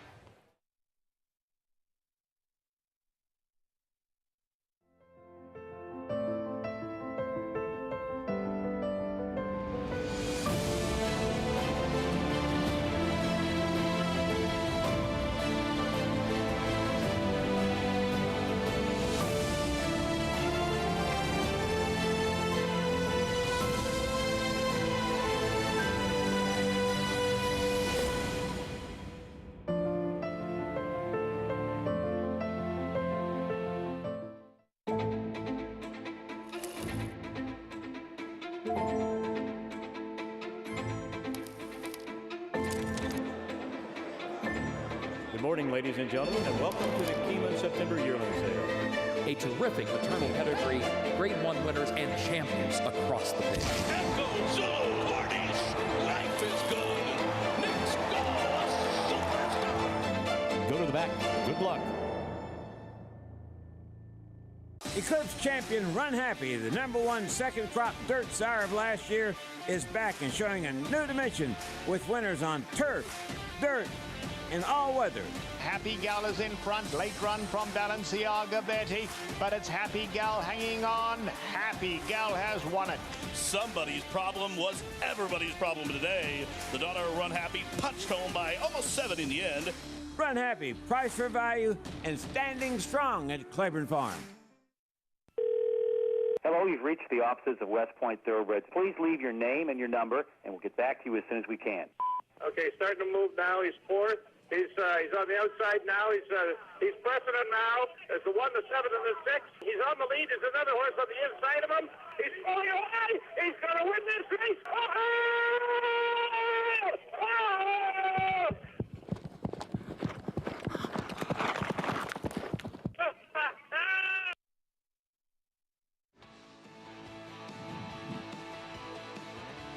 Welcome back to Saratoga Live, our program, as always, brought to you by America's Best Racing. For the love of the race, visit americasbestracing.net today. Race 7, an emotional win, immortalization, giving Michelle Hemingway her first Saratoga victory. Michelle joins me once again. Michelle, unfortunately, immortalization was claimed. I know he's a special horse to you, but just talk a little bit about what he means in giving you this Saratoga victory. I think this horse just means everything to me. You know, he was, when he came to us, he was a project, and everybody worked really hard and got him where he was, and he's just my favorite, and I think he's just really special, and to have this, and Hector, and, you know, Nick Salusto, and for Newtown Anner, it was really very special. There really aren't words. And you're a newer face on the circuit here, and I've been saying your praises right from the beginning. You come from a training family. You've been a sales consignor, really involved at the 2-year-old sales, and all of that experience and bringing you to this point. Talk a little bit about the journey to get here as a trainer. It's just, you know, it's honestly been amazing. Like, every step of the way. I grew up as a daughter of a trainer, and I was lucky enough that my father and Nick Salusto's father were friendly, and Nick and I just kept in touch over the years, and an opportunity arose and he offered it to me, and I think without Thoroughstock and Nick Salusto and Newtown and Holly Hill and Mr. Engel, I wouldn't even be dreaming of being here today. There's so much that it takes to get a horse to the winner's circle, but even more just to get a horse to the races. It's a challenge to be a trainer, but you seem to be flourishing in doing that role. I think it's because it's basically the horses are the love of my life, you know. They've just been that way my whole life, and without them, I don't think I would know what to do. I'm right there with you. Huge congratulations, Michelle. Thank you so much. I really appreciate it. Michelle Hemingway with her first Saratoga victory. Greg, as you can see just how special it is to get to this place. It's a coveted spot right there. Winner's circle at this historic racetrack. And there's going to be a lot of hugs, I think, over the next few days. Anyone who runs into Michelle Hemingway, big moment for her. Congratulations, first of many to come. Yeah, and it's got to be tough losing a horse out of the barn that's one of your favorites, worked so hard with. She said he was a little bit of a project, but I would almost put a guarantee that she didn't just take her picture here at Saratoga for the last time. there'll be more to come. No question. $4.60 for the win to kick off the pick 4. First 2 legs into the pick 5. Formful beginning. 2 favorites kick things off, but often it only takes one. That being a price for this pick 5 to be a significant return. We got a long way to go still. Up next, this allowance race at 1 1/8. First allowance condition. Nabokov, big race in the second start of his career. So big, went to the Dwyer, but then disappointed. We'll talk more about this field coming up in just a little moment. Let's take a look at what we have coming up this weekend. Big action in the 3-year-old filly division. Obviously, we've been talking about it all week long. With that Alabama, everybody's looking forward to it on Saturday. Tomorrow we have the Skidmore, the Summer Colony, some older fillies and mares who are pretty accomplished in that spot. But the Alabama 1.25 miles for 3-year-old filly is going to be fun. It's going to be fun enough. I mean, Nest, 1.25 miles is going to be right up her alley, and Secret Oath trying to regroup, repeat her performance from the Kentucky Oaks. Go for one, quickest ever run. Bel Air stud from 1924 to 1953. Collected 5 victories as an owner. Sonny Jim Fitzsimmons, how about 8 Alabama victories? Mike Smith, Jerry Bailey, Jorge Velasquez. Had some great success in this race. Johnny V is going to be teaming up with Todd Pletcher again, trying to get another on a big long shot in the race. Royal Delta, Alabama Distaff winner in the same year. Now, Alabama winners voted 3-year-old champion filly 17 times, including last year with Malathot. As you just saw, Alabama by the numbers. This is a look at this year's field that is going to line up. And again, it is round 3 between Nest and Secret Oath. Let's start with Scratch Cat. Trained by Phil Bauer, Julian Leperoux will ride coming off a win at Churchill Downs. Yeah, they took the blinkers off last time after a 2-race blinker experiment. It didn't work, and this filly obliged with a win, but a big long shot at 30-1, a daughter of Arrogate. Goddess of Fire, someone John Velasquez will ride for Todd Pletcher. The blinkers go on, the daughter of Mine Shaft. Yeah, look, I understand why she's in here. You own a filly like this, you want to try to get some black type on her, just running 3rd, maybe 2nd. She's not good enough, in my opinion, to win, but I have no problem with her being in this spot. Gerrymander. Joel Rosario will ride coming off a big number in that Grade 2 Mother Goose win. Yeah, she's kind of the X factor in here because Nest obviously is going to be the big favorite with Secret Oath. Is she the other filly that could maybe go the 1.25 miles and test these other horses? 7-2 on the morning line. The one to beat, Nest, who was 2nd against the boys in the Belmont. She was dominant in the Coaching Club American Oaks. She absolutely freaked going 1.1 miles, and I got bad news for the other 6 horses that are in this race. She's going to appreciate the 1.25 miles even more. They're all in trouble, if you ask me. Yep, Connections have always said the more ground, the better with her, and that does spell bad news for the rest of this group. Nostalgic, Bill Mott. We heard Maggie ask Mott about this filly earlier. Jose Ortiz will ride. Yeah, and he was very candid. Like, listen, I know Ness has beat me by 20 lengths in 2 races so far in this filly's career, so I'm looking for a placing. Got a placing last time, 3rd behind Ness, but was way behind. Tough spot to come into off a maiden win, but again, Grade 1 placing can do wonders for you in your next career for She's Keen. She broke her maiden going wire to wire.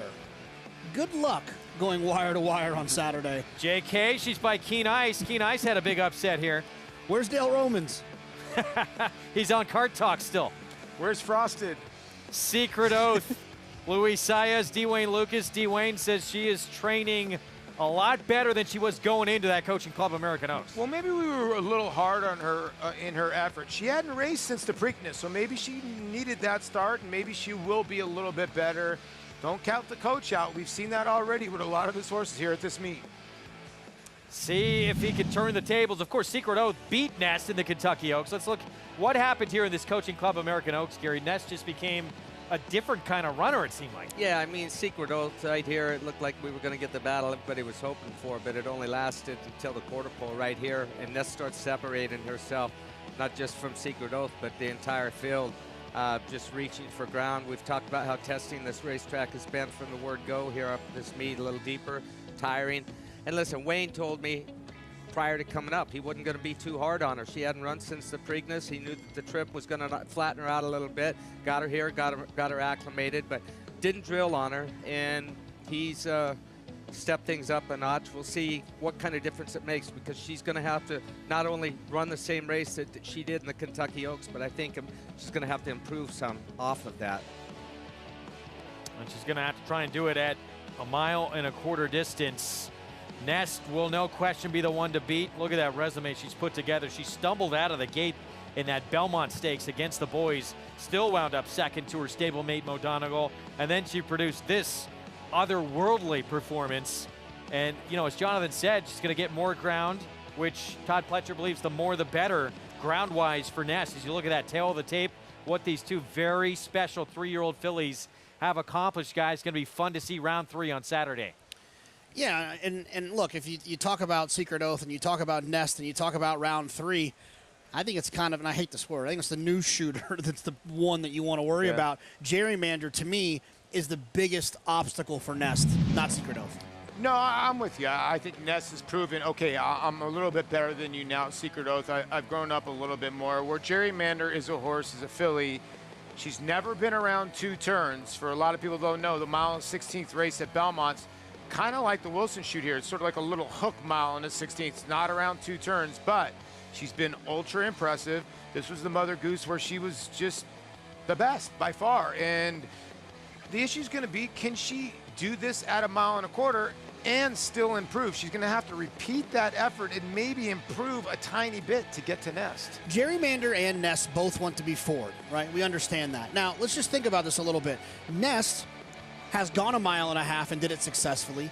Nest galloped going 1 1/8 miles. Gerrymander's never gone that far. So while some might think Gerrymander could be in front of Nest, man, I got to tell you, if I'm Irad Ortiz, I'm going to make Joel Rosario and Gerrymander make a lot of decisions.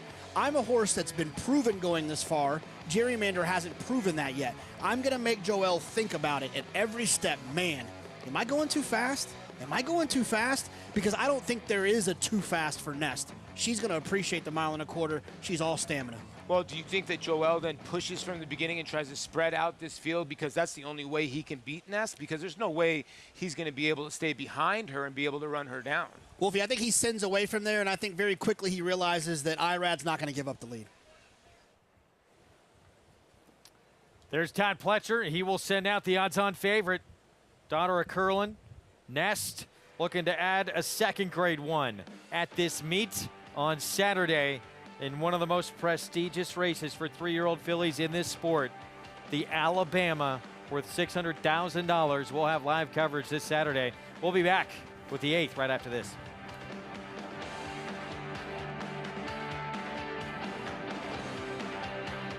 Maximum Security proves he's the real deal with a gate-to-wire win in the Florida Derby. Champion 3-year-old. Maximum Security has won the TVG.com Haskell Invitational. 11 triple-digit bias. Maximum Security. He smoked them in the cigar mile. Grade 1 winning 4-year-old. Maximum Security takes them all the way in the TVG Pacific Classic. Secure your mare's future.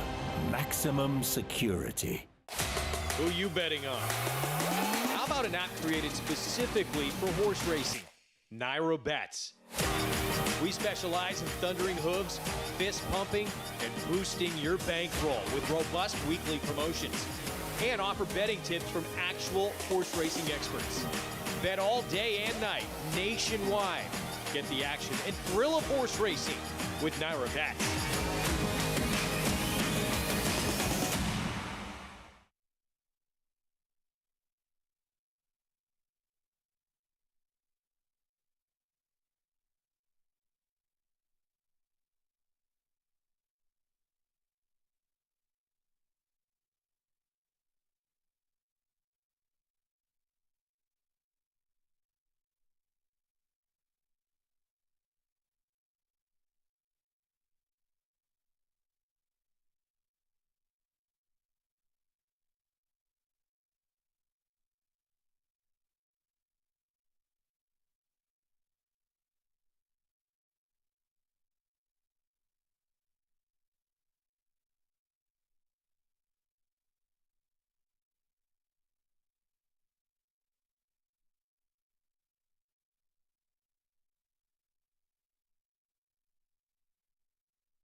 We're back on Saratoga Live on FS2. Good to have you with us. Program brought to you in part by Hillendale at Alapa as we get set for race 8 next. And speaking of Hillendale, their star stallion Curlin.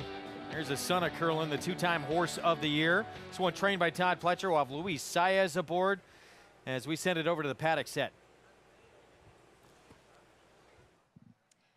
We'll start here in the paddock, Greg, as they have horses on the walking ring here, and we'll get the call for riders up momentarily. But taking a look at Todd Pletcher's charge, Incomplete Agenda, did break his maiden going the 1 1/8 at Aqueduct 2 turns. And while he's not the biggest, as many Curlins are, they just carry so much substance, and they like to go a distance of ground. This guy, from the very beginning, Complete Agenda, has been so laid back. He doesn't really show any excitement or energy back in the paddock, and that's just always how he's been since his very first race. Now, last time out, did finish 4th behind his stablemate, Keep Me in Mind, who was much the best. Kind of had his head turned in the gate prior to the race and then took a left-hand turn there. So he was a little bit behind the 8 ball, but again, just given that laid-back demeanor for Complete Agenda, it does fit going a distance of ground. Just hopefully he breaks a little bit better in here today. The 3, Nabokov, comes out of a disappointing effort in the Dwyer where he was forwardly placed. He was hip-checked a little bit by John Velasquez and Charge It coming out, but it did seem that he was stopping anyway at that point in the race. He's incredibly fit. Does he strike me as the type of horse that wants to go 9 furlongs over this surface at Saratoga? No, he doesn't. He's not the biggest. He is also very laid back, very calm in the paddock, as he always has been too. I do question the distance for him a little bit, but we'll see if he can rebound off that Dwyer effort. The 4, Win It, looks like this is the distance that he's been wanting all along, and he's improved for John Kimball. He took a step forward, 2 starts back, finishing 3rd behind Artorias, and then last time out, when he wasn't the fastest out of the gate, he was hustled up and went to the lead and just always was doing it well. I think he's a horse that's come along, and I do think he will appreciate the added distance today. Greg? All right, Acacia, we will find out shortly as they make their way down Champions Way. Here comes our post parade. It's going to be a demanding distance on this racetrack, this 2 turns 1 1/8, as we look at Perceived, Rudy Rodriguez, Joel Rosario. We had a huge effort, 2-back. Yeah, it did. Last time was in the slop, but 2-back, you're right, won easily going the 1 turn mile at Belmont. Here's Complete Agenda for Todd Pletcher. Yeah, Todd's the king of these 2-turn dirt type of performances. This horse is starting to kind of figure it out, but I still question it. The last race was a little bit of an outlier. Huge maiden win, and then Nabokov, no match for Charge It in the Dwyer. Yeah, no match for a horse that won by 20 lengths, so maybe got disinterested, comes back, and the son of Uncle Mo, they paid $775,000 for. It's been a nice, steady progression from start to start to start, moving forward for Win It. Yeah, this horse has been impressive in his last 2 starts, and we know from our Belmont experience that Tappets like to go further. Maybe Win It will be one of them.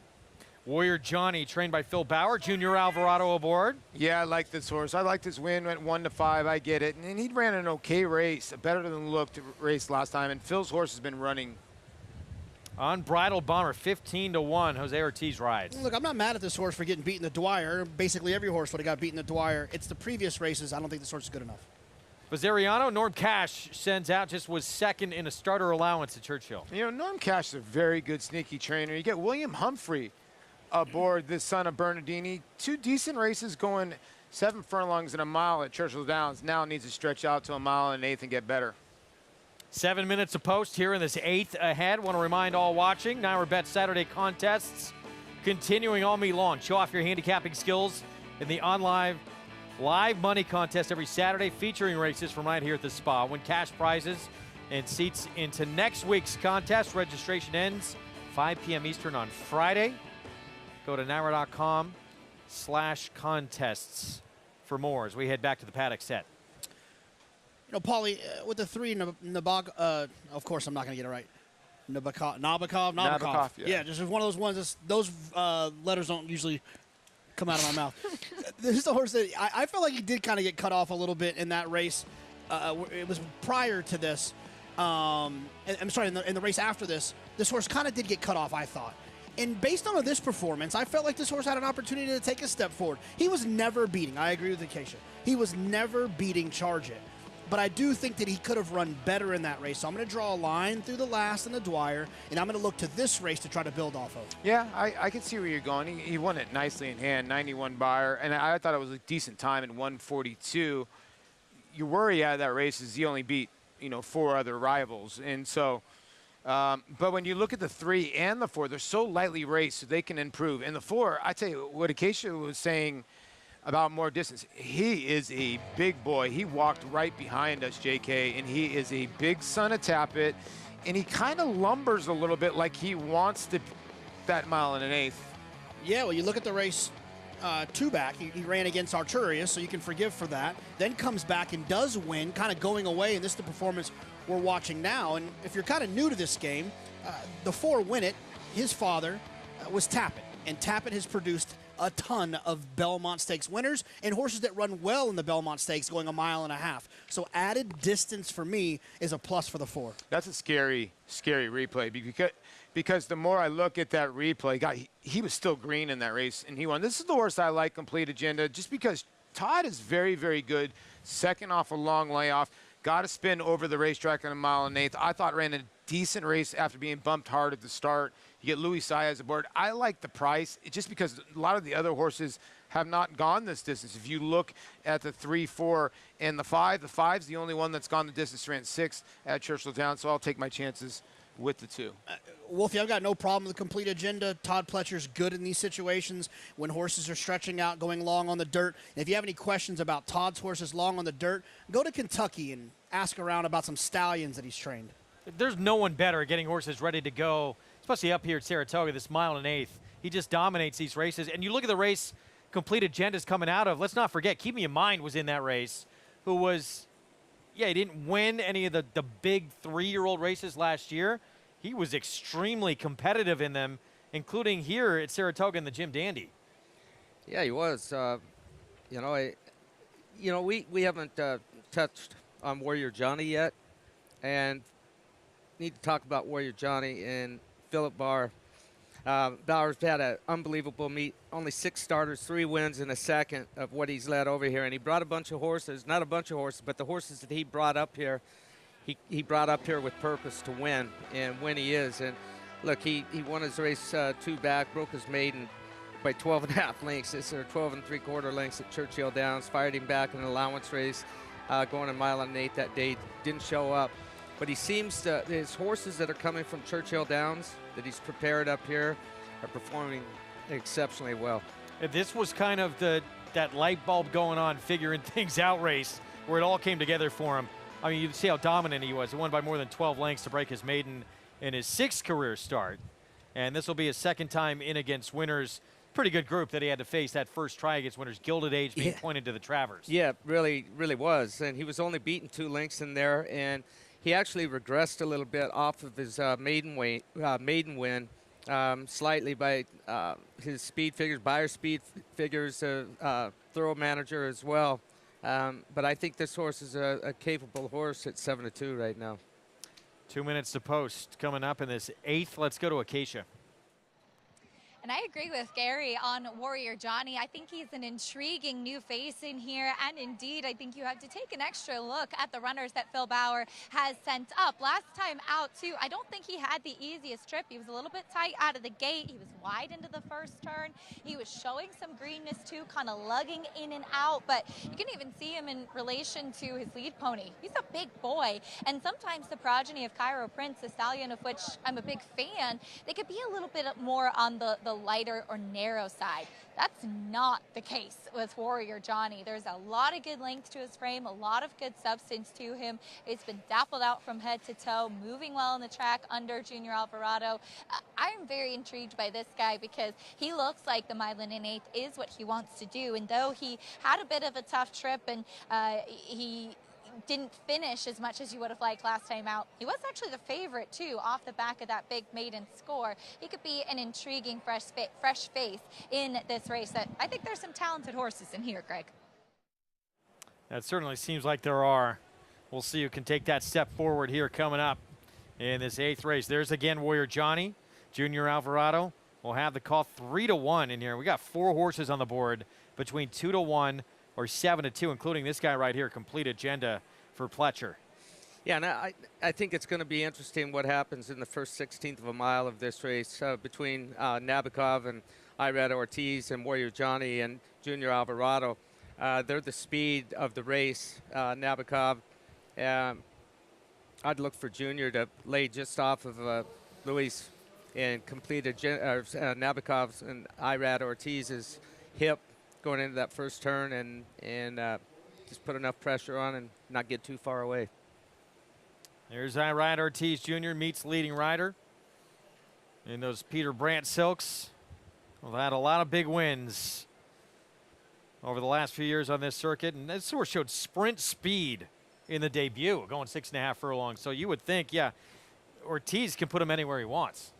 Yeah, exactly. You know, and when he broke his maiden that day, going the mile at Belmont, good racetrack that day, but he was he had pressure on him that day. Drew the one hole, and you know, he was only half length in front the first 3 calls of that race, and he sustained, and then he drew off in the stretch.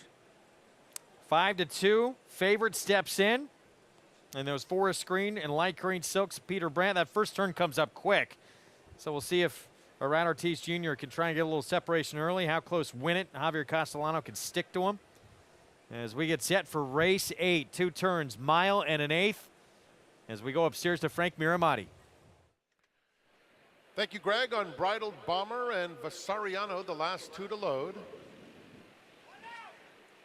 Right in front of the big crowd here at Saratoga. They're in the gate.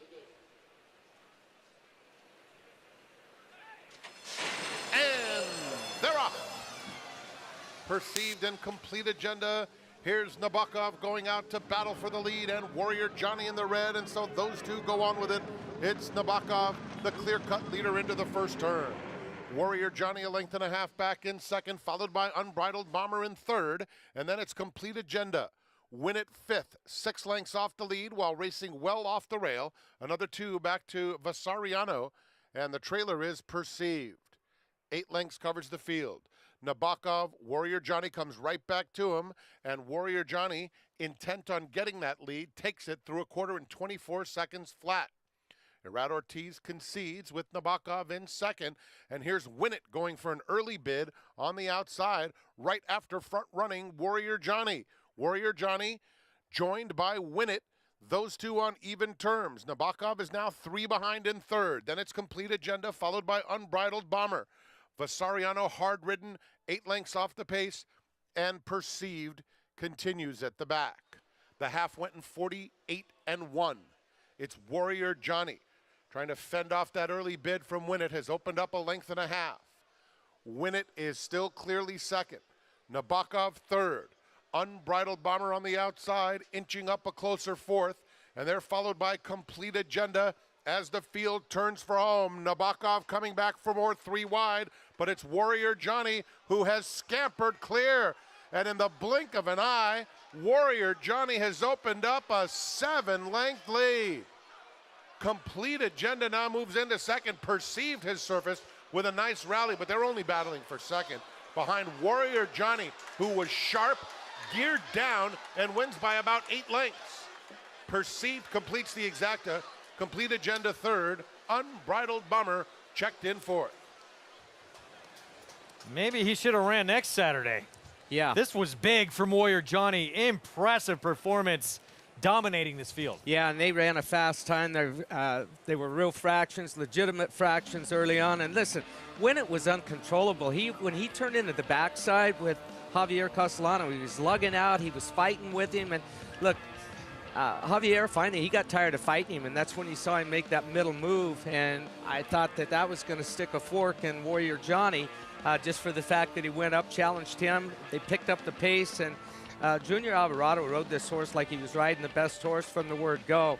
A 3-horse going to stumble just ever so slightly, leaving there. I think it was the 3. Yeah, just a little sideways and buckled down. But, yeah, when they turned into the backside, Warrior Johnny Jr. was very satisfied with his position, sitting just off of Nabokov. Oh, stop laughing at me. Let's call him the 5. The 5. Oh, I that's keep Warrior thinking Johnny. Evgeny I was talking about Nabokov laying second there, but you see on the outside, Win It coming up, leaning out, but this time Warrior Johnny and Junior Alvarado goes ahead and lets him out a notch, and when they get into the turn again, Win It starts wanting to lug out, lean out to the middle of the racetrack. He couldn't stay with Warrior Johnny. This was a huge performance, and Phil Bauer's meet continues on the rock and roll trip. Yeah, excuse me, call him the 3. You were talking about Nabokov there. Yeah, Nabokov. Warrior Johnny, nice call here. Paul, I know you had talked to me about this horse before we came on the air today. You said, do not leave this horse off. You just can't. The horses from Churchill Downs, and Gary hit the nail on the head. They've just been a lot fitter, and this horse got that 1 1/8 in. We kept on talking about who the horses that were going to get the 1 1/8. He'd had the 1 1/8 race in, so did the 2. I thought Perceived ran a good second in here. It was weirdly run race in the backside, JK. Yeah, I don't want to take anything away from Warrior Johnny, because if you have any questions about anything, it's not about him. He ran outstanding. He was a part of that kind of, he got middle moved at by the 4, Win It with Javier Castellano. Then Irad took back on the 3. I'm not making that mistake again. And it was just a bizarre situation on the backside, but it doesn't really leave too many questions, because the 5 Warrior Johnny was absolutely best, and he showed it today. No, he really did. When he made that backside move, Irad backed off of the 3 and thought, okay, I can rate here. I thought I had a chance with complete agenda, going, okay, they're making all these moves, and I'm going to be able to run down. And Warrior Johnny just said, see you later, sweep the leg. There's some horses that run some big figures in here, but public bet down Warrior Johnny from 9-2 to 5-2, and he obliges with a win. Junior Alvarado aboard for Phil Bauer. Phil Bauer, 4 for 7 at the meet. We're going to take a timeout, look ahead to the weekend coming up with the Moonlight Saratoga Oaks Invitational winner back for more in the Lake Placid, and the New York bred Robin Sparkles surprised in the Grade 3 Caress. Will try and do it again in the Smart and Fancy.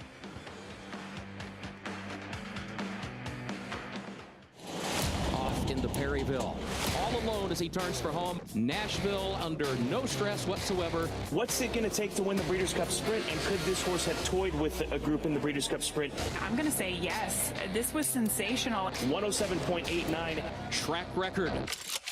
This is one of the most impressive sprint performances that we have seen. This is a horse to get really excited about. Never asked for a thing, track record.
Racetrack Television Network brings you every race, from every track, on every screen, every day.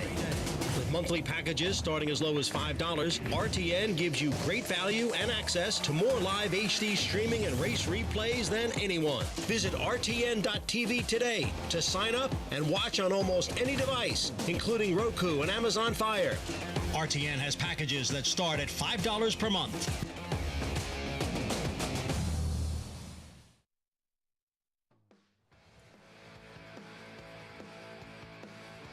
You're watching Saratoga Live on FS2, regional networks in Southern California. It's brought to you in part where you can play it all on Naira Bets. Go to nairabets.com. You can download that app as well and bet any track, anywhere, anytime. This was a good one to watch here. Warrior Johnny, very impressive. 1 1/8 in 1:48.4, just dominates this group to return $7.60 for the win. Perceived a long way back to second. Complete agenda in third. Let's go to Acacia. So pleased to be joined by trainer Phil Bauer. And Phil, you were just telling me you were a little concerned when you saw Warrior Johnny get some pressure from that middle move by Win It, but it didn't matter today. No, he ran great. I thought we were sitting the trip, and then down the backside we started getting the pressure, and I thought, oh, hopefully this doesn't blow up in our face. But he, this is a horse I think he'll just continue to get better, maturity. You can see it in his PPs that at 2, we couldn't get him to work 50, and then he just started getting better and better over the winter, and he's as honest as they come as far as numbers. So, we're excited that he can continue to move forward. I don't think you expect efforts like that, but we'll take it. And he looked the part today, too, and he had a bit of a tough trip last time out as well. I mean, you must have seen some improvement from him, too, especially after that huge maiden win a couple races back. Yeah, that was my fault last time. We wheeled him back too quick, and to get beat 2 lengths for it all, credit to him. He ran really hard. So we gave him extra time up here. We tried a couple MTO spots and didn't get any rain. So we knew that he was freshened for this, and I think that's kind of the key to the horse. Maybe we'll just make sure we give him enough time. A huge performance today, but we've seen you visit the winner's circle frequently this summer at Saratoga, bringing the right ones up with a limited number of starters. Can you tell us just a little bit about what this summer has been like for you and your team? It's pretty awesome. I think credit goes to obviously the team and then Richard and Tammy. It's the horses. They put quality animals in the stalls, and it makes their job a lot easier. So excited that they can perform on this stage, but certainly it's we're very fortunate. Congratulations on another nice win here. Thank you very much. Warrior Johnny, much the best in this race for Phil Bauer, who we just can't keep out of the winner's circle. Greg? Piling up those wins from limited starters, now 4 for 7 at the meet. Rigney Racing, the owners of the Son of Cairo Prince. And another short price in here. We still got 2 legs to go. It's been pretty formful this afternoon with an $881,000 pool in this late pick 5 as we move on to our feature on this Thursday card. Mile on the inner turf. It's New York Stallion Series Statue of Liberty division. Talked to you at the top of the show about Dream Central. Busy morning. 6th length victory. Sprinting 6 furlongs on the grass last time out, now going to stretch out to a mile.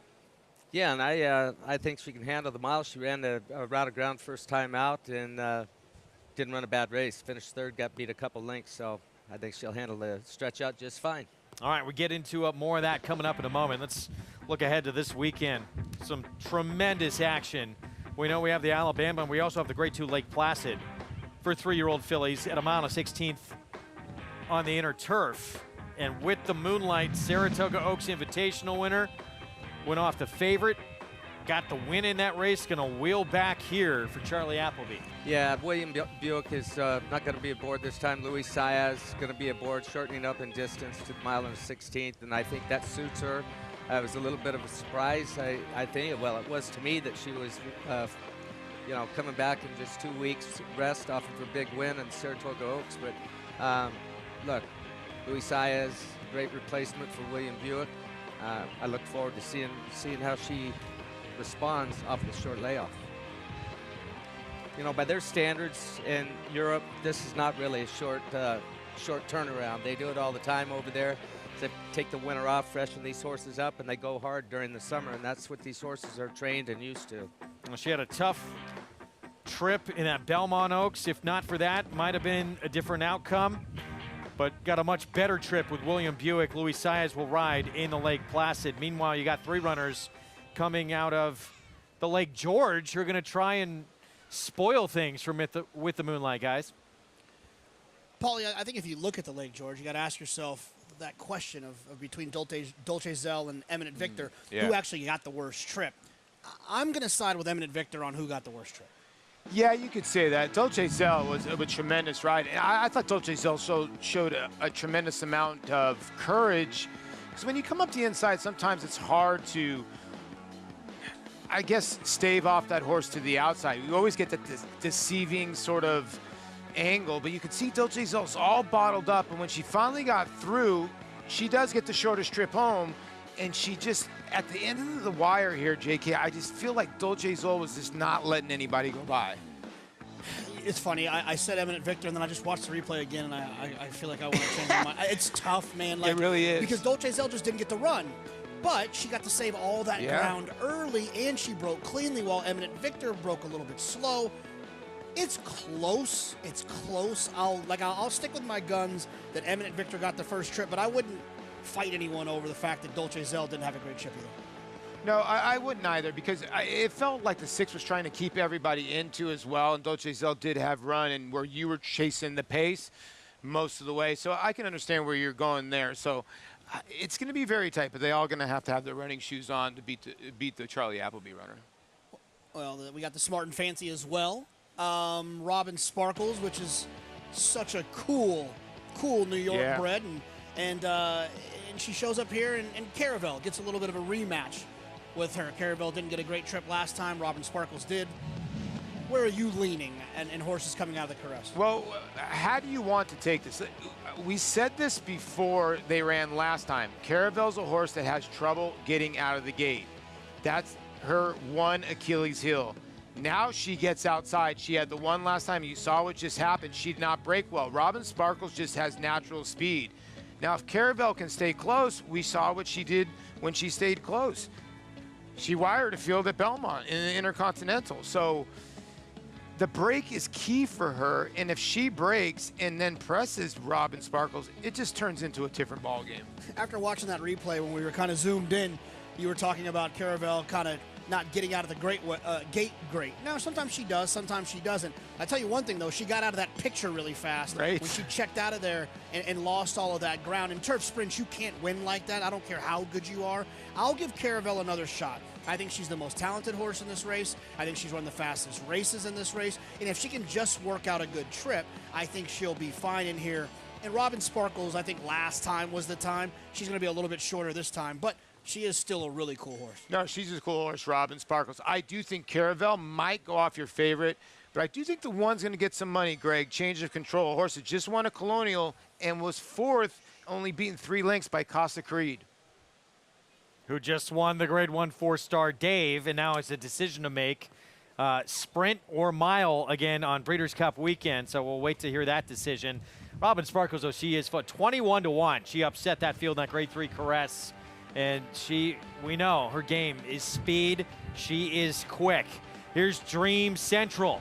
Gary Siaka, Javier Castellano will team up, trying to make it 3 consecutive victories in 3 consecutive stakes.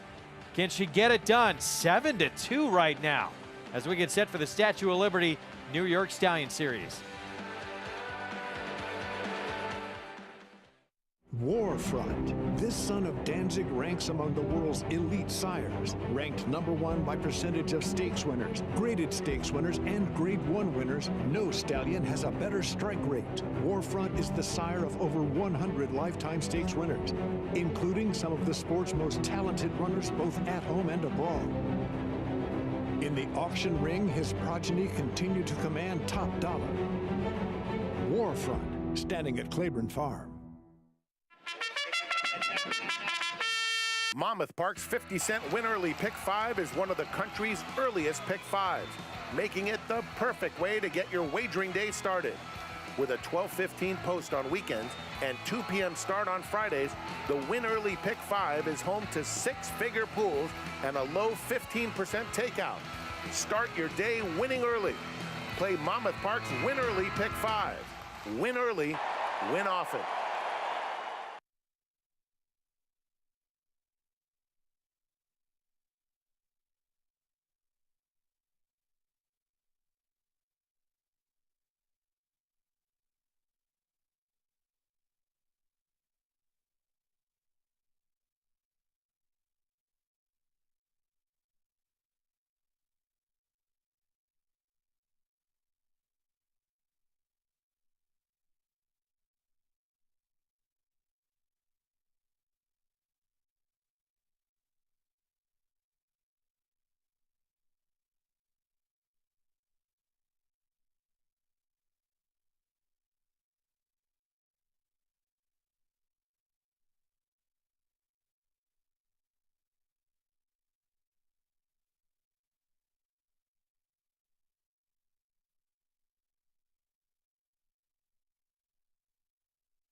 You're watching Saratoga Live on FS2. Thanks for being with us on this Thursday card from the premier meet in the country here at Saratoga Racecourse. Our feature on the card is coming up.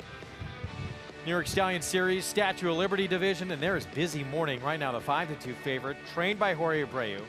Jose Lezcano, we talked about how hot he's been, Gary, will be aboard, and this filly was just dominant sprinting in that maiden victory. Yeah, and what I like about this is she ran the one-turn mile at Belmont Park the first time out on the turf there, and she was only beaten a length and a half there. She comes back, wins by 6. She looks like a very athletic filly.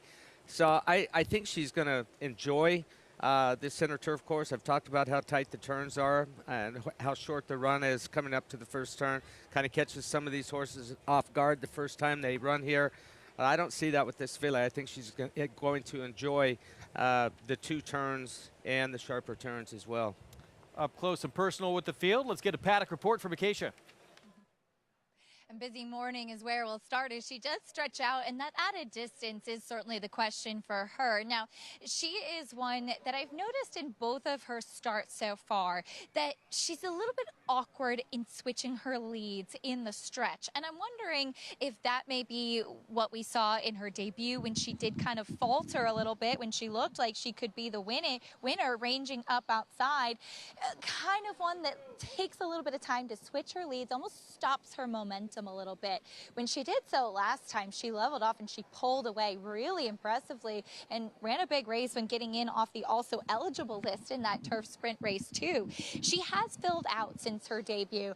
Big flat turf hoof on her. She's grown and put on a little bit of weight to my eye. She doesn't look like that kind of tried and true distance type. She's a little bit more compact in her build, but there's a lot of good substance to her. And typically with these war dancers, they love this Saratoga turf course and they could go a distance of ground.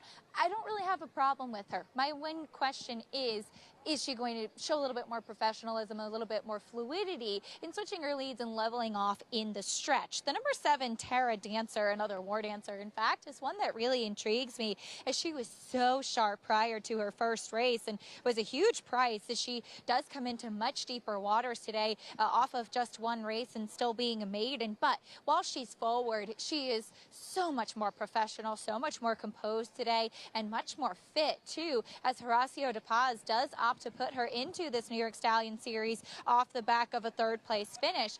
I do like horses in general that show speed on their first start and then come back second time out looking more fit and like they could potentially improve. The number 3 Royal Dancer is still a maiden too, but she does stretch out in distance. She ran really well last time going the 5.5 furlongs, as she does not look like she wants any part of 5.5.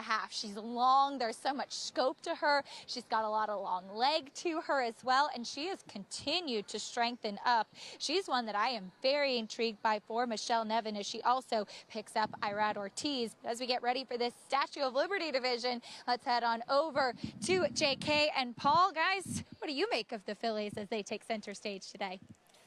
Paulie, I don't often play the musical jockeys game because I think that there's a lot of things that happen behind the scenes with, you know, at the draw and this horse was supposed to enter, this horse and that horse, and they switched here, the owners wanted this. But I am following Jose Lezcano here to the 6 Busy Morning. I can hear what you're saying. I mean, it was so impressive in the win last time out, going the 6 furlongs. And listen, you stop the clock in 107.3. I don't care if you're running on pavement. You're running. You're running very, very fast. I understand the horse got a great trip, but still, this is what you're supposed to do with a great trip. And this horse won by 6. Like Gary said, first time out of the box, they ran this horse a mile. She handled it just fine behind a next out winner off site. There's really nothing to knock about this filly, what she's done in her 2 races. No, and she did it the right way. You know, a lot of times you see these horses that are stretching out, and you have to make decisions. Do they want to go this far? You know, are they speed horses? Are they late closers? Tactical stretch outs to me are the best ones. To me, this idea that you're going to, you know, you're a deep closer, you're going to appreciate more ground is incorrect. This idea that you're a speed horse, you're going to get loose on the front end and wire, sometimes is incorrect. I just feel like being tactical, being forward, is what works for Busy Morning. Now let's talk about the horse that Jose Lezcano jumped off. That's the 4 Dream Central, who crushed my dreams in the last race. How about this race? The same here. I mean, this is a horse that was in the maiden special ranks and really had done no running. And then, boom, breaks her maiden in 150,000 New York Stallion Series race, comes back and everybody forgets about her at 40-1. She comes back at 10-1 and goes, you know what? I'm going to do this again with Jose Lezcano aboard. And she just showed a ton of grit and fight to just keep on going. She kept her other rival pinned in most of the way and then tried to keep the other rival pinned in, but Jose Lezcano was too strong and got out and won the race. She's in great form. I don't know where it's come from. I guess the blinkers have helped, but you can't argue her last 2 races. I just have a hard time. If you look at her races this year, 23-1, 26-1, 12-1, 39-1, 9-1. Now she's 7-2, Wolfie. We kick off our post parade, JK. Thank you with Golden Rocket. 2 back was a winner at Monmouth. Yeah, winner at Monmouth for the starter allowance. It gets a little bit tougher today. Here's a maiden. She's never won, but she gave Dream Central all she could handle in a stakes race. Just from a speed figure standpoint, she's not as good as these horses. Royal Dancer, 9-2, could be the speed of the field. No, this horse should walk to the front end. The fractions are going to be key for this horse. Dream Central trying to make it 3 in a row for Gary Siaka. I just feel like you should have had her the last couple of times if you're going to play her today. And multi-race bets, I would say use. I wouldn't bet her to win. How do you make your money? Mike Trombetta trains. I thought an interesting horse here because where does Joel Rosario do? This horse is going to try a distance of ground for the 2nd time. The first time at Gulfstream, it wasn't good. Quiet day for Joel so far. Here's Busy Morning, the favorite. I feel like this horse needs to try to find some cover, which should help on the stretch out. Another maiden. Just start number 2 for Tara Dancer at 8-1. Yeah, and it was a good start. Took the lead, led most of the way, and finished a nice 3rd at a little under 30-1 last time out. And Eros' girl, this is going to be the first time on the turf and start number 9. First time on the turf, she's going to have to get a little bit faster if she wants to beat these horses. 6 minutes away from our feature in this New York Stallion Series. Let's go to Acacia. Pleased to be joined by Dan Zanata of New York Final Furlong as they send out your current favorite, Busy Morning. And Dan, she was very impressive breaking her maiden last time out. Yeah, in her debut, we had her 1 work short. We knew we had we were 1 breeze short going in, and she showed, just kind of struggled a little bit the last 100 yards and got beat. She got beat by a very good horse that day out of sight. It's come back to win the 1X and 2X. She's a 4-year-old open company horse. So I think looking at that race in particular, it makes her very tough. And obviously in her last race, we cut her back, not necessarily by design. We thought 7 furlongs was this horse's ideal distance. We bypassed the last Stallion Series race just to run her in a maiden and get her maiden broken. So we've been targeting this race for about 2 months. So it's been a long time coming. And she is by War Dancer, and having the opportunity to run for a race like this up here at Saratoga, it is a good race to work backwards from. Yes, absolutely. I've been telling everyone, including Robin, who owns War Dancer, all along, this is the best-looking War Dancer that we've ever seen. We've seen about 75 of them, and this is the best-looking one. So hopefully she can win today and make the sire proud. She won last time sprinting off the also eligible list, as you said. It wasn't necessarily by design. Were you always planning to try and have her go longer? Yeah, initially, George Abreu, the trainer, said 7 furlongs to a mile would be this horse's sweet spot. They didn't have a 7 or a mile in the book, so we were kind of forced to run her 6. It worked out perfectly. She was on the AE list, but there was a race that they brought back that we could have entered back in, but the racing office told us that we were going to draw her in a few days ahead of time, so it all worked out fine. She got the nice win. Best of luck here. Thanks for your time. Great, thank you. Busy Morning. We'll see as she stretches out in here today and see if she can build off of that big win last time out, Greg.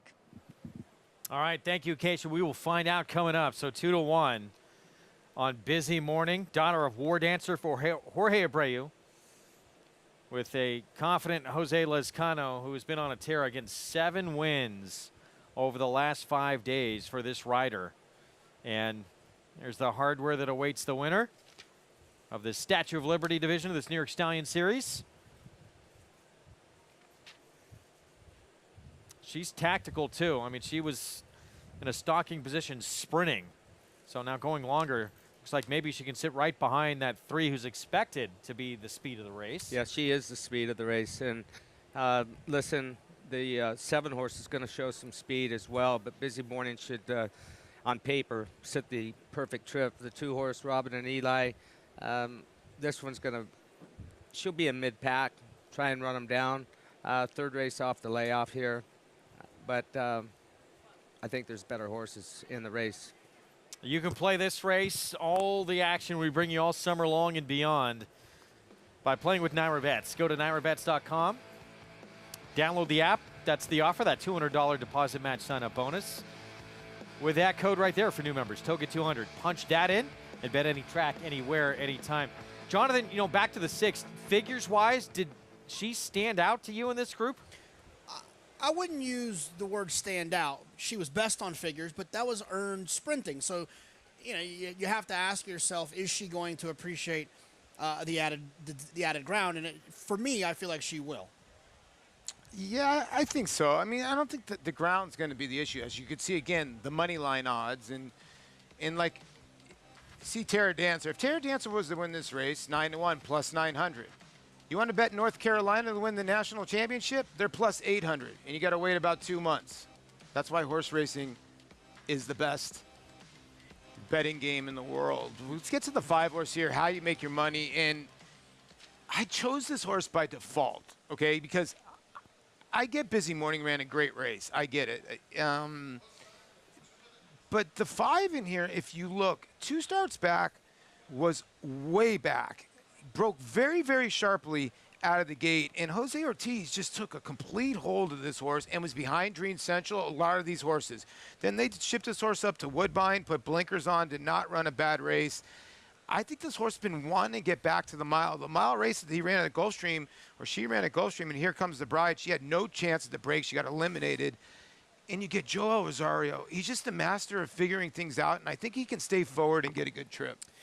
Yeah, and look, and she ran well going 6.5, and which is obviously longer than 6. So yeah, right. it helps you kind of suggest that maybe I thought she was live in here as well. I thought she had a shot. This is a tough race. I thought it was a tough race. I'm ultimately going to side with the 6, just because I was so impressed by that last race. But we'll have to see when they pop away from there. The other thing is the 3, Greg. 109, 110. This horse has gone very fast on the front end, and a lot of people might think this horse gives it up. If they let this horse go 113 or 114, the race might be over. Yeah, it's a good point. Let me ask you just real quick, Paddock set guys. Does 4-1 become tempting here with Dream Central? I mean, if you like the horse, then yeah, absolutely. I'm going to need a bigger price on this horse who, in my opinion, although has won back-to-back races, has been fortunate in doing so. Kind of the Rodney Dangerfield, still not getting respect, Greg. Not at all. Yeah, 39-1, I should say, almost 10-1, and now was 5-2 morning line, 4-1 here. As we're a minute to post here, and about to load up. So back to the 7, Gary. Tara Dancer, start number 2 for a good barn. Yeah, and Horatio DePaz does a great job, and I think it's interesting that Roll the Dice Thoroughbreds is rolling the dice here with this maiden. She ran a good race first time out. She's not dead on the board. They're keeping her at 10-1. She could have very easily been 15-1 on the morning line after just that one start. And she's coming back. She's 9-1 right now. So somebody's liking her a little bit in here. And she's going to improve. How much, I don't know, in her second out of her life for Horatio. One of 3 daughters of War Dancer in this race. Jose Ortiz, been a little quiet of late at the meet. See if he can get a win here in this New York Stake on a maiden making start number 2. Tough spot to go in against here, but she showed ability certainly in that debut. A sign of confidence from that barn here at 9-1. Favorite though, the 6, Busy Morning, dominant sprinting to break her maiden. Can she do it again here going a mile as we're set for our Thursday feature? Let's go upstairs to Frank Miramati. They're in the gate for the New York Stallion Series Statue of Liberty Division. And they're off to a clean beginning.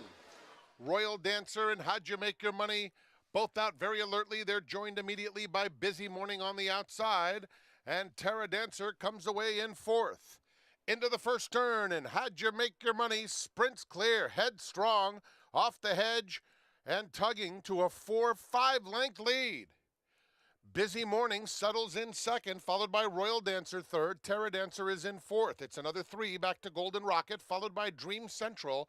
Then Robin and Eli, and Eros's Girl is at the back of a strung-out field, 23-1. How'd You Make Your Money, moving right along, has built up a double-digit advantage. Jose Lescano has a nice hold on Busy Morning, who leads the rest of them. And then it's Royal Dancer along the inside, a joint third, with Terra Dancer in the pink silks fourth. Another 2 behind them to Dream Central and Golden Rocket right together. Toward the back of the field are Robin and Eli and Eros's Girl. 47 flat. Had You Make Your Money's lead dwindling. Here's Busy Morning looming in from second. Another 3 back to Royal Dancer in third as they straighten up. Had You Make Your Money.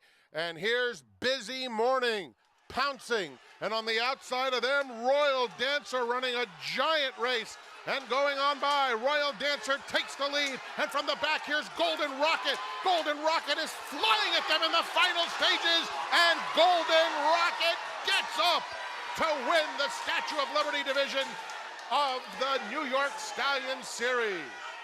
Then it was Royal Dancer in second. Third between Busy Morning and an oncoming Dream Central.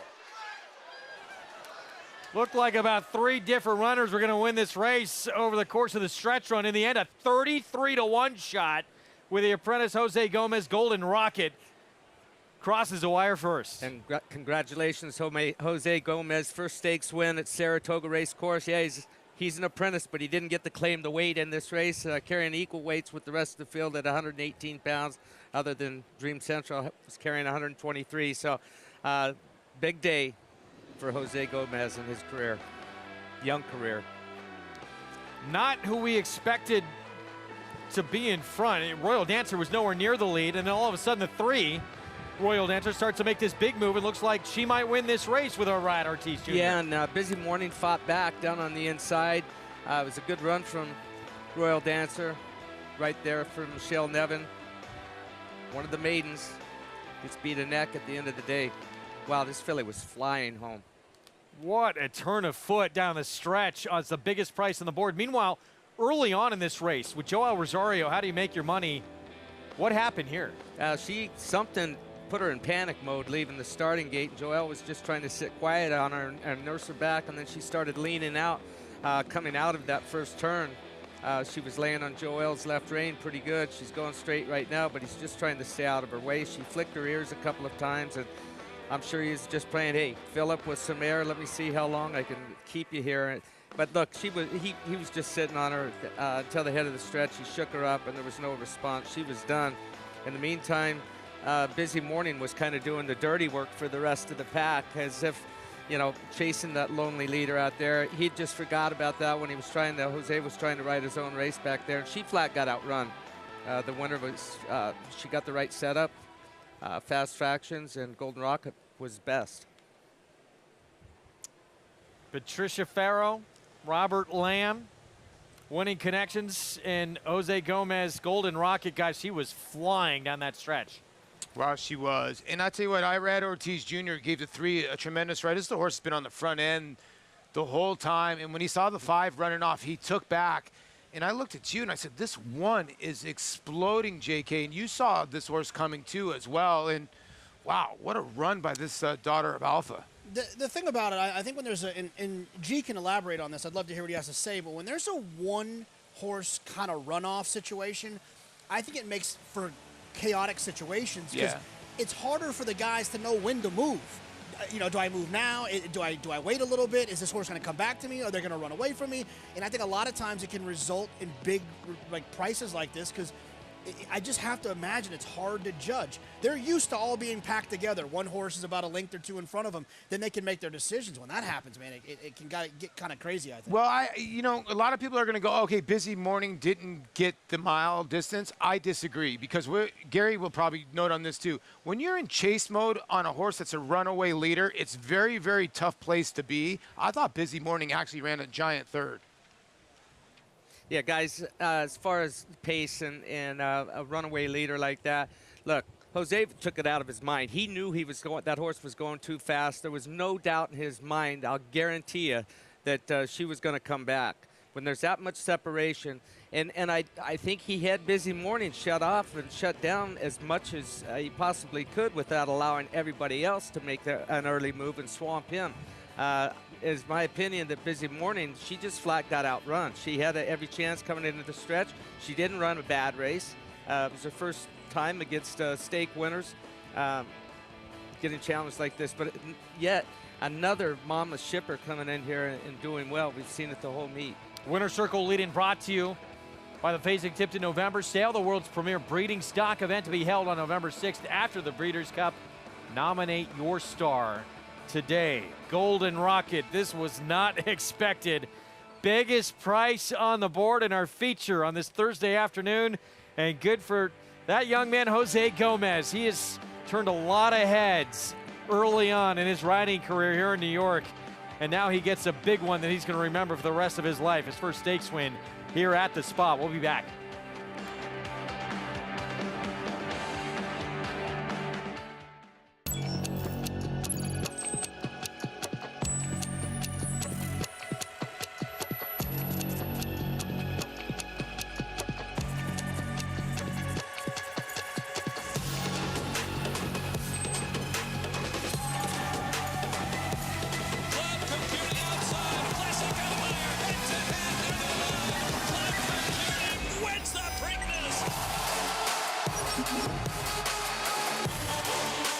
Experience the excitement of horse ownership with Final Furlong Racing Stable. Your all-access pass gets you up close and personal to New York's fastest fillies, racing for some of New York's largest purses at New York's best tracks. New partnerships are forming now. Visit GoFinalFurlong.com and join the family today so that you can find yourself in the winner's circle with Final Furlong Racing Stable. The sun shines bright on Caraconte. His first crops of racing age are showing brilliance on the racetrack with a high percentage of stakes winners. His versatility is evidenced by winners on all surfaces across the globe. And his offspring are lighting up the sales ring. With his biggest and best quality of books in the pipeline, the sun shines bright on this value sire. Caraconte, standing at Gainesway. Lady Aurelia down the center in the white and green colors is going away at the end. Rachel's Valentina Ratner and takes the lead.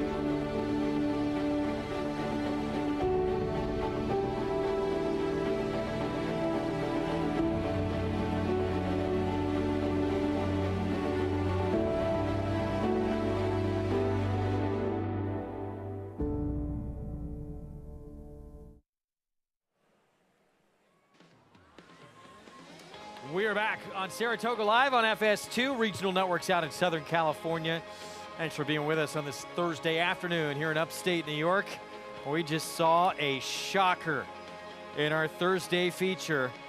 New York Stallion Series Statue of Liberty Division, Golden Rocket. Biggest price on the board, 33-1, returned $68.50. First stakes win ever for the young apprentice, Jose Gomez. Let's go to Acacia for more. And he can't wipe that smile off his face, Greg. Understandably so. First stakes win at Saratoga. Jose, how does it feel? As Golden Rocket was like a rocket today. Yeah, of course. I feel great right now. I'm very happy. I'm just grateful to everybody that's given me the opportunity. Tell me a little bit about your trip today with this filly as she came flying late when you asked her.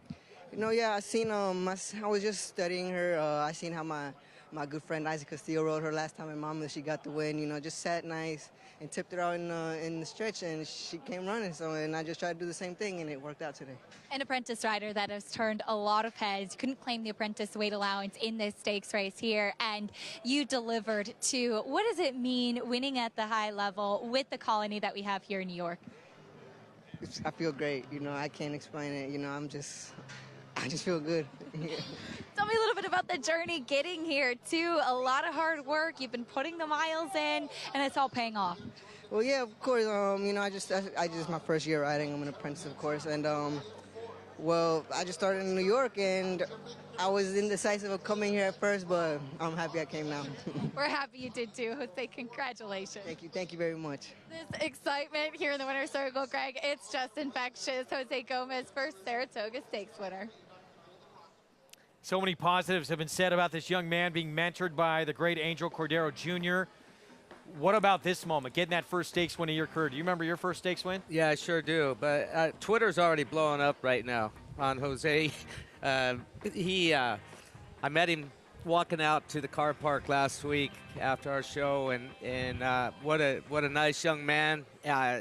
He's got a huge future ahead of him. I'm glad he came up here as well, because I've noticed a difference since day one. He won a race opening week. That was a big deal to him, but he's been studying these other riders, and it's made him a better rider. He could have went to Monmouth. He could have went to a lot of different places. I'm glad he stayed here. Just being in that jocks room, maybe not riding a lot of races. He's ridden his fair share.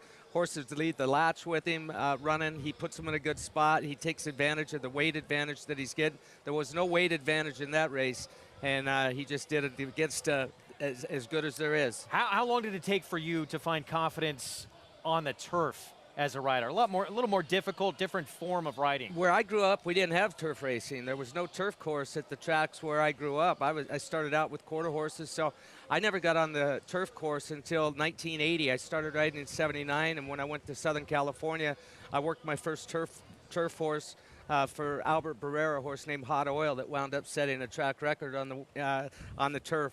But it was the sweetest feeling in the world. I knew I was in love with the turf the first time I worked a horse on it. Big moment for this young apprentice who he's won a lot of races in a very short amount of time, but he still has until, I believe, mid-January with this weight allowance. I'd say he's odds on for his first Eclipse Award. I would agree. Well, as I said, it only takes one in this late pick 5 to get a big return. We got it. If you had it, well done. Hopefully you can close it out now. Golden Rocket, $68 winner as we move into the final leg after it had been pretty much all favorites to this point. We're going to close things out. New York Breds, $40,000 maiden claiming race on the Mellon Turf Course at 1 1/16 in Oregano. Jose Lezcano will be aboard for trainer Kelly Breen. Pick 5 return to the favorite in the final leg. Over $6,400. Run Happy Travers Field, it is indeed taking shape. Jim Dandy winner, Epicenter. Gonna meet up again with a Kentucky Derby winner, and he has some payback he's hoping for. A week from Saturday, we'll have a preview. 1-2 down to the wire. Who's going to win it? It's Malafat.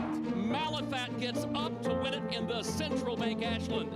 And Clariere will win the cotillion. Here comes Malafat. Here comes Clariere on the outside. They're coming to the finish, and it's going to be Clariere. Clariere and Malafat on the outside. It's a showdown in the Chauvet. That's going to go to Clariere. Curlin, the classic sire. Who you betting on? How about an app created specifically for horse racing? Nairo Bets. We specialize in thundering hooves, fist pumping, and boosting your bankroll with robust weekly promotions. And offer betting tips from actual horse racing experts. Bet all day and night, nationwide. Get the action and thrill of horse racing with Nairo Bets.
2015, the reputation of this racetrack claiming another victim, the graveyard of favorites, Triple Crown champion.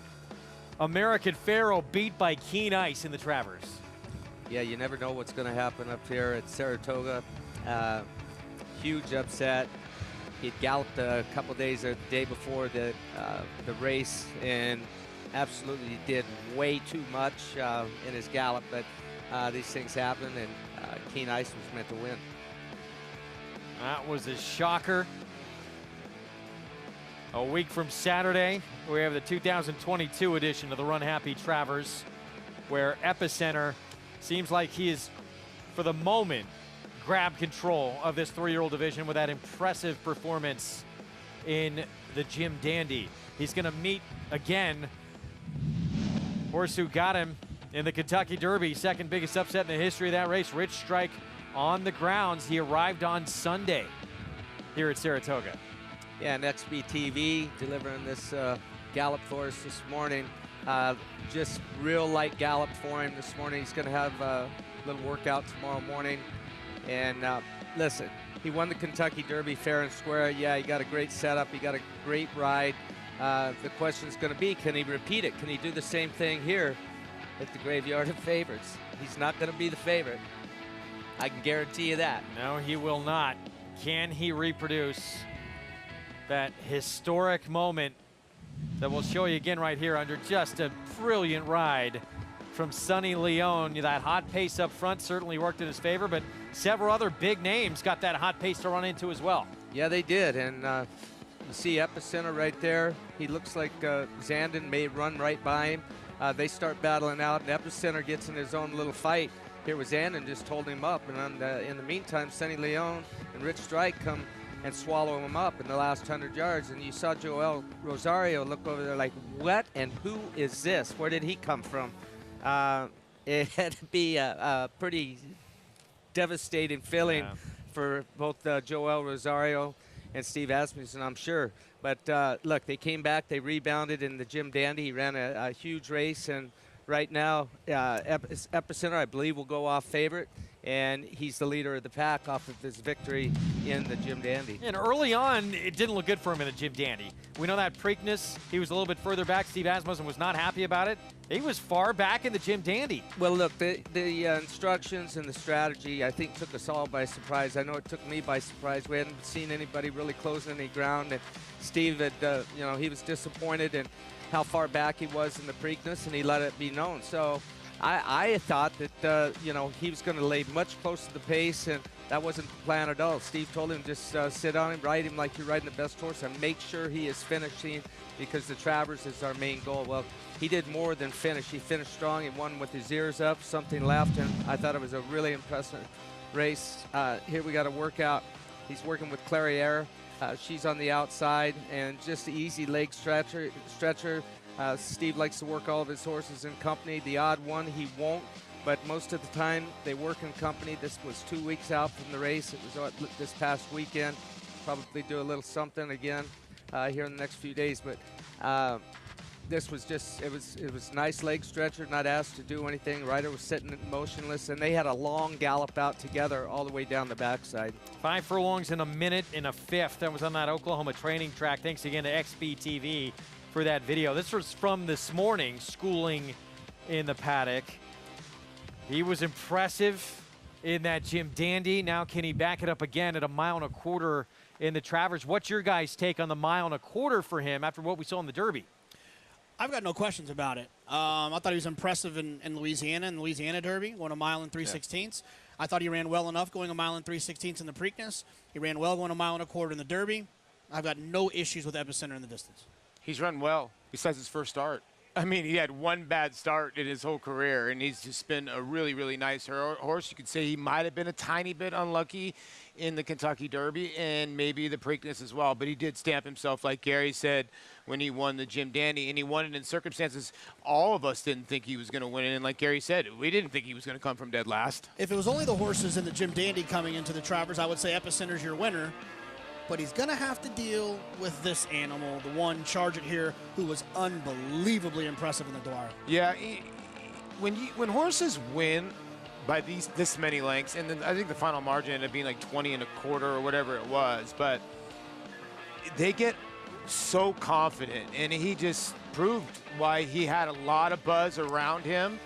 And he's a scary proposition if he can ever repeat this. And Todd's horses usually don't go backwards.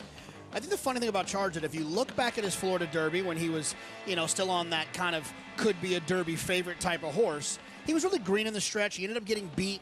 And I think that greenness, still learning, trying to figure out their job, learning to run straight, learning to listen to the rider's cues, I think are probably part of the reasons he was beat there, probably part of the reason he didn't run as well as they would have liked in the Kentucky Derby. But in this race in the Dwyer, he seemed to kind of figure it out. And if this is what the quote-unquote figure it out Charge it looks like, then they all might be running for second, even Epicenter if he can repeat that performance. But, he's got to do it, obviously. No, he does. He has to prove it. And Charge It to me seems like the horse that maybe at 4 years old, Greg, he might get better, but he might be getting better right now. We can't wait. That is a week from Saturday as we get set for our nightcap coming up on this Thursday card on the turf at a mile and 1/16. Let's go to Acacia for more on this group.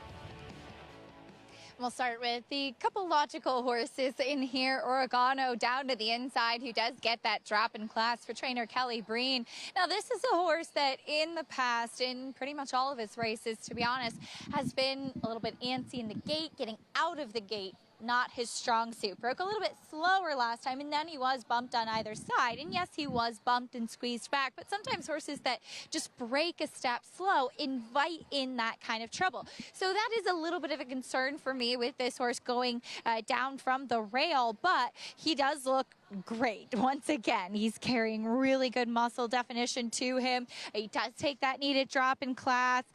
He, again, had a little trouble last time out. It was a big race, 2 starts back. His 2 turf races make him a major player in here. The number 8, Laws, also drops down, and he does cut back, too. He is a pretty big and stretchy type of horse, but I do think that the 9 furlongs might have been a little bit of a stretch for him last time out. He was a little bit awkward at the beginning of the race last time, and if you watch the beginning of that race, you can see he got really headstrong on Kendrick Carmouche. He was pulling, he was being very, very tough to handle, and especially when you're going a distance of ground and running against some tough horses, the fact that he was expending so much energy fighting his rider early on in the race, that to me was a big negative, and I think a race he could improve off of. He's touting himself nicely in the paddock, but not doing too much. I like what I see from Laws in this spot. The 2, Ableton, gets short cup blinkers on for trainer John Kimmel, and he has been exposed at this level already. He last time out,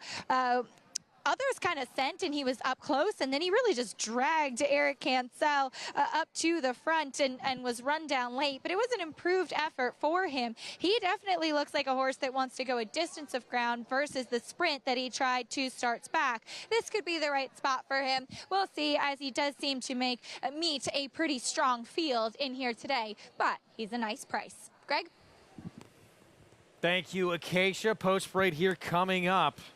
Oregano from the rail at 3-1. The 8, Laws, both those 2 dropping down in class for maiden claiming tag for the first time in their careers.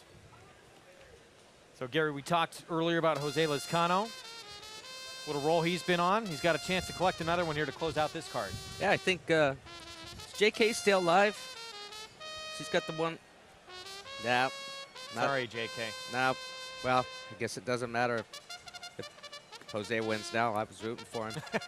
I picked him to win again. I think a lot of people are picking him here. Here he is for Kelly Breen on this Son of Lauban. Yeah, those silks look familiar. They just won the last race. They're going for the late double here, Mr. Lamb here, and this horse might go to the front end. Ableton blinkers on for John Kimmel. Yeah, this horse showed a little bit of early speed last time. The pace wasn't very fast against Maiden 40. I downgrade off that performance. Turf debut, Phoebe's Frosty. Yeah, horse that entered the Charlie Baker barn in the last start and didn't run bad on the dirt. Rider of the moment, Jose Gomez on board with that big upset. Sells something, Trevor McCarthy. Yeah, this horse had a lot of opportunities against maiden claimers and hasn't gotten the job done yet. Speed and then backed up against a better group last time out, Rush to Honor. Yeah, Rush to Honor is kind of interesting because he is dropping on turf for the first time. He's dropped on dirt. Looking grand, dropped and was the favorite against this level last start, wound up 4th. Yeah, the race 2 back, I understand why the horse was the favorite. is live in here. Toga Dancer, Kendrick Carmouche, 13-1. Yeah, Kendrick lands on this one. This one comes from way downtown, although last time broke a little bit better in a shorter field. Laws, this one for George Weaver, the favorite. Yeah, cutting back and dropping from the 9 furlongs and dropping in with maiden claimers. This horse is also live. Lots to like with the 8. Cash Bale, second time out, stretching out in turf for the first time. Yeah, this one for Patricia Meadow and Shannon Uski. Usually she's Shannon up in Monmouth Park. And Maurice Tuff's son, 25-1. Same type of move here, stretching out in grass. Paulie, you did the 9 in the post parade. I did the 10. We should have a little friendly head-to-head matchup to see who finishes in front of who. Okay. All right? Sounds good. Let's do it. 6 minutes to post. Little extra incentives here for this nightcap. What's the stakes? We'll find out when we come back. I think it's being determined as we speak. Knowing those two, it's very high stakes. We'll be back. Finale on this Thursday card from Saratoga when we return. Catalina Cruiser. He won 7 of 9 starts coast to coast, with 6 triple-digit buyers and 5 dominating graded stakes wins, including a record in the Grade 2 True North Stakes. A son of leading 5th crop sire, Union Rags. A $370,000 yearling with an imposing physical, and one of the best of his generation. There's only one Catalina Cruiser, now standing at Lane's End. Experience the excitement of horse ownership with Final Furlong Racing Stable. Your all-access pass gets you up close and personal to New York's fastest fillies, racing for some of New York's largest purses at New York's best tracks. New partnerships are forming now. Visit GoFinalFurlong.com and join the family today so that you can find yourself in the winner's circle with Final Furlong Racing Stable.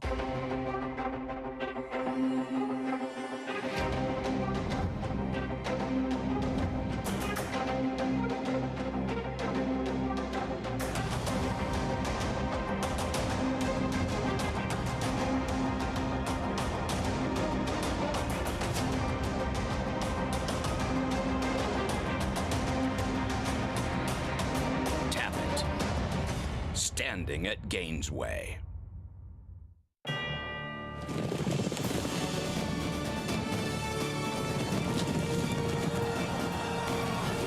They come together from every corner of the globe in pursuit of the one reward that sets the special few apart. The title of World Champion. Don't miss racing's ultimate coronation. The Breeders' Cup World Championships at Keeneland. Tickets on sale now.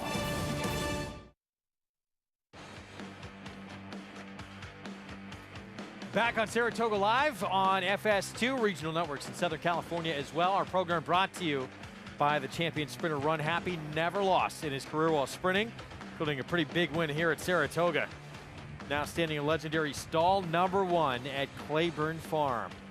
So that monster price in our feature, and we got some good returns in the pick 5 as we head to the paddock set.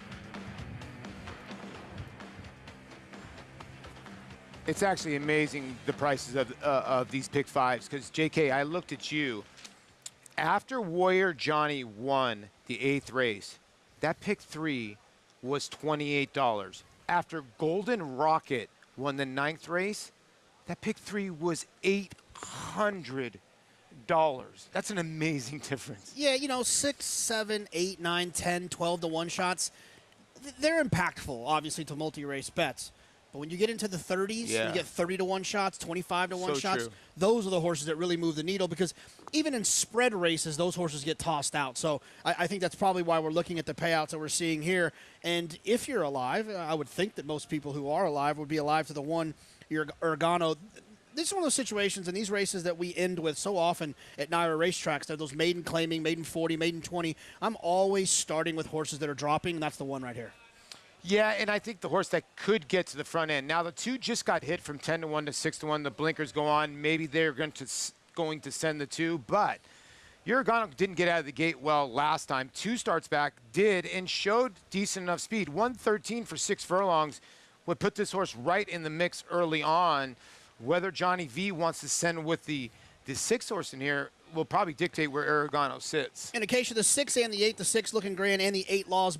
Other horses that are dropping. I mean, the 6 dropped last time, but both horses that have been competitive or at least ran okay numbers at maiden special weight. Which one of these are you interested in? I went with Laws in here, JK. I'm going to be a little bit of the different one as far as the picks in the nightcap. But again, horses dropping makes sense. And one that is dropping, at least on the turf as well, is the number 5, Rush to Honor, as this horse was claimed for $25,000.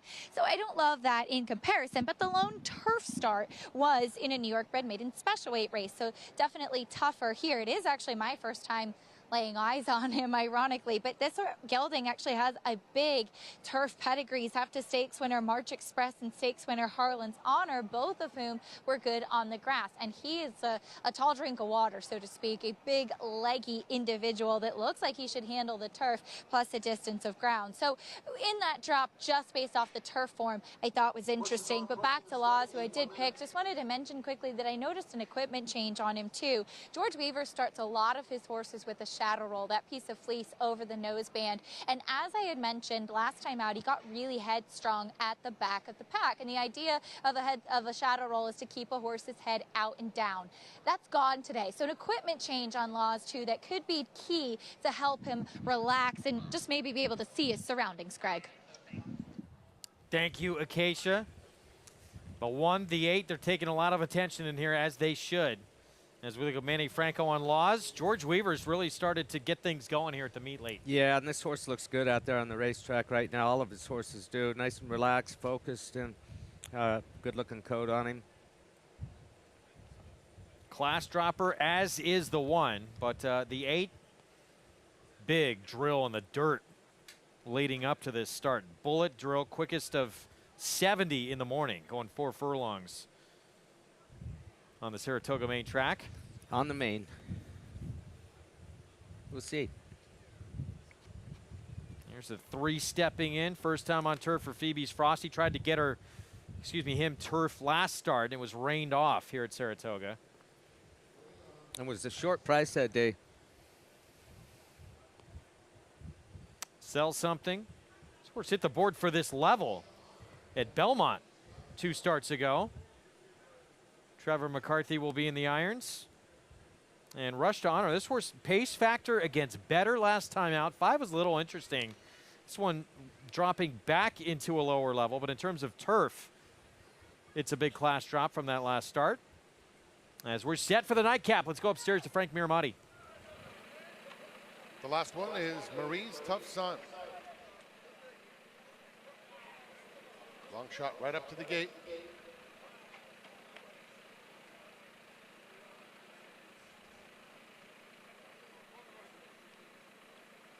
Standing still. And now has unseated Mike Luzzy. Back to you, Greg.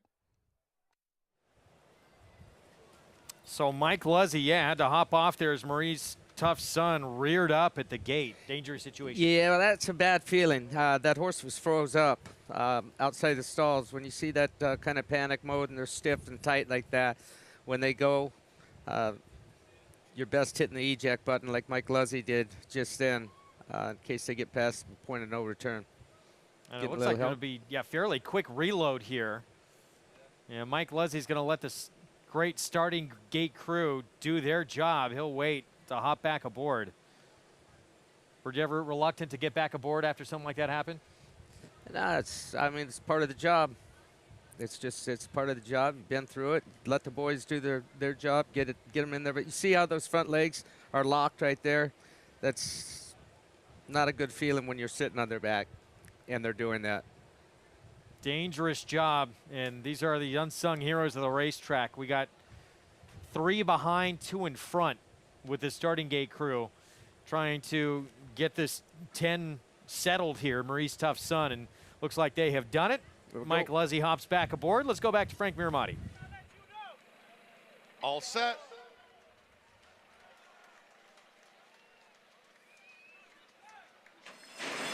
And they're up. Live Laws sprinting very quickly. Oregano has plenty of early pace too. And those two go into the first turn with Rush to Honor up close as well. Rush to Honor ends up going a little bit wide into the turn. Phoebe's Frosty now splits Oregano and Laws. It's Oregano just in front, pressed by Phoebe's Frosty in second, and now Laws taken in hand by Manny Franco, 2.5 off the pace in third. Rush to Honor settles down just a bit, and then it sells something. The opening quarter went in 24 and 4/5 seconds.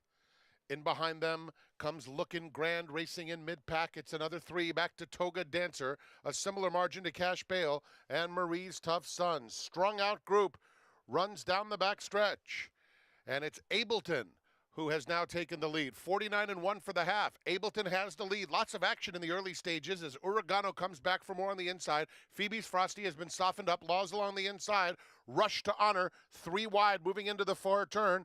Now takes third once again and is 4 lengths off the lead. Behind this group comes Sells Something, racing on the inside of Lookin' Grand. Outside of them, it's Toga Dancer and Cash Bale. They have a quarter of a mile to go. 6 furlongs in 1:13 and 4. And it's Ableton and Eric Consell. Oregano on the outside moves to challenge once again, and Oregano in front with a furlong left to go. In the center of the course, Toga Dancer picking it up late, and Sells Something has come alive with the yellow blinkers. Final 16th. Here's Sells Something at Oregano. They'll come for the wire, and Sells Something, ridden hard by Trevor McCarthy through the lane, takes care of business in the nightcap. Oregano, a fast-finishing Toga Dancer in a show photo with Ableton to close it out. 26-1. Back-to-back races to close out this card at huge numbers. Trevor McCarthy, Gary Siaka. This late pick 5 is going to be just shy of $100,000. Yeah, and Trevor McCarthy, he did the same thing last night in our nightcap. Came from nowhere to get up and win the last race last night. He does it again here with Sell Something. 9th career start. His 3rd last 2 races for Gary Siaka. Off the turf last time. Was 10-1 that day, almost 11-1. But Trevor's finishing up this meet with the flourish. Yeah, good for him. It looked like Oregano in good position, but then here comes the 4 guys picking up steam mid-stretch under Trevor McCarthy. Yeah, the one Oregano just had to move too many times. I felt like, fought for that position early, then got kind of hooked early in the first turn, then kind of took back, then had to hold that position again, then had to try to get outside, then try to run at the 2 Ableton, and just kind of all those moves, I feel like, kind of set it up for the 4 and Trevor McCarthy. Sell Something. Yeah, Trevor did a good job. And when you look back, and sometimes I'd say this all the time, whenever you miss a horse is 26-1, as you look at Gary Siaka getting the W here, the race 2 back is not bad, and it kind of fits at this level. A 58 buyer at 18-1 was 3rd. That last race off the turf where, the horse gets beat by another horse, a lot of people don't like to draw lines through those races, but you draw a line through that, the turf effort 2 back puts the horse right there, and it actually put the horse in the winner's circle today. That's a good point, Paulie. This was too big a price on this horse. 26-1. Horse had just been 3rd at this level, as we had mentioned before they loaded, and going to result in massive payoffs. No one hits the pick 6 today, by the way. So we have a carryover heading into Friday as you look at winning trainer Gary Siaka. And listen, Oregano, it was almost an impossible task for him to win with things that were going on during the race. They got into the first turn all right, and easy enough pace that Jose Gomez and Phoebe's Frosty, the 3 horse, had him hooked, and then all of a sudden Ableton makes this tremendous big early move down the backside. Oregano forced to go again, was game to hang on and run second in there. Well, let's go to Acacia. Please be joined by Gary Siaka. I even asked him for an interview, and he said no. He was ready to big time. He picked Gary. Big win. Say no to you. Big win in the nightcap. This horse came flying. It really was. I mean, he got in trouble a little bit, and last time he ran on the dirt, and he kind of ran well, but just stayed back there. We said next time, and Trevor was so confident. He goes, next time on the grass, we'll get the money. I couldn't believe he was that price. We talked about his race 2 back, finishing 3rd, would put him right in the mix here. Talk a little bit about getting him back on the surface that he prefers. He loves the grass, and he's just starting to come around. He was a slow learner and just picking it up and really did well. And just, I mean, today he put it all together. I mean, he put some finish in there. Trevor McCarthy picking up the nightcap back-to-back days, and as you said, confident ride today. Right, great for Trevor, too. It's great. Congratulations. Go get your picture taken. Thank you. Okay, bye-bye. Greg. Keisha, thank you. Trevor McCarthy moved back to the East Coast. Had a terrific run ever since he's come back at Aqueduct and at Belmont. And wins are tough to come by here at Saratoga. Good for him. Yeah, and a very similar ride to how he rode for Tom Amos last night in the nightcap, coming from well back, splitting horses, coming from nowhere, and of course ran a brave race and really coming into himself right now. Rider who pays as close attention to how track is playing and taking advantage of that as anybody in that room. He is a smart young man. Bright future, following in his father's footsteps. And he gets a win back-to-back days, as Keisha mentioned, here in the nightcap, teaming up with Gary Siaka. We'll have the payoffs when we come back. They're big.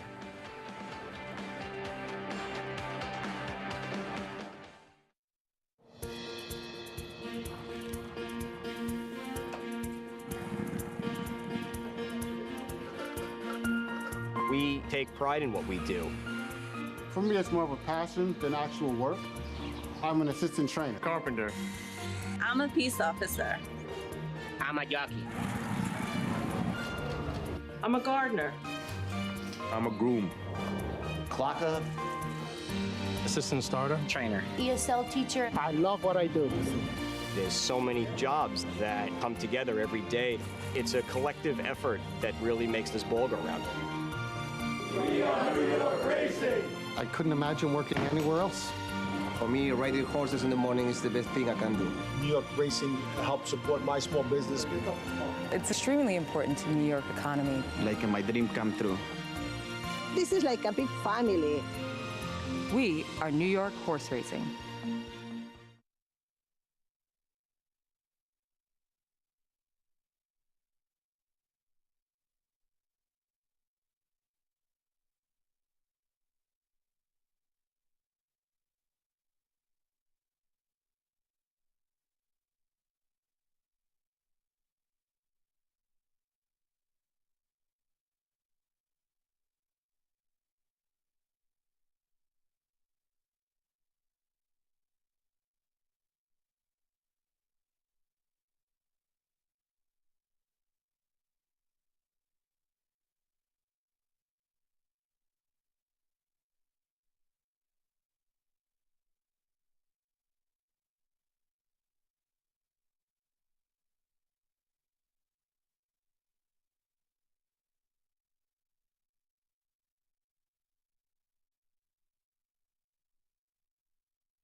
Back on Saratoga Live, program brought to you in part by America's Best Racing. For the love of the race, visit americasbestracing.com. BloodHorse.net today. Card in the books on this Thursday afternoon, 33-1 in our feature in the 9th. Race 10, more fireworks, 26-1 with Sell Something. Results in the pick 5 that pays over $94,000. Nobody hits the pick 6 tomorrow. Carryover of $167,000 into that Friday card. Favorite, 5-2 Warrior Johnny. One of a few at that price on the board, and then all of a sudden 2 monster numbers to result in for a lot of people, I mean, that's pretty close to life-changing payout. Yeah. It's incredible. Saratoga Showdown Contest, $521 bankroll created by our winner. Congrats to Nate Dean up there. You can play that contest each and every day, free to enter, and you're competing for real prizes, including those bragging rights as well. Wow, what an end to this card after we started out in the late show here with pretty formful first 3 races. Yeah, slot machines in the last 2. Couldn't have figured that. Probably should have had the horse in the last race, but the stake, that was a head scratcher. Congratulations, Jose Garcia. Jose Gomez. Gomez, excuse me. Terrific action coming up again on Friday. Let's take a look at the Summer Colony, 1 1/8. And some really good names on that list that are maybe just a cut below the best fillies and mares in the country. Gonna take a look at Envoûtant, Bonnie South, Army Wife. They know each other well. This was the Falls City on that sloppy track at Churchill end of last year. Yeah, she ran huge. She came back. They shipped her out to Santa Anita in March and ran her in a Grade 1, the Boulder Mile, and she didn't show up that day. Johnny V rode her. She was never really involved. She's a filly that wants to lay close to the pace, but beaten 16 lengths, she comes in fresh off of that race. Envoûtant, multiple graded stakes. Well, that was a huge effort. I don't know if he's going to get it, but Kenny McPeak may be praying for some rain tomorrow. Yeah, he might get a little bit of rain. It's been rolling in here quick. It's supposed to be hot and muggy. So we'll see what happens with the weather. Never know. Up here in the Adirondacks in upstate New York. Hope you join us tomorrow. We're back in 1 Eastern on FS2. It was clear of the deck in our Spendthrift Farm 2-year-old race of the day. Julian Leperoux aboard, and the Golden Rocket. Jose Gomez, first career stakes win at Saratoga. Great moment for that young man who has such a bright future ahead of him. And Ness, the rematch coming up with the Kentucky Oaks winner on Saturday in the Alabama. We'll see you tomorrow.